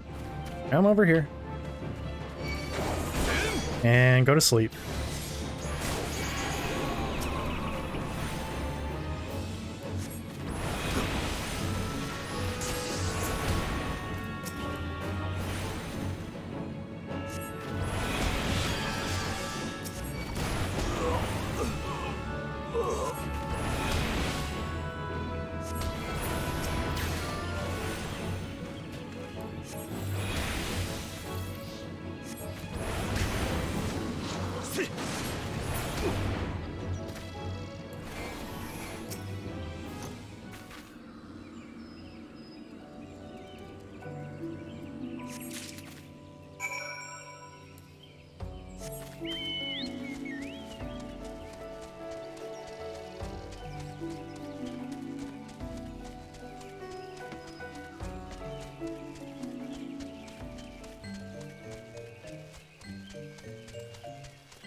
Dancing One is back. This one breathed a sigh of relief. This one was worried. Dancing One found something. Dancing One found a paper inside a box. This is a message from Empire. This one can read Walking One symbols. Message paper has names of food and rocks. Food and rocks were inside boxes, this one knows. This one does not understand. Food and rocks mentioned all come from home of these ones. How do steel walking ones know to find them? If they're sneaky, is there sneaky one hiding behind this one's wings? Snooping one selling secrets to steel walking ones? This one fears for this one's home. The Dancing One has helped this one much today. Dancing One must promise to always be friend to these ones. Yeah, I can do that.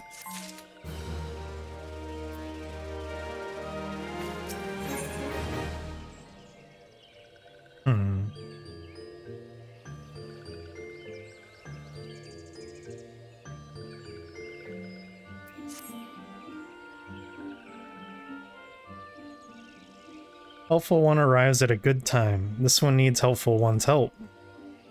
One of these ones named Clashio, or is it Claxio, I wonder, ventured outside Little Solace alone.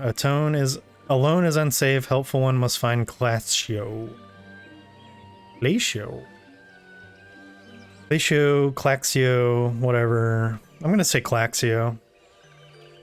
Struck west after leaving the settlement. Hurry before Claxio ends up in the belly of a beastly one.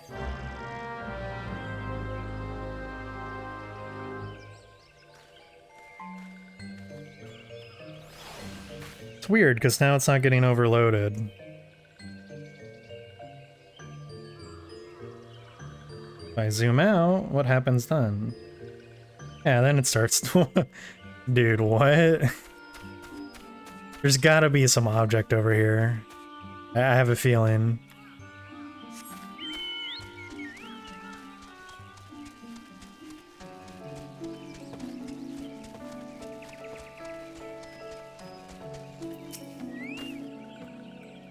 What? Walking one wants this one to return to Little Solace? Don't make this one laugh.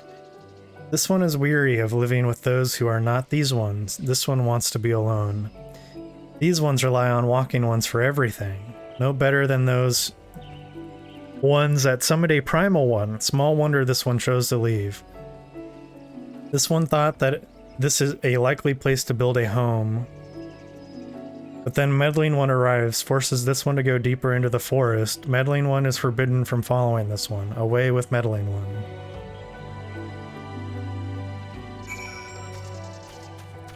Okay.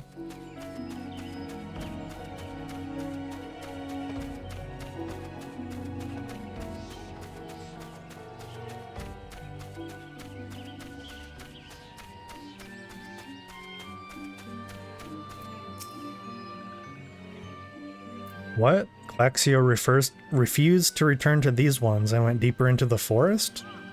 But this one saw touched ones lurking in the forest. Helpful one must hurry. Hurry and find Claxio.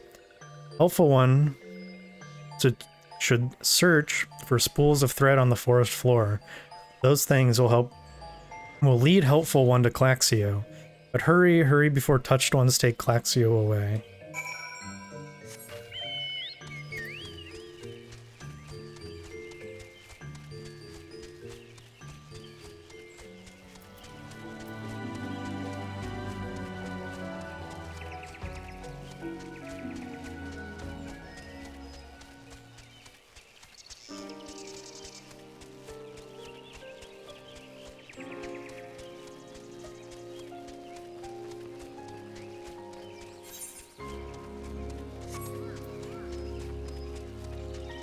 So I could look for these thread things on the floor, or I could just, you know, look at the map that tells me exactly where to go.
Easy peasy.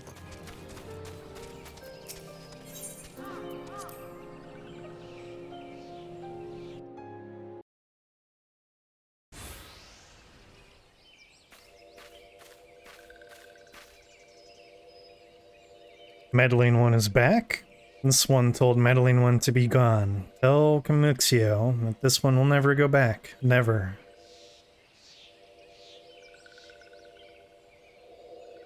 Uh-oh. The touched ones. Touched ones should go away too. This one is good one. Everyone should just leave this one alone. Be on guard. These sylphs have been tempered, brought under the thrall of the primal Ramuh. Akin to the Ul'dah tempered by Ifrit, these sylphs exist only to serve their deity. I'll not answer to words, only steal. I take no pleasure in this, but it must be done.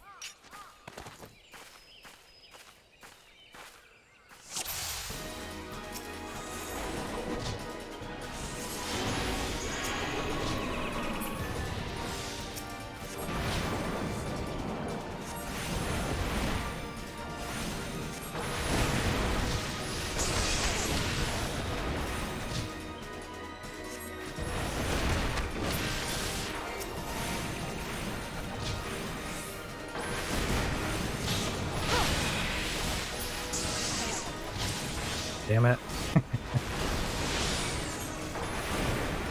More.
Where the fuck you think you're going, homie?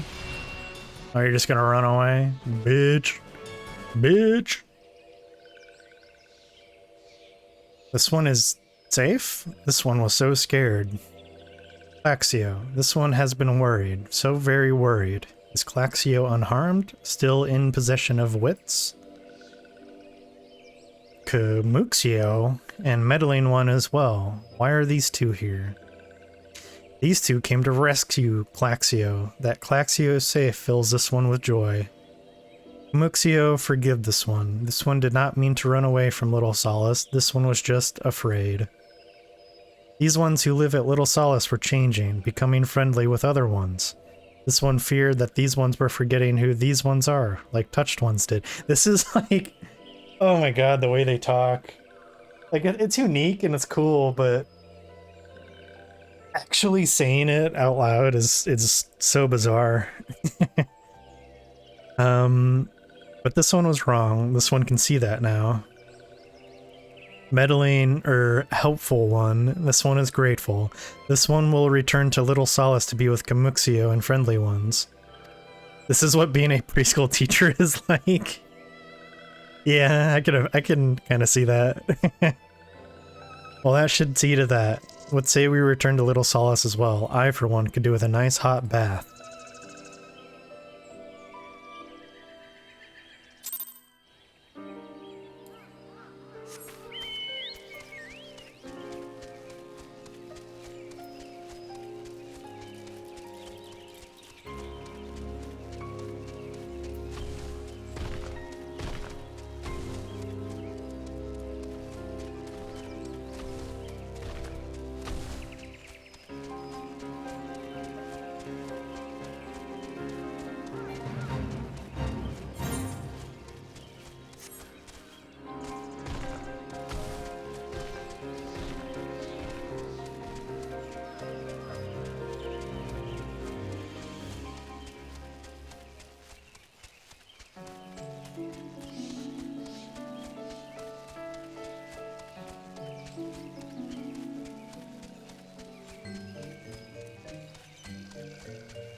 This one thought Claxio was lost forever.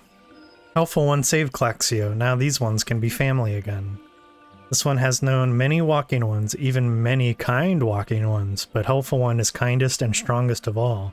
That's me! Helpful one is a hero to these ones. Helpful one will bring these ones and walking ones closer together. This one knows. This one would take Helpful one to see the Elder One. But Elder One is dead. No.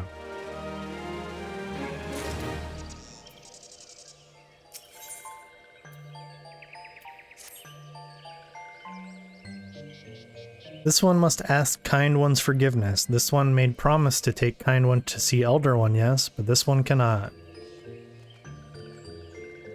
This one cannot because Elder One is not here. Elder One is not anywhere. Elder One went into forest yesterday but has not come back. This one is worried. Elder One often goes in for us, but never for this long. Kind One will help find Elder One, yes? Near where Elder One disappeared is the home of a walking one named Buscaron. Buscaron may know what happened to Elder One. This one would talk to Buscaron, Buceron, Bussiron. The walking ones do not always trust these ones. Would Kind One talk to Buscaron for this one? And Kind One comes from Gridania, yes? In Gridania live many Kind Ones, yes? This one begs of Kind One. Please go to Gridania and ask fellow Kind Ones for help, and please hurry. These ones are not safe until Elder One returns. Let's go back.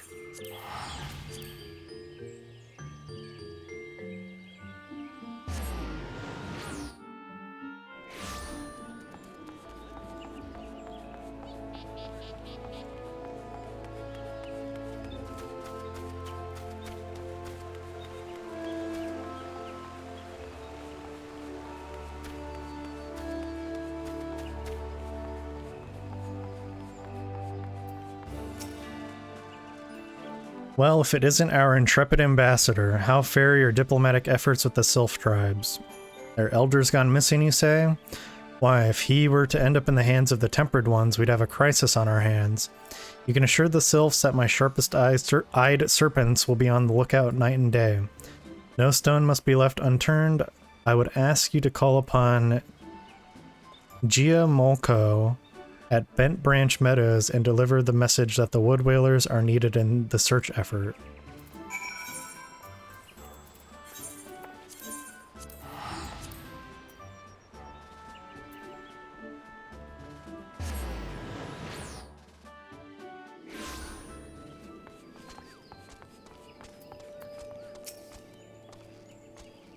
A message from Commander Wilwa. Fucking French-ass names. I don't know how to pronounce that shit. I'm American. All I know how to do is say cheeseburger and hot dog.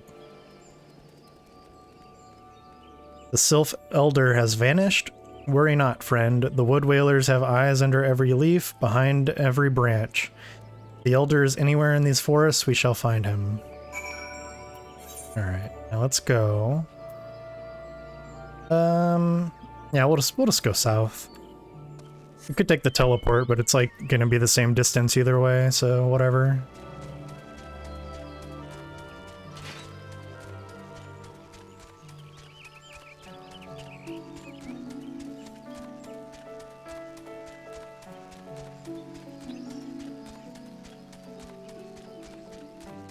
I was thinking about it a bit more, and I think I'll still stick with recording in 1080p, because it's like very few areas that give me troubles. Like, near that Aetheryte in Gridania and like Limsa and stuff, it kind of makes sense because there's just so many people. But like, I have no idea why that specific spot back there was like just killing performance. It's literally using like 20% of my GPU extra than normal. I don't get it.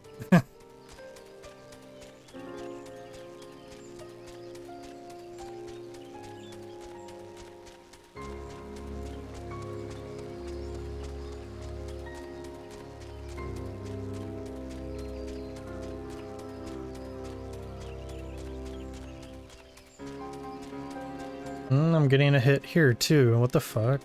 Okay. Never mind. I wonder if it's these like flower pot things. I heard they have like a lot of polygons for no reason.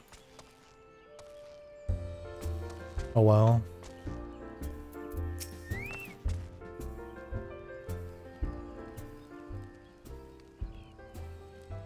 Well met, adventurer. We have the finest grog and grub this side of Not here to fill your belly then? Hunger for news, is it?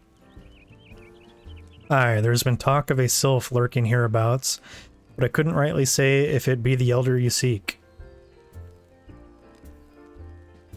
Those woodland scamps all look alike. Short of painting one red and another one blue, most folk would struggle to tell two of them apart.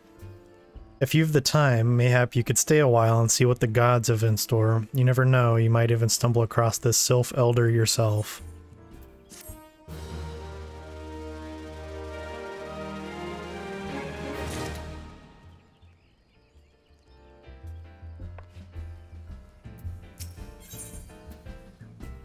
Chicken egg. No word on the Sylph Elder yet, but I'm sure it's only a matter of time. In the meantime, how about doing a favor for old Busseron in return? Right then, let's put you to work. There's a customer outside who's spoiling for a fight and I need you to cool him off for me. No need to go cracking any skulls though, just take this tub of cold water and douse the drunkard, tends to do the trick. My patrons can swill grog all night and carouse loud enough to wake the dead if they wish, but as soon as it turns violent, I've got to put my boot down.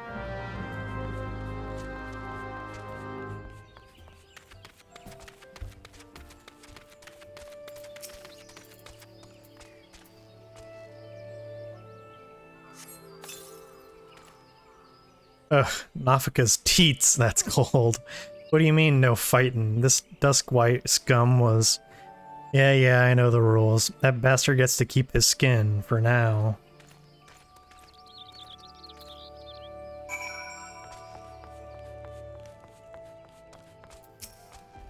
Just a little casual racism going on. Don't worry about it. Nicely done. I'll not have my patrons picking fights with each other over a bit of petty prejudice. In case you didn't see, the bloke who caught the brunt of that outburst is a Duskwhite Ellison.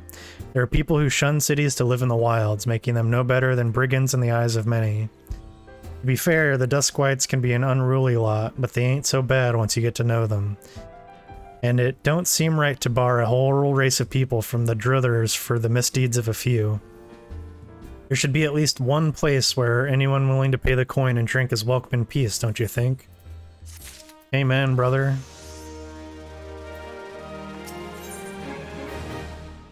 Oh my god.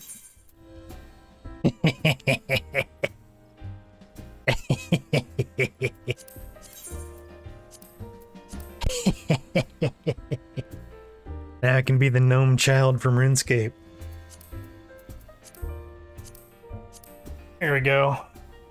I'm the gnome child now. Ugh. Goofy ass hat. Got nice old glasses though, it's cute.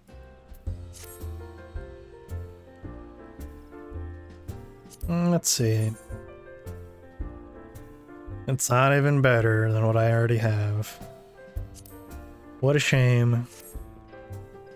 I appreciate all the good you've done for our patrons. If you aren't disinclined, I have a favor of my own to ask you. There's a Chi-Churn friend of mine, you see, name of Tetaroon, or Titiroon, Tataroon, who knows. A good lad. It was right after the calamity that I came across him fallen in the shroud. He nearly died in all the havoc, so I took him in and nursed him back to health best I could. He worked here at my Druthers for a spell after that. Got to talking about striking out on his own, he did. Not long after he cast his lot with a merchant bound for Lenosha. Well, it just so happens I got to cleaning up around here and came across something of his. This scarlet earring. I know he was fond of the thing, but he must have forgotten it when he left. So I'd like to see it gets to him. Can't say for sure where he ended up, but might be a friend of mine can. A Rogadan fellow named Bainsing? You can find him on Hawker's Alley in Limsa Lamenta. He knows everything of the comings and goings of merchants there. Okay. Time to kill my FPS yet again. For 10 seconds.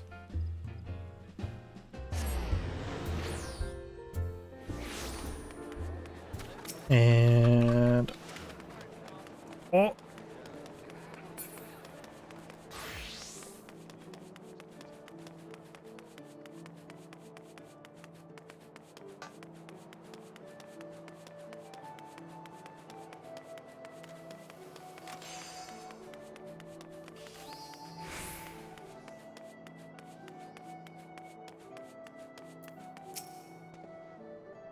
You found your way to Hawker's Alley, friend. A Chi-Churn what worked at the Druthers? Aye, you speak of Tetaroon. Related to that Kyokyo rune bloke just over there by some blood or another. Two of them put in together and were making good coin, but old Tetaroon up and left Limsa not long ago. Couldn't say as to why or where. Better off asking Kyokyo-rune himself. He can be tight of lip though, I warn you. Best to take this chicken egg with ye. Little bastard loves the bloody things. Good to hear about old Busk though. Sounds as though he ain't changed a bit. Just like him to send a venturer along. Too shy to come his own self. Gods, I miss drinking with that fool. Hello, rat person. Customer, be welcome. Not customer, not come with custom. Kyokyo-rune busy with business. Too busy for blather. Can you post the Wake Up Joe video? The Wake Up Joe Biden one? Which one are you talking about? I also have like several of those, I think. But I think I know which one you're talking about.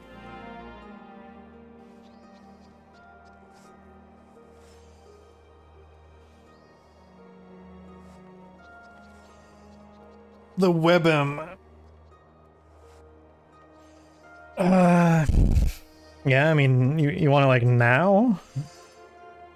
Or after the stream? Like how important is it?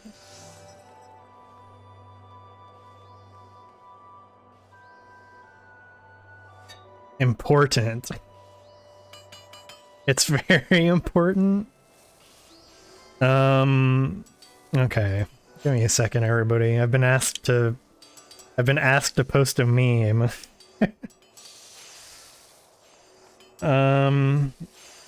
The only issue is I have a lot of memes, so I have to find it.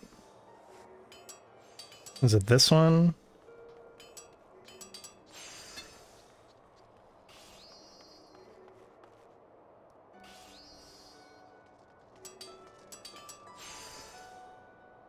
Sorry, it was tanking. That's okay. I don't know if this is the one you want, though. I actually, it's like kind of weird. I have a few of these.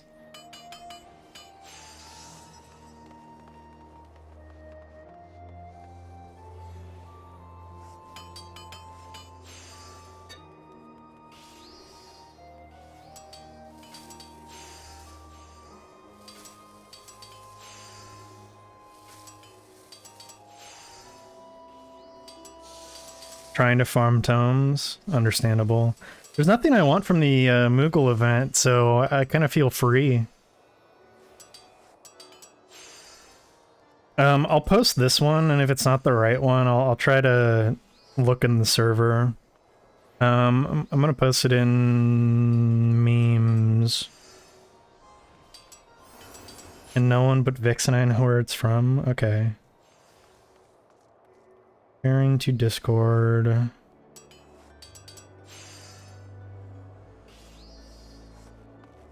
It is now uploading.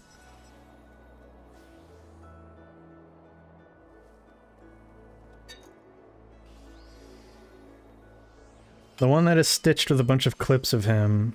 Okay, I think this is the right one then. It's like a almost 2 minutes long, I think. Something like that.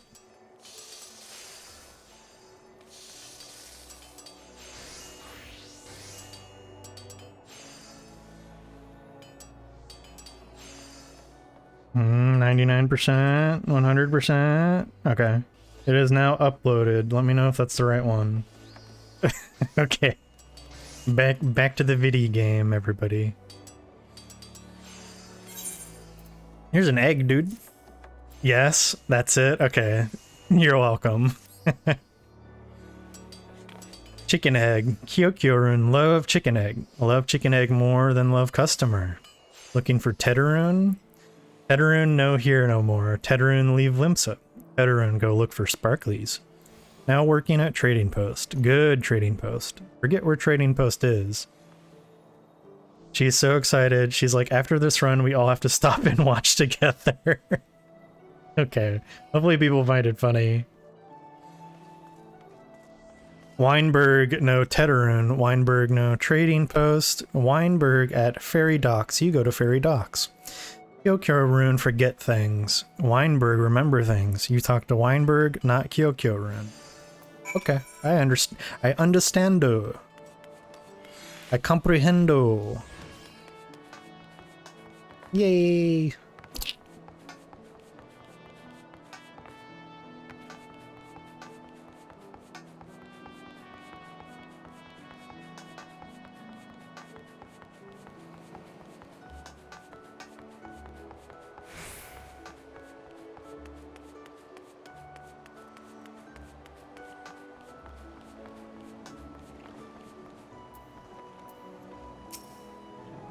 Teterun, I seen him. That is to say, I saw him. He was headed somewhere up north by way of the ferry to Aleport. Might as well head there and see what you can suss out. Yo, he said sus, dude. The skipper here can take you there. When you arrive, I'd start by asking Aldfoot? He's an old hand what knows a great deal about a great many things. Alright, let's go.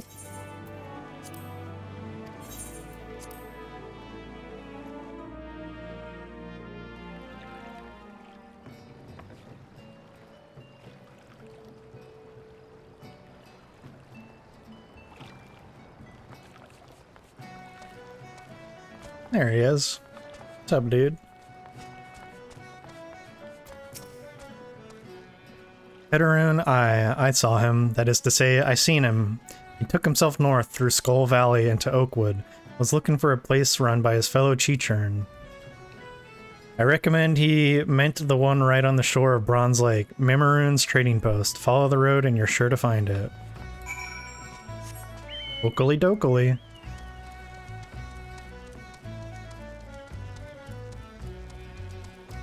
This is some medieval ass music.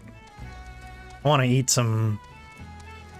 I want to eat one of those like big pieces of meat on the bone that you always see. It's just like a huge fucking slab of meat.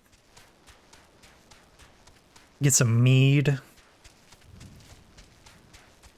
Hit somebody with a foam sword.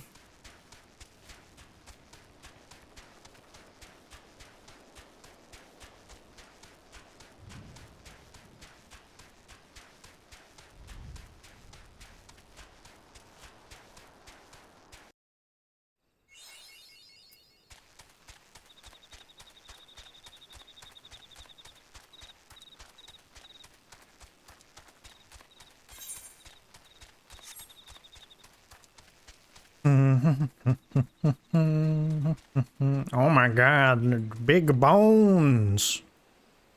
Huge bones.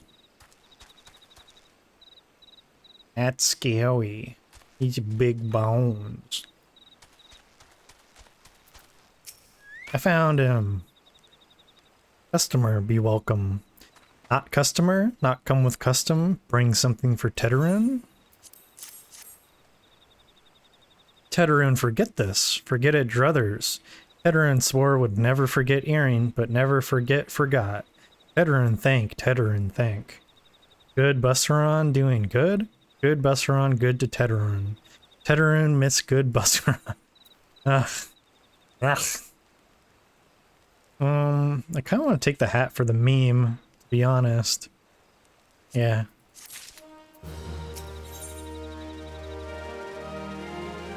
Teterun has places for you to go and thingies for you to get. Good Busseron help Teterun. Teterun dead without good Busseron. Must give thankies, many thankies. Teterun make Chichurn firewater for Busseron. Busseron love firewater. You help Teterun make firewater? Need thingies to make. Need many thingies. Need coral pup whiskers. Need 3 good coral pup whiskers. Karkinos, it's a giant enemy crab. It's huge.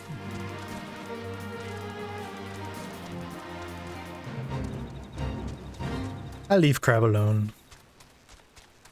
Crab people, crab people. Look like crab, walk like people. Oh, hello. Any more?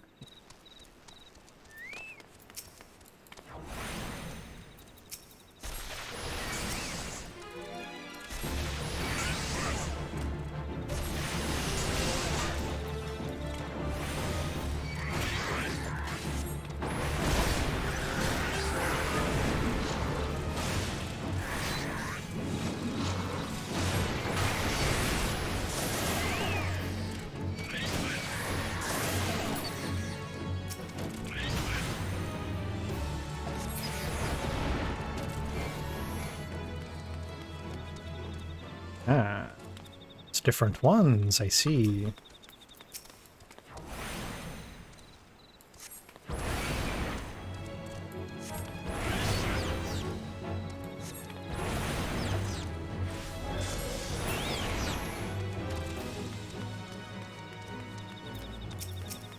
Okay, it should just be these two then.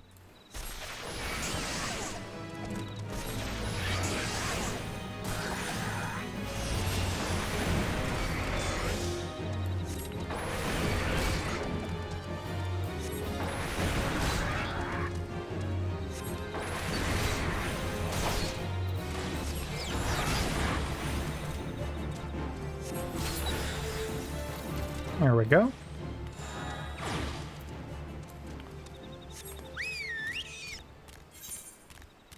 Now, we shall make a glorious jump. We'll do a spin. Oh, kill these as well. Oh my god, it's a giant tonberry. Wow. Spooky.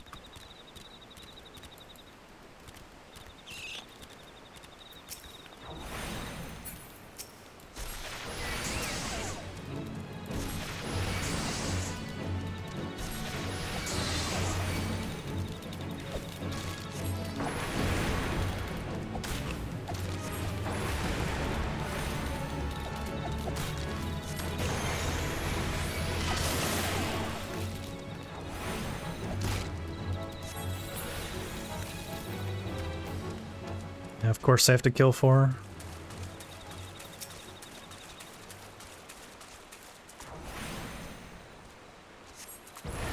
I am getting FPS drops again.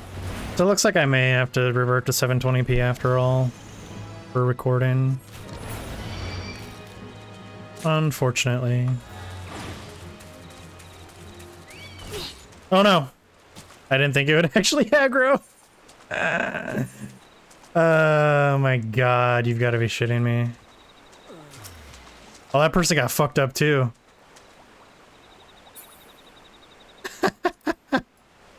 Save me, adventurer.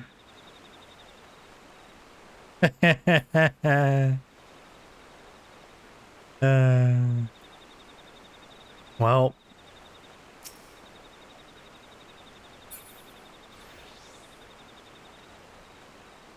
Do it.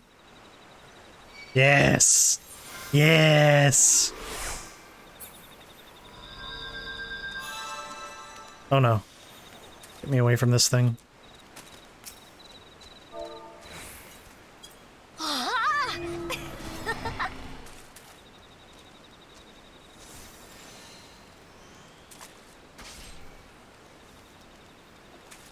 Unfortunately, I can't really help you, bud. So good luck. Well, that's nice. It saves me a trip.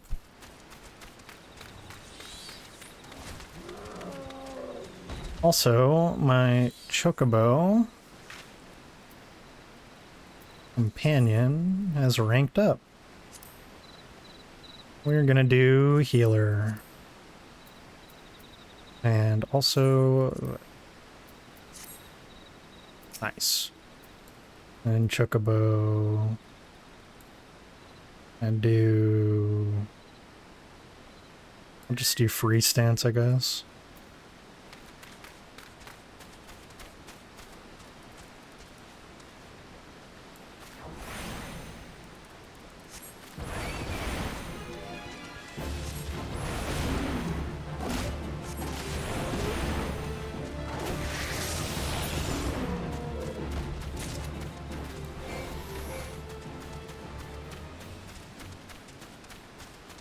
Looks like I'm gonna have to wait for respawns.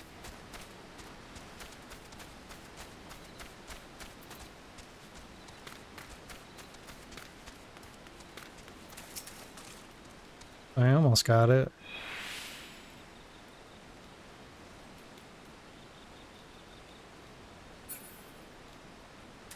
Spooky.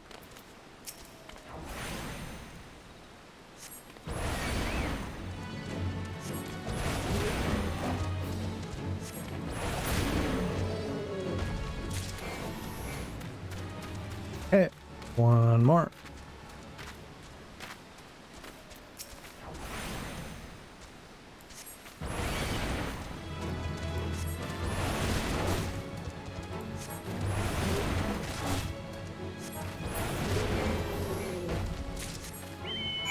Alright, let's try not to get murdered on our way back this time. Maybe they killed it. No, it's still chilling. Huh, they must have fled for some reason.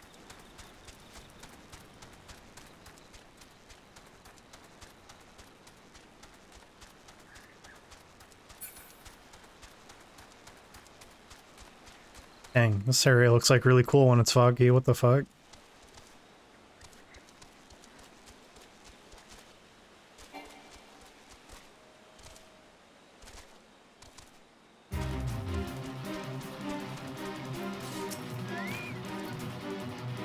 Tedarun make firewater for Bussaroon. You bring thingies Tedarun need? You brought all thingies. Tedarun make firewater now. Make good firewater for good Bussaroon. Tedarun start making firewater now. Good firewater take time. More time, more good. You come back later. How about now, though?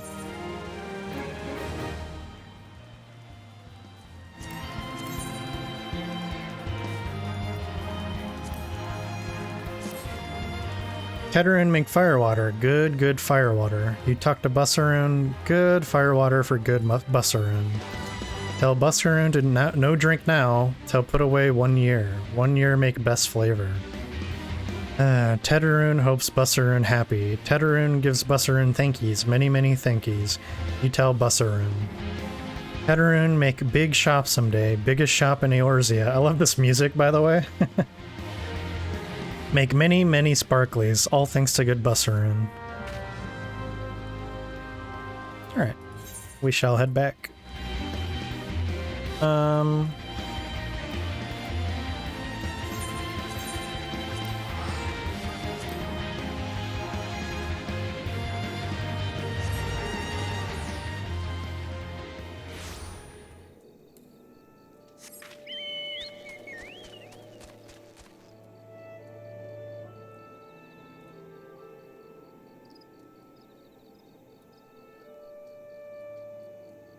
Wow.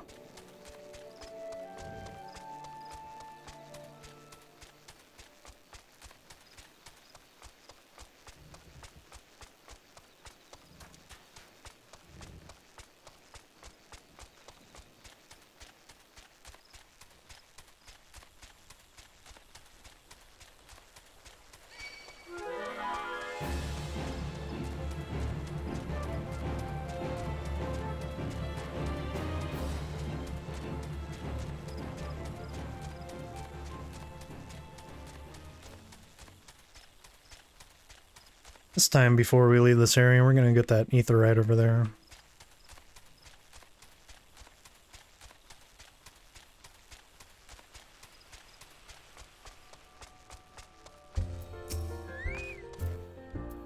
Ah, you return. Thank you for seeing Tedarun's belongings to him. What's this? For me?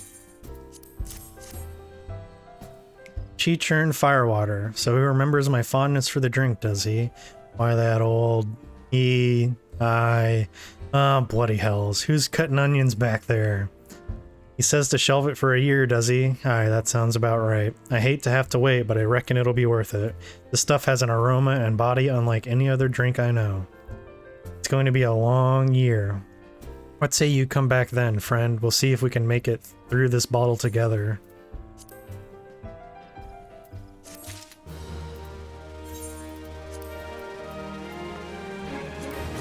I don't think this weapon will be better, but let's check anyway.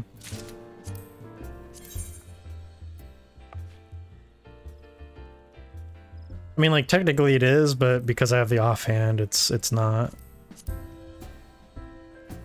Nice.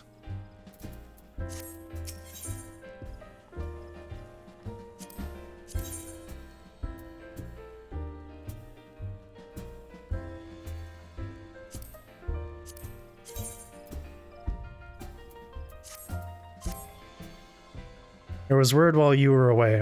Sylphs were seen in the wood, but near no lands of their own. Oh, this was a place near to here, a place we've never known a Sylph to come. Something must have given them cause to venture this far, more than like the missing Sylph elders among them. Here, I've marked the tract where they were sighted on your map. Go see if there's anything to be seen. Okay.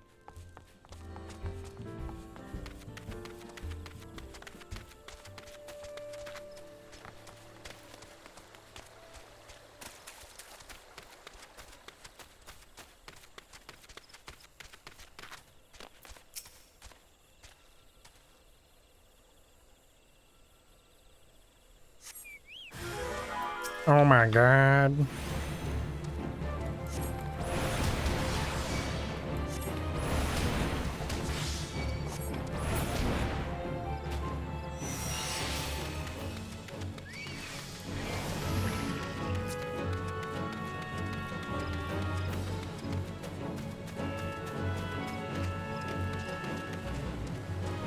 Leave me alone.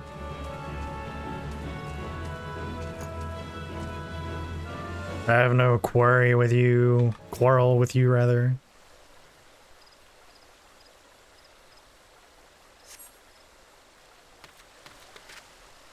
Oh shit.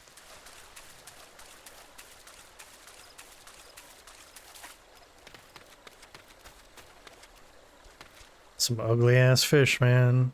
Were you like walking on fucking feet and shit too? Squished in. Abomination.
Alright, this is the last one. This has got to be it, right? Holy shit. Go to sleep. No, you stupid Chocobo.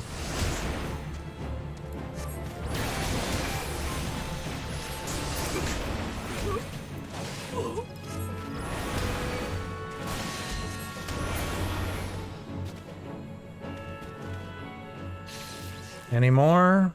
No? Son of a bitch. Oh, wait. Since I'm here, might as well grab this.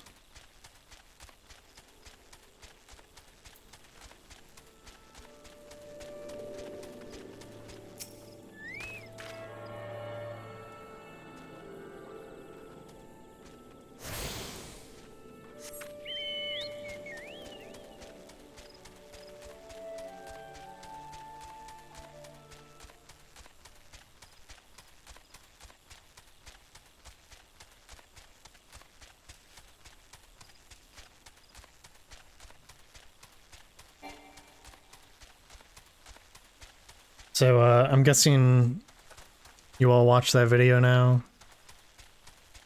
Or not yet?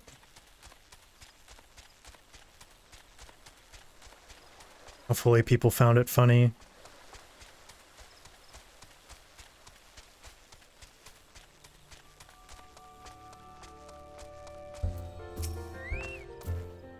Ugh.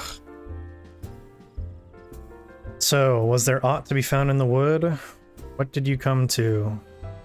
Garleans in this part of the Twelveswood? First Sylphs and now Garleans, and all in the same place. It cannot be mere coincidence. Might the Garleans be following the Sylphs, tracking them or giving chase mayhap?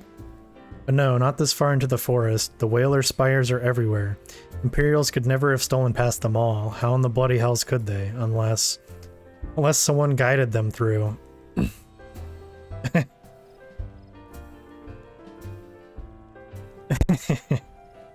Someone who knew where the spires stand and when the whalers watch. A Gridanian traitor. Wow. That's no good.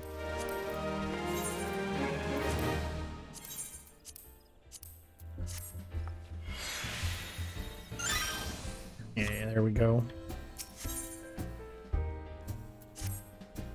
Now what?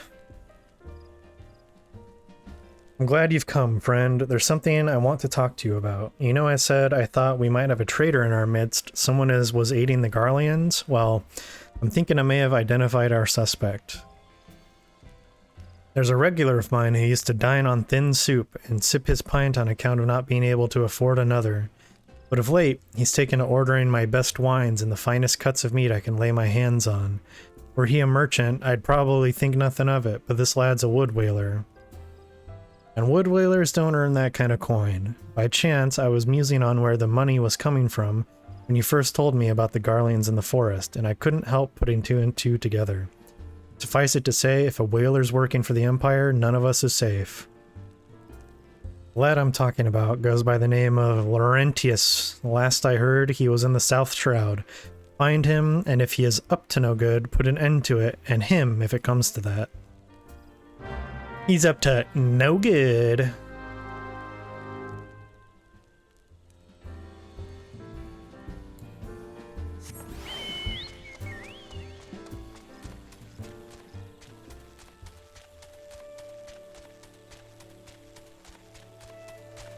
Alright, where are you at? Some bitch.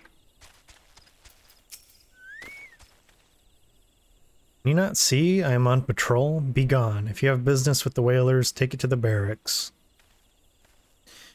The fuck, dude?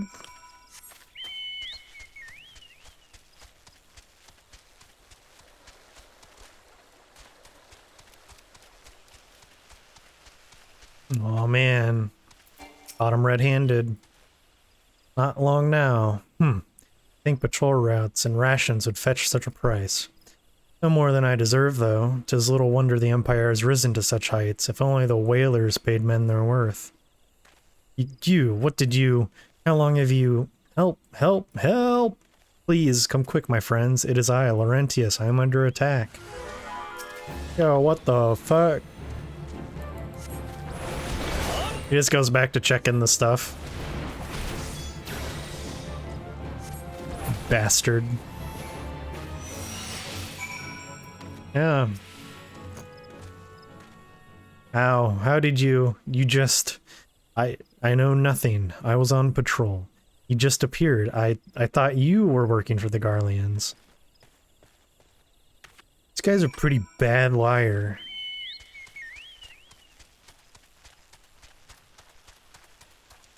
It would also probably help if, you know, you're a traitor to not, like, say out loud to yourself how you're a traitor. But that's just me being silly, I guess. Where you at, homie?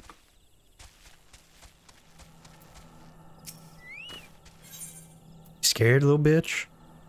Cowering in the corner?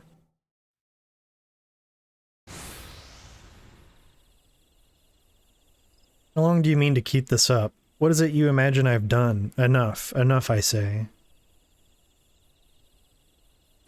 It's over then. I sold maps and rations to the Empire. It was I I meant no harm. I only wanted the coin. How can you possibly rationalize meaning no harm when you are assisting an invading military force into your homeland to do, like, clandestine operations?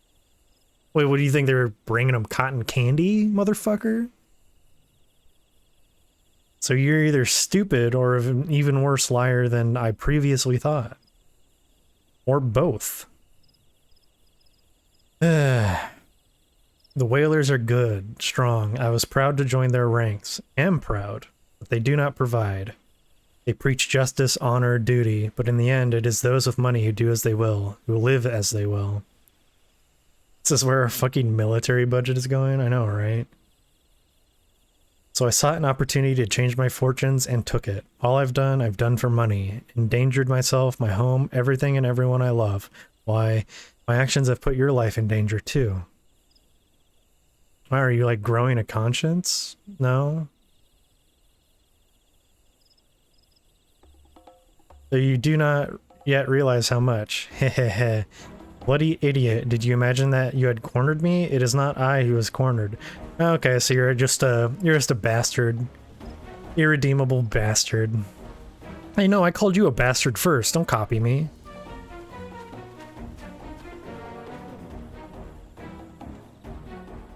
Permit me a question, if you will. Are all adventurers so deluded as to believe they can challenge the power of Garlemald? You would need a veritable mountain of gil to fund such an endeavor. Such is the cost of fighting great power, or of making it, or of remaking it, as we will Gridania. So we're gonna put these people to sleep right away, and just take them one-on-one. So that's the way of it. Swapped your hard bunk at the barracks for a featherbed in Garlemald, did ye? You there, Lalafell. You stand here at old Busk Swish, no? Then you don't stand alone.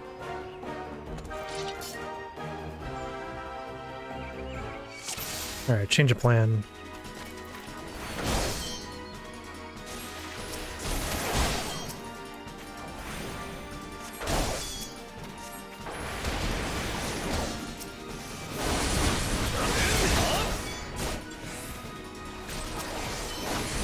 Oops.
And you're dead.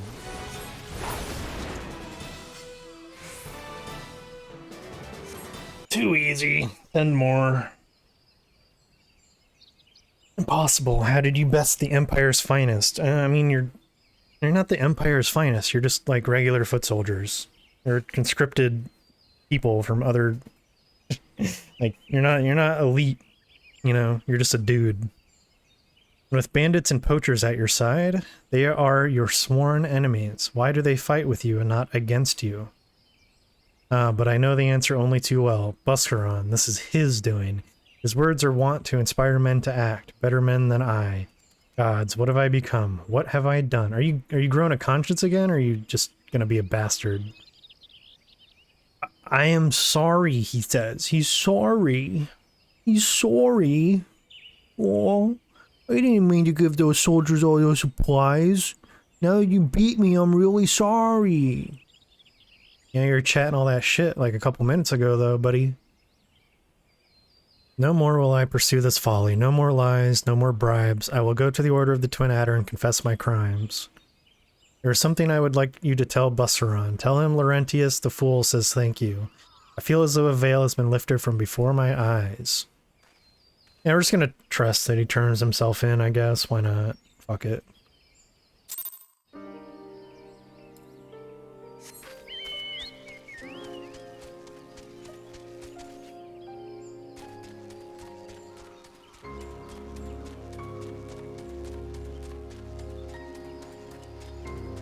Fucking Sideburns over here is about to run away to Mexico? That's what I'm saying.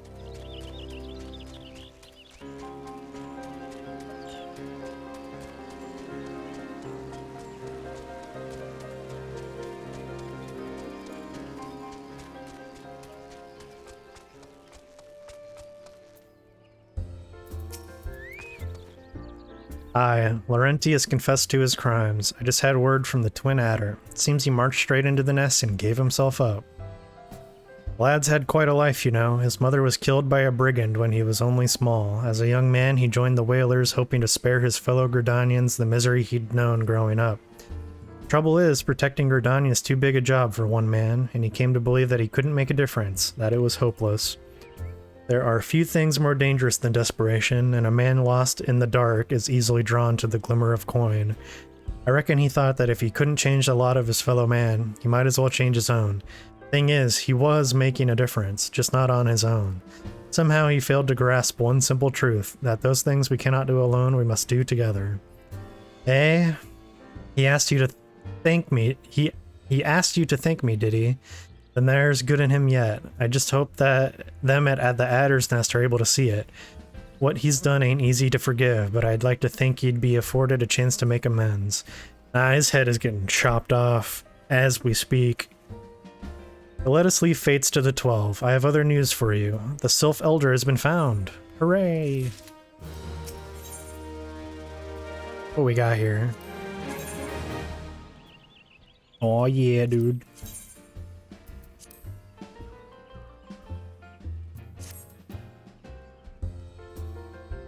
Looks like we're going to be doing a dungeon. Maybe one of the last things of the stream. This will probably take around 20 minutes-ish. So, this will probably tie up pretty neatly with getting the Sylph Elder back.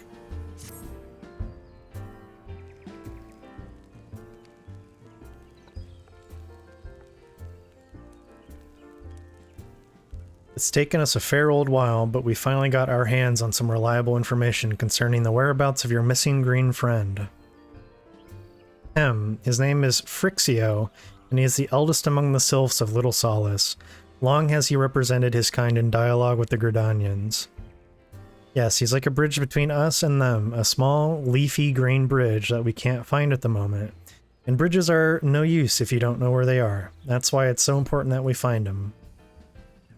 There's an abandoned dungeon called the 1,000 Maws of Toto-Rak here in the South Shroud. It was by the entrance to the place that Phrixio was seen, and not long ago neither. If you hurry, I reckon you'll find him.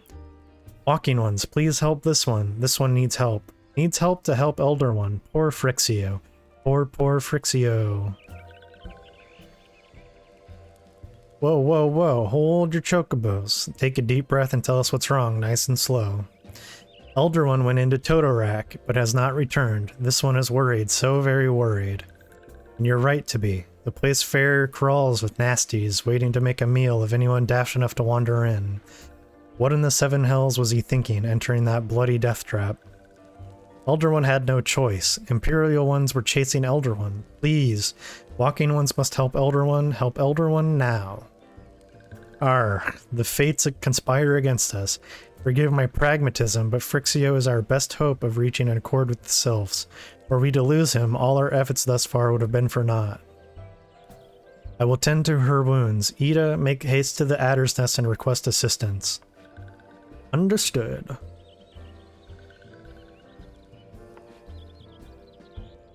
Pafalan, go to the 1,000 Maws of Toto-Rak and see that Phrixio comes to no harm. Peace between man and Sylph rests upon your success.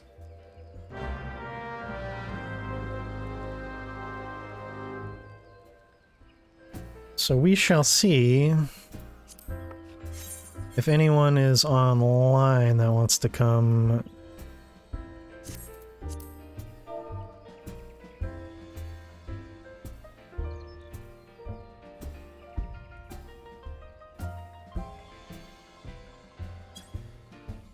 If I can't get anybody, I think I'll make use of the trust companions for once.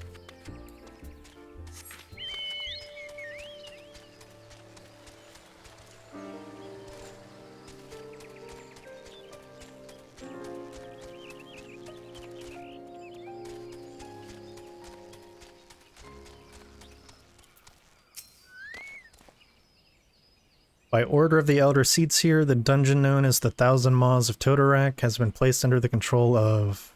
What? The Sylph Elder is inside, and you are sure of this?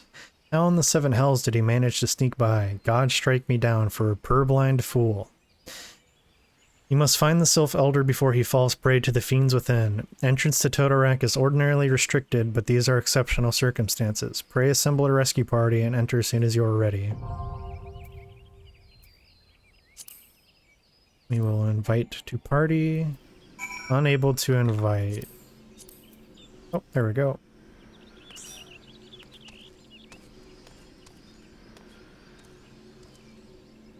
Listening to you speak, Pixie, is giving me an aneurysm. Yeah, it's something, alright. Between this and the little rat people talking, really throwing my head through a loop. It's almost as bad as trying to speak that fucking pirate English language. Where they don't pronounce half the syllables. Alright, so...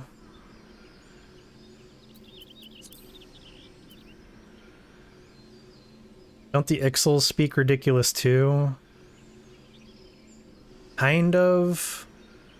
I don't remember them being too bad though. They like squawk a lot though. But I think they speak pretty normally. It's been a while since I'd done any of the requests or anything though. I think we're probably just gonna try to head in there. Yeah. I'm gonna do a ready check. If I can remember where to find it. Party, there we go. Okay. We clear selection. We do Toto-Rak. We click join. We do have a tank in the party, so hopefully this won't take too long.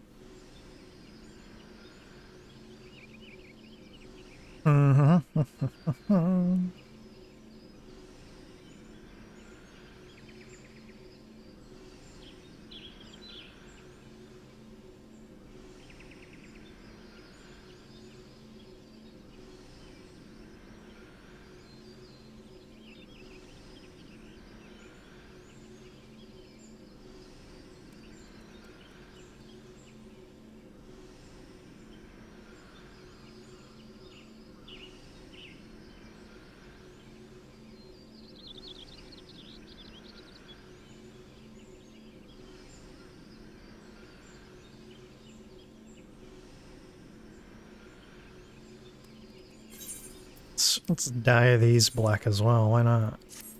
Yeah, it's black. Everything must be black.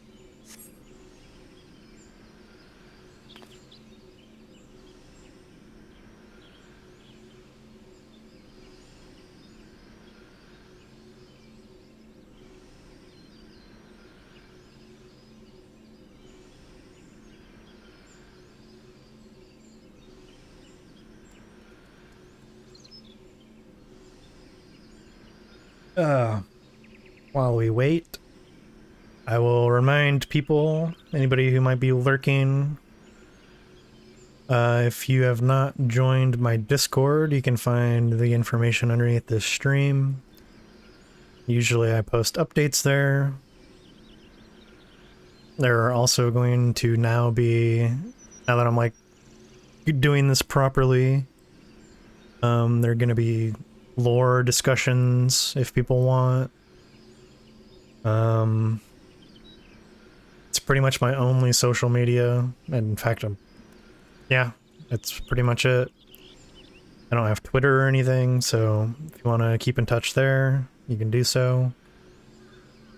There's also my YouTube channel, where recordings of these streams will be uploaded to. So if you miss anything or you want to go back, you can always do so there.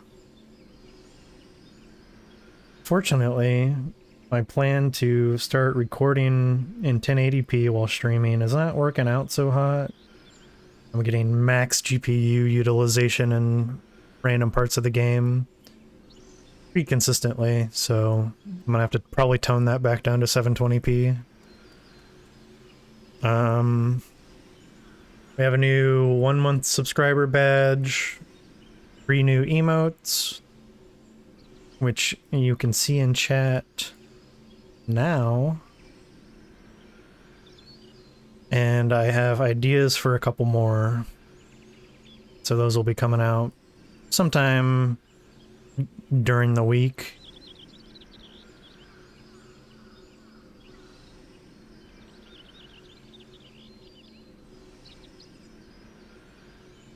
Oh man, nobody's queuing. This is awful. Let's see, is there anything else? Next Saturday, I believe, is Christmas Eve, and I will be streaming the ongoing Christmas event in game. It's not very long, but it's pretty cute. I want to kind of get it out of the way.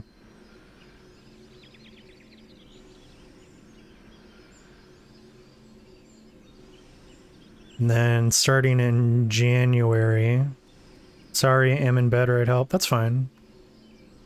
Starting in January, I will be adding more stream days to the week, and there will be games other than Final Fantasy XIV. I'm not quite sure what I want to do yet, but I have a few candidates that I want to start streaming first.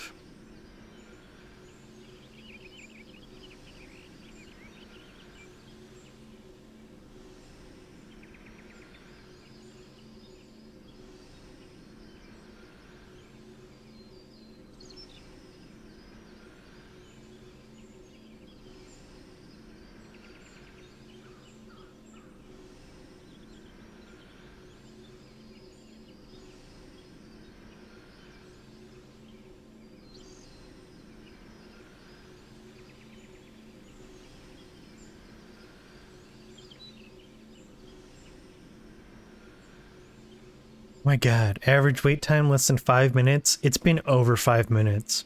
I want to talk to their manager right now. This is unacceptable. This is a dead game. Everybody's playing that stupid new WoW expansion. Oh my god. Emotional damage! Exactly.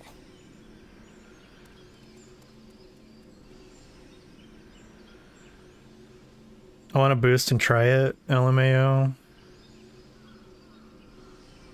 I'm good. I'm super good. Not really, but yeah. Yeah. I'm bored, yeah. See, my thing is I have like a ton of other games to play, so for me it's like whatever. I already have an MMO that I like. Also, since we're waiting, I got a new controller. It's purple and white. It's kind of got the like Super Nintendo colors. So the story is I have it right here. Wait. Here. Back here. My other controller, the A button was starting to give out. So I did some surgery and I fixed it. It works fine, but the issue is it kind of like doesn't always like actually make the button press. So I just decided whatever, I'll just get a new controller now and not worry about it, and then have a backup controller for whatever. Here we go. Hit the queue. 6.3 out soon? Yeah. There's gonna be a lot of stuff in 6.3. I'm not sure if I want to stream any of it though, is the thing. Because there will technically be story stuff in there. So I'm kind of leaning on not streaming it, but I don't know. I don't know.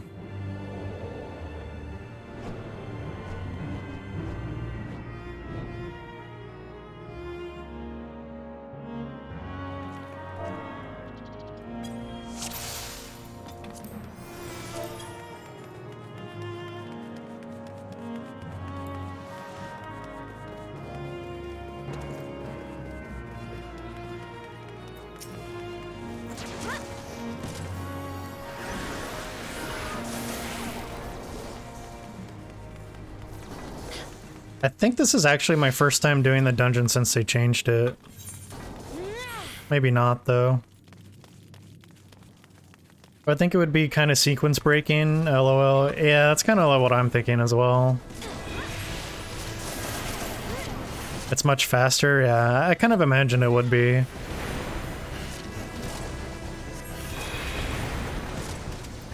No. No.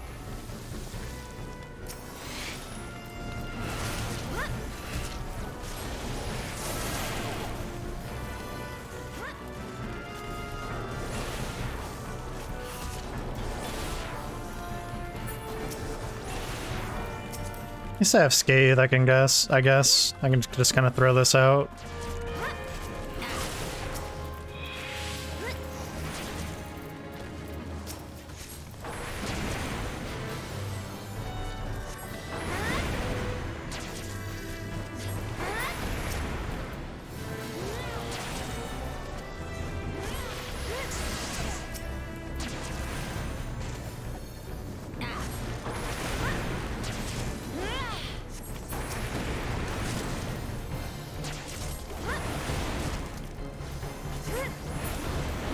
So the way this dungeon used to work, there were like these little like glowy things you had to pick up. And it allowed you access to like get past these like barriers. But every time you would go to use them, a boss would spawn. But now it just seems much more straightforward. There also used to be multiple like branching paths and stuff. Okay, that was about as easy as it was before. Gee.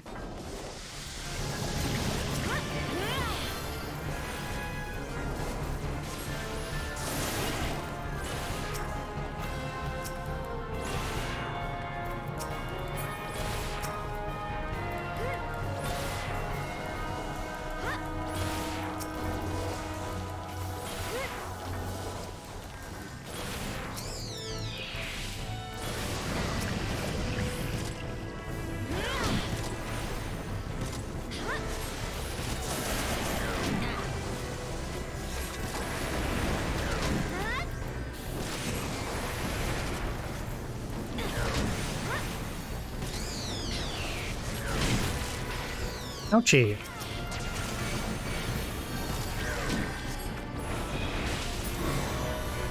Thought I managed to get away from that, to be honest. Or I was like right on the edge. Okay.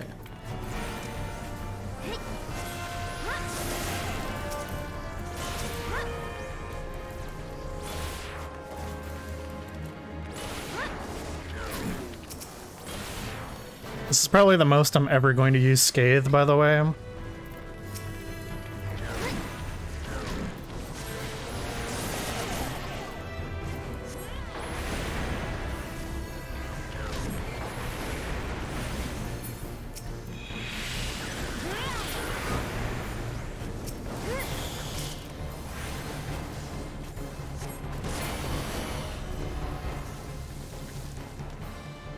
Any treasure? Doesn't look like it.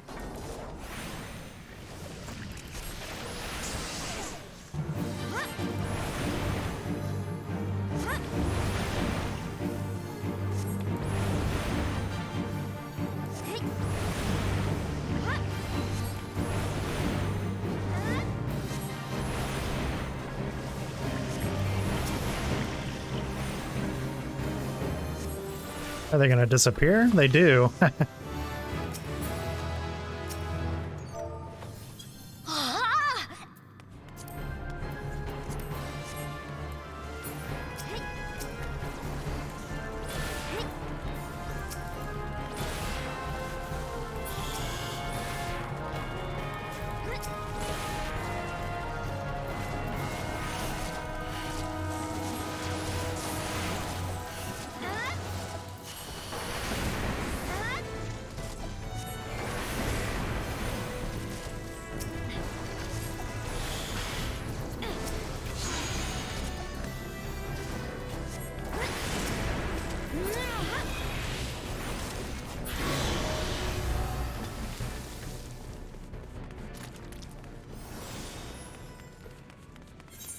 Yeah, this is crazy.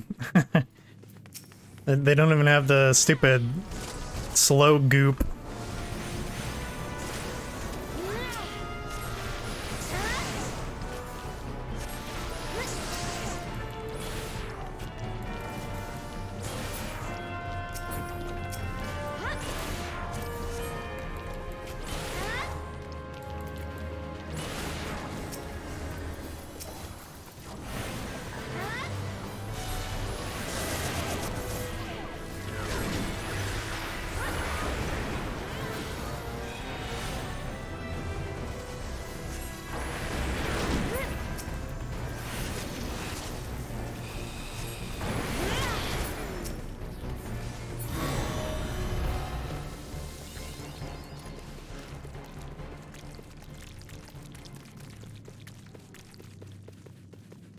And cutscene.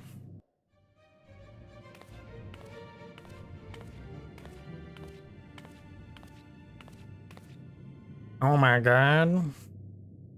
Look who it is. Darkness. Darkness.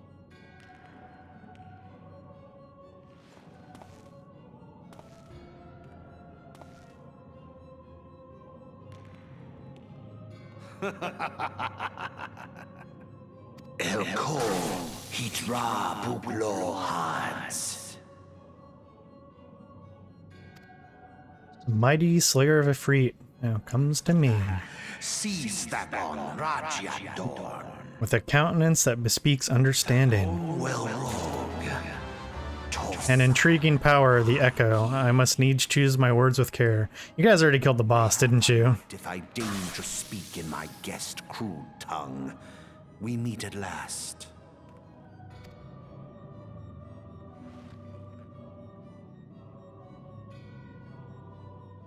I am Lahabrea of the Asians, servant to the one true God. Yours is a most fantastical tale, truly absorbing. It is a tale to tell Eorzea's children before bedtime, and it will soon be dark, bringer of light. Yeah, GG, guys. The dark minions. You're fine. Between this world and darkness is an irksome anomaly in the ether. The Echo. Yes, yours is a most fascinating tale. Alas, like all good tales, it must needs come to an end. But fear not.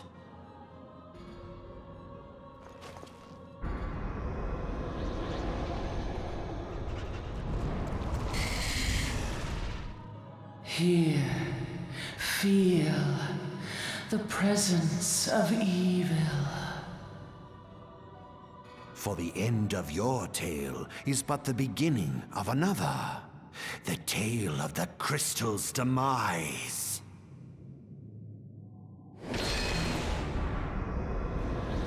So this is new because I don't remember this. Yeah, I'm sure most people probably skip this, to be honest. Or, you know, it's been a while.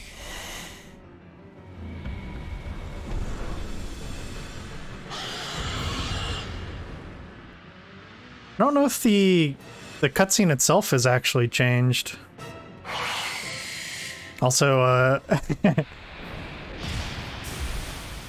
we did it.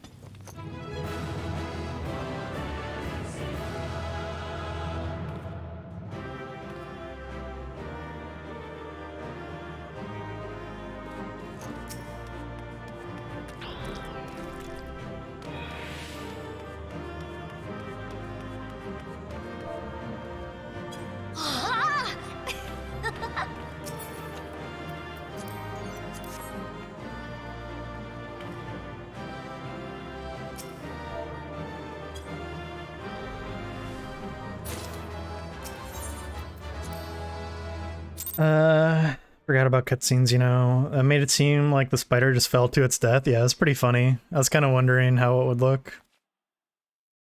Tell them it's not your first time so I don't feel bad, LMAO. Oh no, they already left.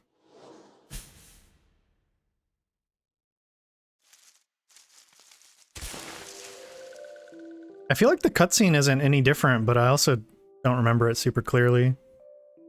Maybe I can find like a video online to see. Hey, you ruined the stream. Now people don't get to see that awesome boss. Ah, Sinister one is gone. This one can leave in peace. Did Walking One vanquish the many-legged one? This one is grateful to Walking One. This one is called Frixio, eldest of these ones of little solace. Oh man, oh man. Those edibles are kicking in, dude.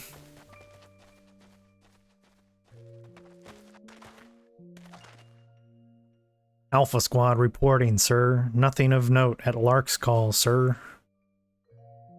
Understood. Return to Area 12.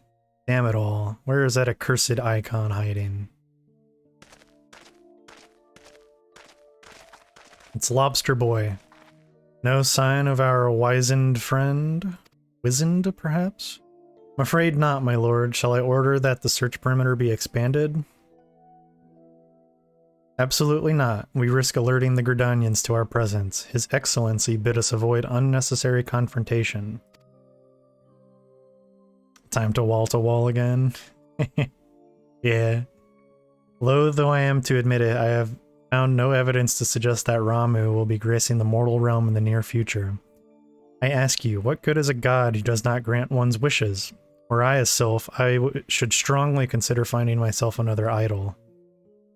Which reminds me, what of the Sylphs we captured? A handful of them seemed to be in reasonably good health when last I looked.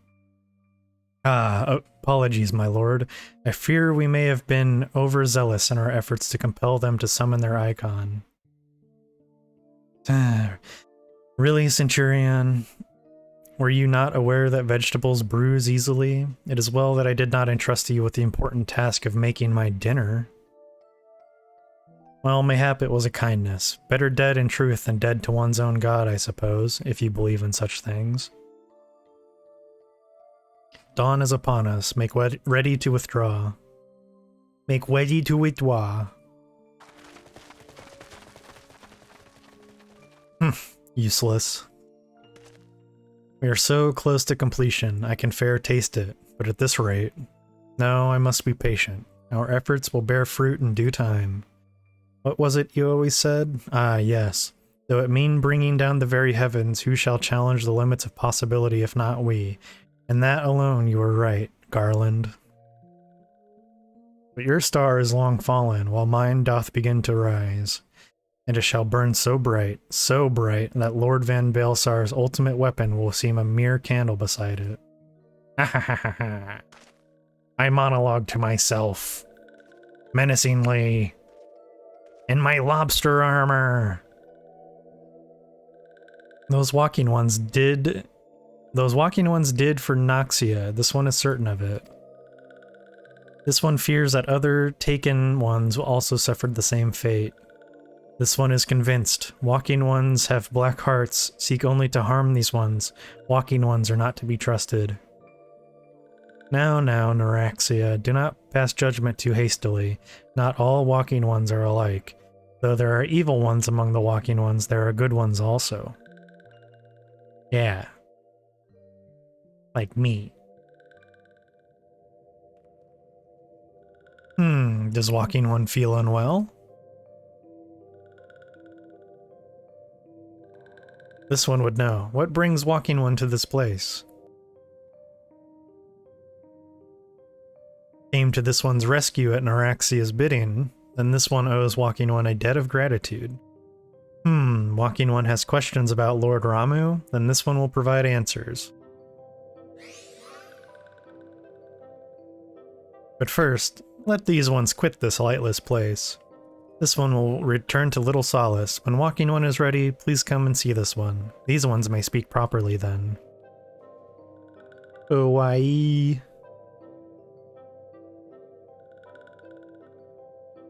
Then it is settled. Let this one accompany walking one outside.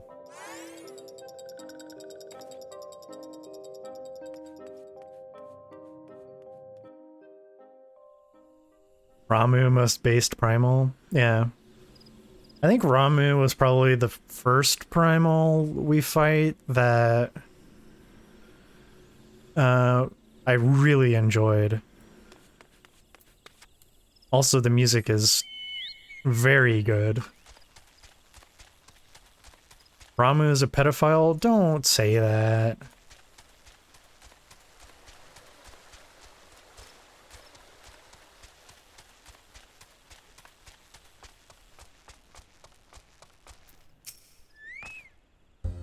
Ah, you're back. Tell me the Sylph Elder as well.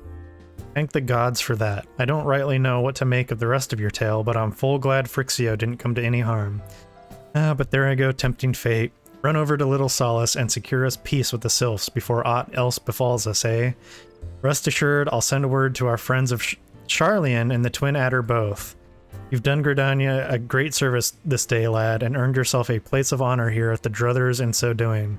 Be sure and come by whenever you feel like a drop of Chichern firewater.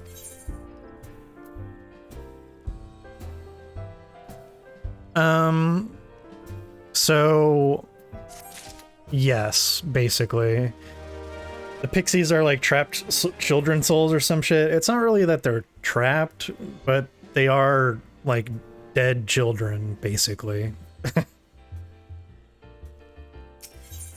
It's not really that big of a spoiler. Because it's also, I think there's like real world mythology that's like that. So it's whatever, honestly. Say, friend, there's something I'd like to ask you to see delivered to the Sylphs of Little Solace, this Azima rose oil. It's a gift to celebrate the safe return of their tribe's elder and a token of Gridanians' desire to unite.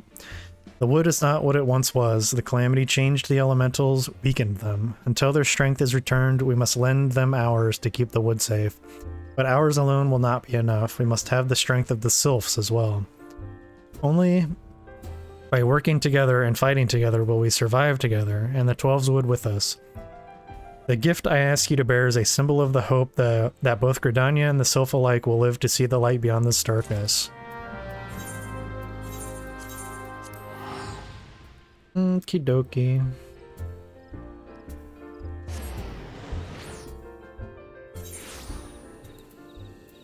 Let's see if we still get an FPS hit over here. I'm really curious. Probably will. I don't know why it would change, but who knows. Little reindeer.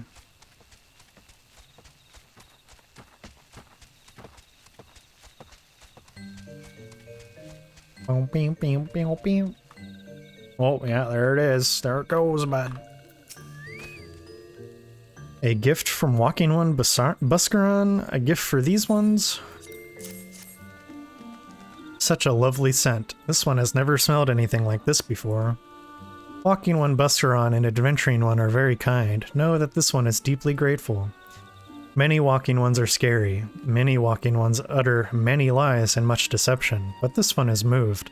Let all these ones be friends forever. Friends forever.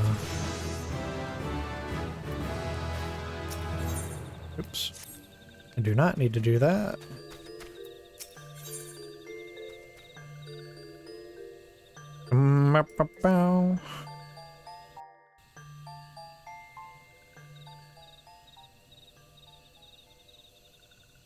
This one has been expecting Walking One. This one fetches Elder One.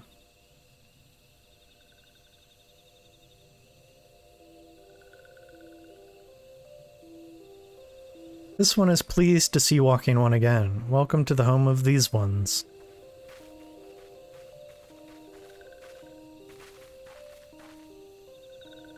Ah, there you are. We have just been hearing tell of your deeds of daring do. Well done. Ah, the Walking Ones who aided Neuraxia. This one is grateful. Pleasure to have been of service. If you do not mind my asking, how did your misadventure come about? This one does not mind. The misadventures, as Walking One calls them, of this one began when Imperial Ones entered the wood. Fearing trouble, these ones decided to watch Imperial Ones closely. But these ones watched too closely, and Imperial Ones noticed and tried to catch these ones. Having nowhere else to hide, this one fled into Toto-Rak. Would that this one had not. In Toto-Rak, a sinister one robed in black tried to feed this one to a many-legged one. A sinister one robed in black? Why do I have the feeling I should be more worried about that than I am? I think it's best if you just don't think at all, Ida. Elder Frixio, we come to you as emissaries of the nation of Gridania. This missive bears the words of the Elder Seedseer.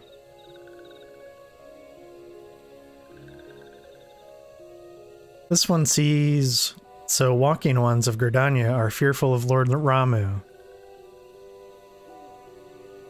Plainly put, yes, your people summoned the Lord of Levin but once, yet that single occurrence occasioned great alarm. But it's not as if the Gridanians dislike you or anything. Actually, it's just the opposite. They think of you as friends, and they don't want anything to get in the way of that.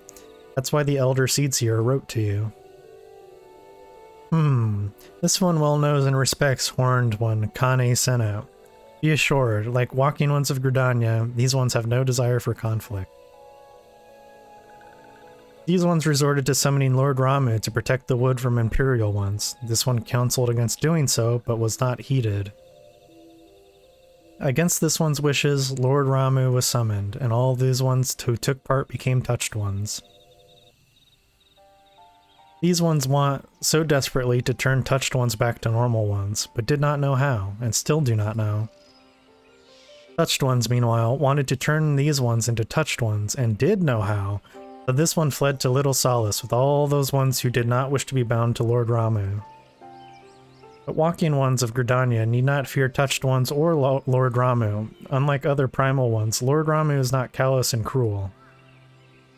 So long as Walking Ones do not trespass on these ones' ancestral homeland, where Touched Ones reside, Walking Ones will not suffer thunderous judgment. But this one has spoken enough of Touched Ones. This one would speak instead of these ones. As this one said, these ones desire peace with Walking Ones of Gridania, and so these ones ask for a chance to set things straight, or right, rather. By way of an addendum, mortals who are tempered come to take on the qualities embodied by the Primal in question. In the case of the Sylphs, Ramuh's influence has made them fiercely protective of their homeland. That explains why they're so hostile towards trespassers, but what about the abductions? A fine question, Ida. The abductions are, I believe, an expression of the tempered sylph's desire for reconciliation, another quality traditionally associated with Ramuh. In the crudest manner imaginable, they seek to bring their fellows back into the fold. A timely reminder that the challenges posed by each primal are unique. Elder Phrixia, we thank you for making your will known to us. The people of Gridania will rest easier in the knowledge that they and the Sylphs are united in their desire for peace. Wishing to cooperate, this one has written down the feelings of these ones. Please see that these feelings are conveyed to Horned One Kane Senna.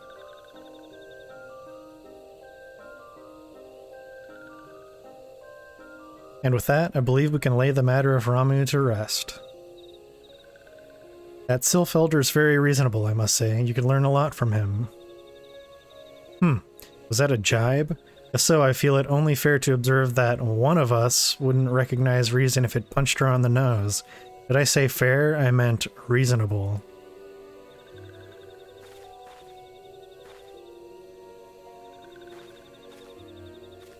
Anyway, we're going to head back to the Waking Sands and tell Minfilia all about it. Fear not, we will be sure to mention the instrumental part you played in all of this, and while we see to that, we should appreciate it if you would deliver Phryxia's missive to the Adder's Nest. Elder Phrixia, we humbly thank you for your time. It has been an honor. The honor is this one's. Together, let the walking ones of Gridania and these ones find a way to live in peace. The end. This is a pretty good spot to stop. Please wait, Walking One. This one has yet to give Walking One a token of this one's appreciation. Oh. When these ones summoned Lord Ramuh, these ones were gifted this crystal. I am tired, I go nap. I'm about to end the stream anyway, so have a nice sleep. Thanks for chatting and hanging out. And doing dungeon. This one would now bestow the crystal upon Walking One as a symbol of these one's trust. Crystal. Wow. Another crystal for the collection.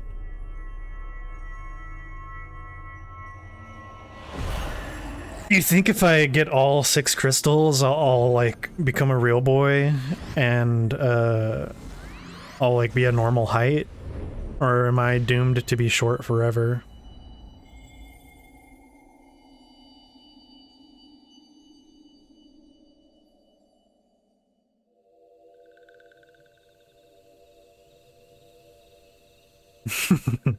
The Chaos Emeralds? You mean the Chaos Emeralds? This one was not mistaken about Walking One. Walking One is destined to walk a fate far crueler than this one can imagine. A brilliant light from within Walking One enveloped the crystal this one saw. Mark this one well. That crystal will one day be of use to Walking One. Walking One must keep that crystal safe at all times. Before Walking One returns to Gridania, this one would ask Walking One to watch Touched Ones. So long as Touched Ones are not troubled, Touched Ones will not make trouble.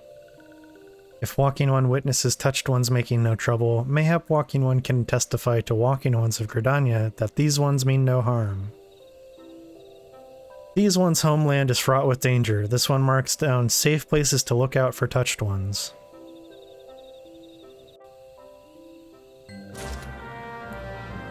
Okay. Gonna go check out over here real quick. Probably go turn in this quest. And that'll be a good spot to stop. That'll set us up pretty well for the next bit of story. Alright, so we're gonna do Flash Lookout.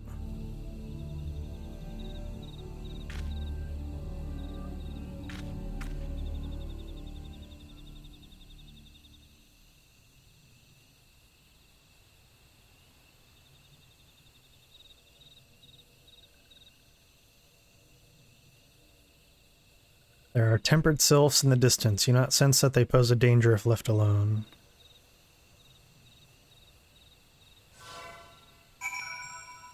Alright. And back we go.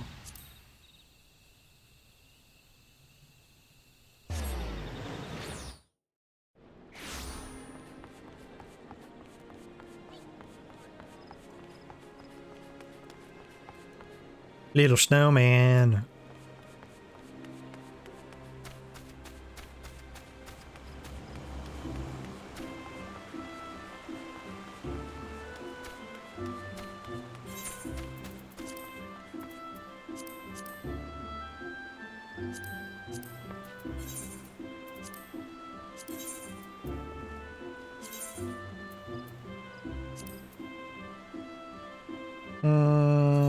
Yeah.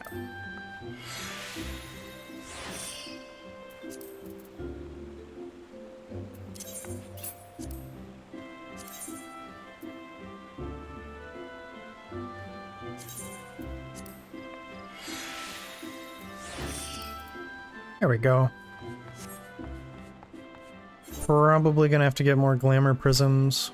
That's not an issue, though. If it isn't Fafalin, how went the meeting with the Sylphs? A missive from the Sylph Elder himself, if I may. So the Sylphs have no desire for conflict, nor do they intend to summon Ramuh. And so long as we leave the Tempered Ones be, we need not fear any aggression on their part. The Elder Seeds here will be overjoyed to hear that the Sylphs have welcomed our overtures, and in the knowledge that they bear us no ill will, we may channel our resources towards tackling the more conspicuous threats to our security. You have done this nation a great service, my friend. On behalf of all Gridanians, I give you my thanks. Alright.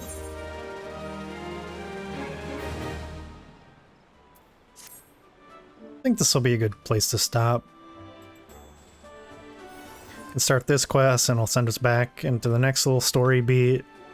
It'll be nice and tidy. Alright. Let's find a nice spot to sit.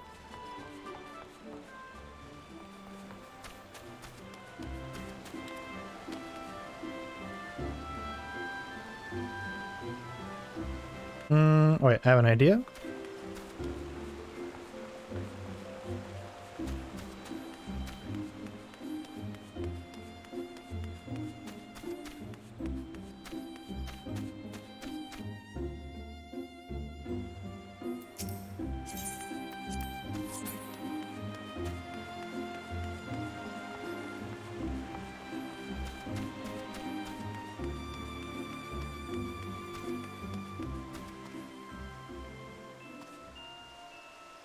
There's NPCs in the way. Bastards. Yeah, it's okay.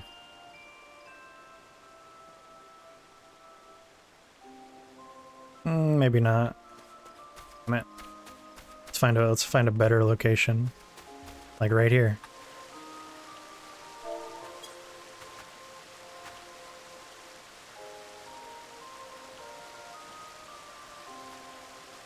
And like this. Yeah. Perfecto. Okay, I'm gonna turn this off. I'm gonna do this. Alright. Stream is gonna be ending, but before that, I want to thank everybody that came out and watched and chatted and helped in game. It's been wonderful.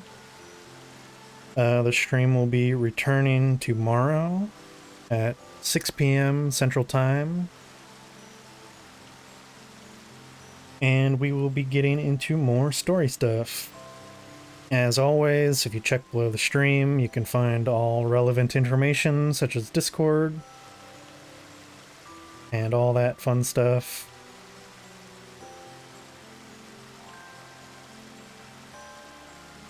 I think we'll hold on this screen for a few minutes, but then I'm gonna head out. So, good night everybody, take care.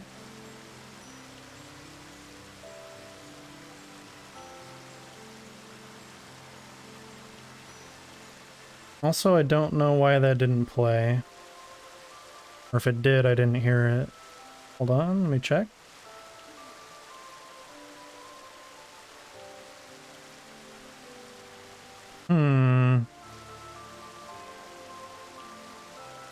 Did I mute it somehow? Yeah. I'll refund your points. I must have derped on something. I accidentally, like, turned the volume off. Wouldn't surprise me. As always, I fix one thing and break another.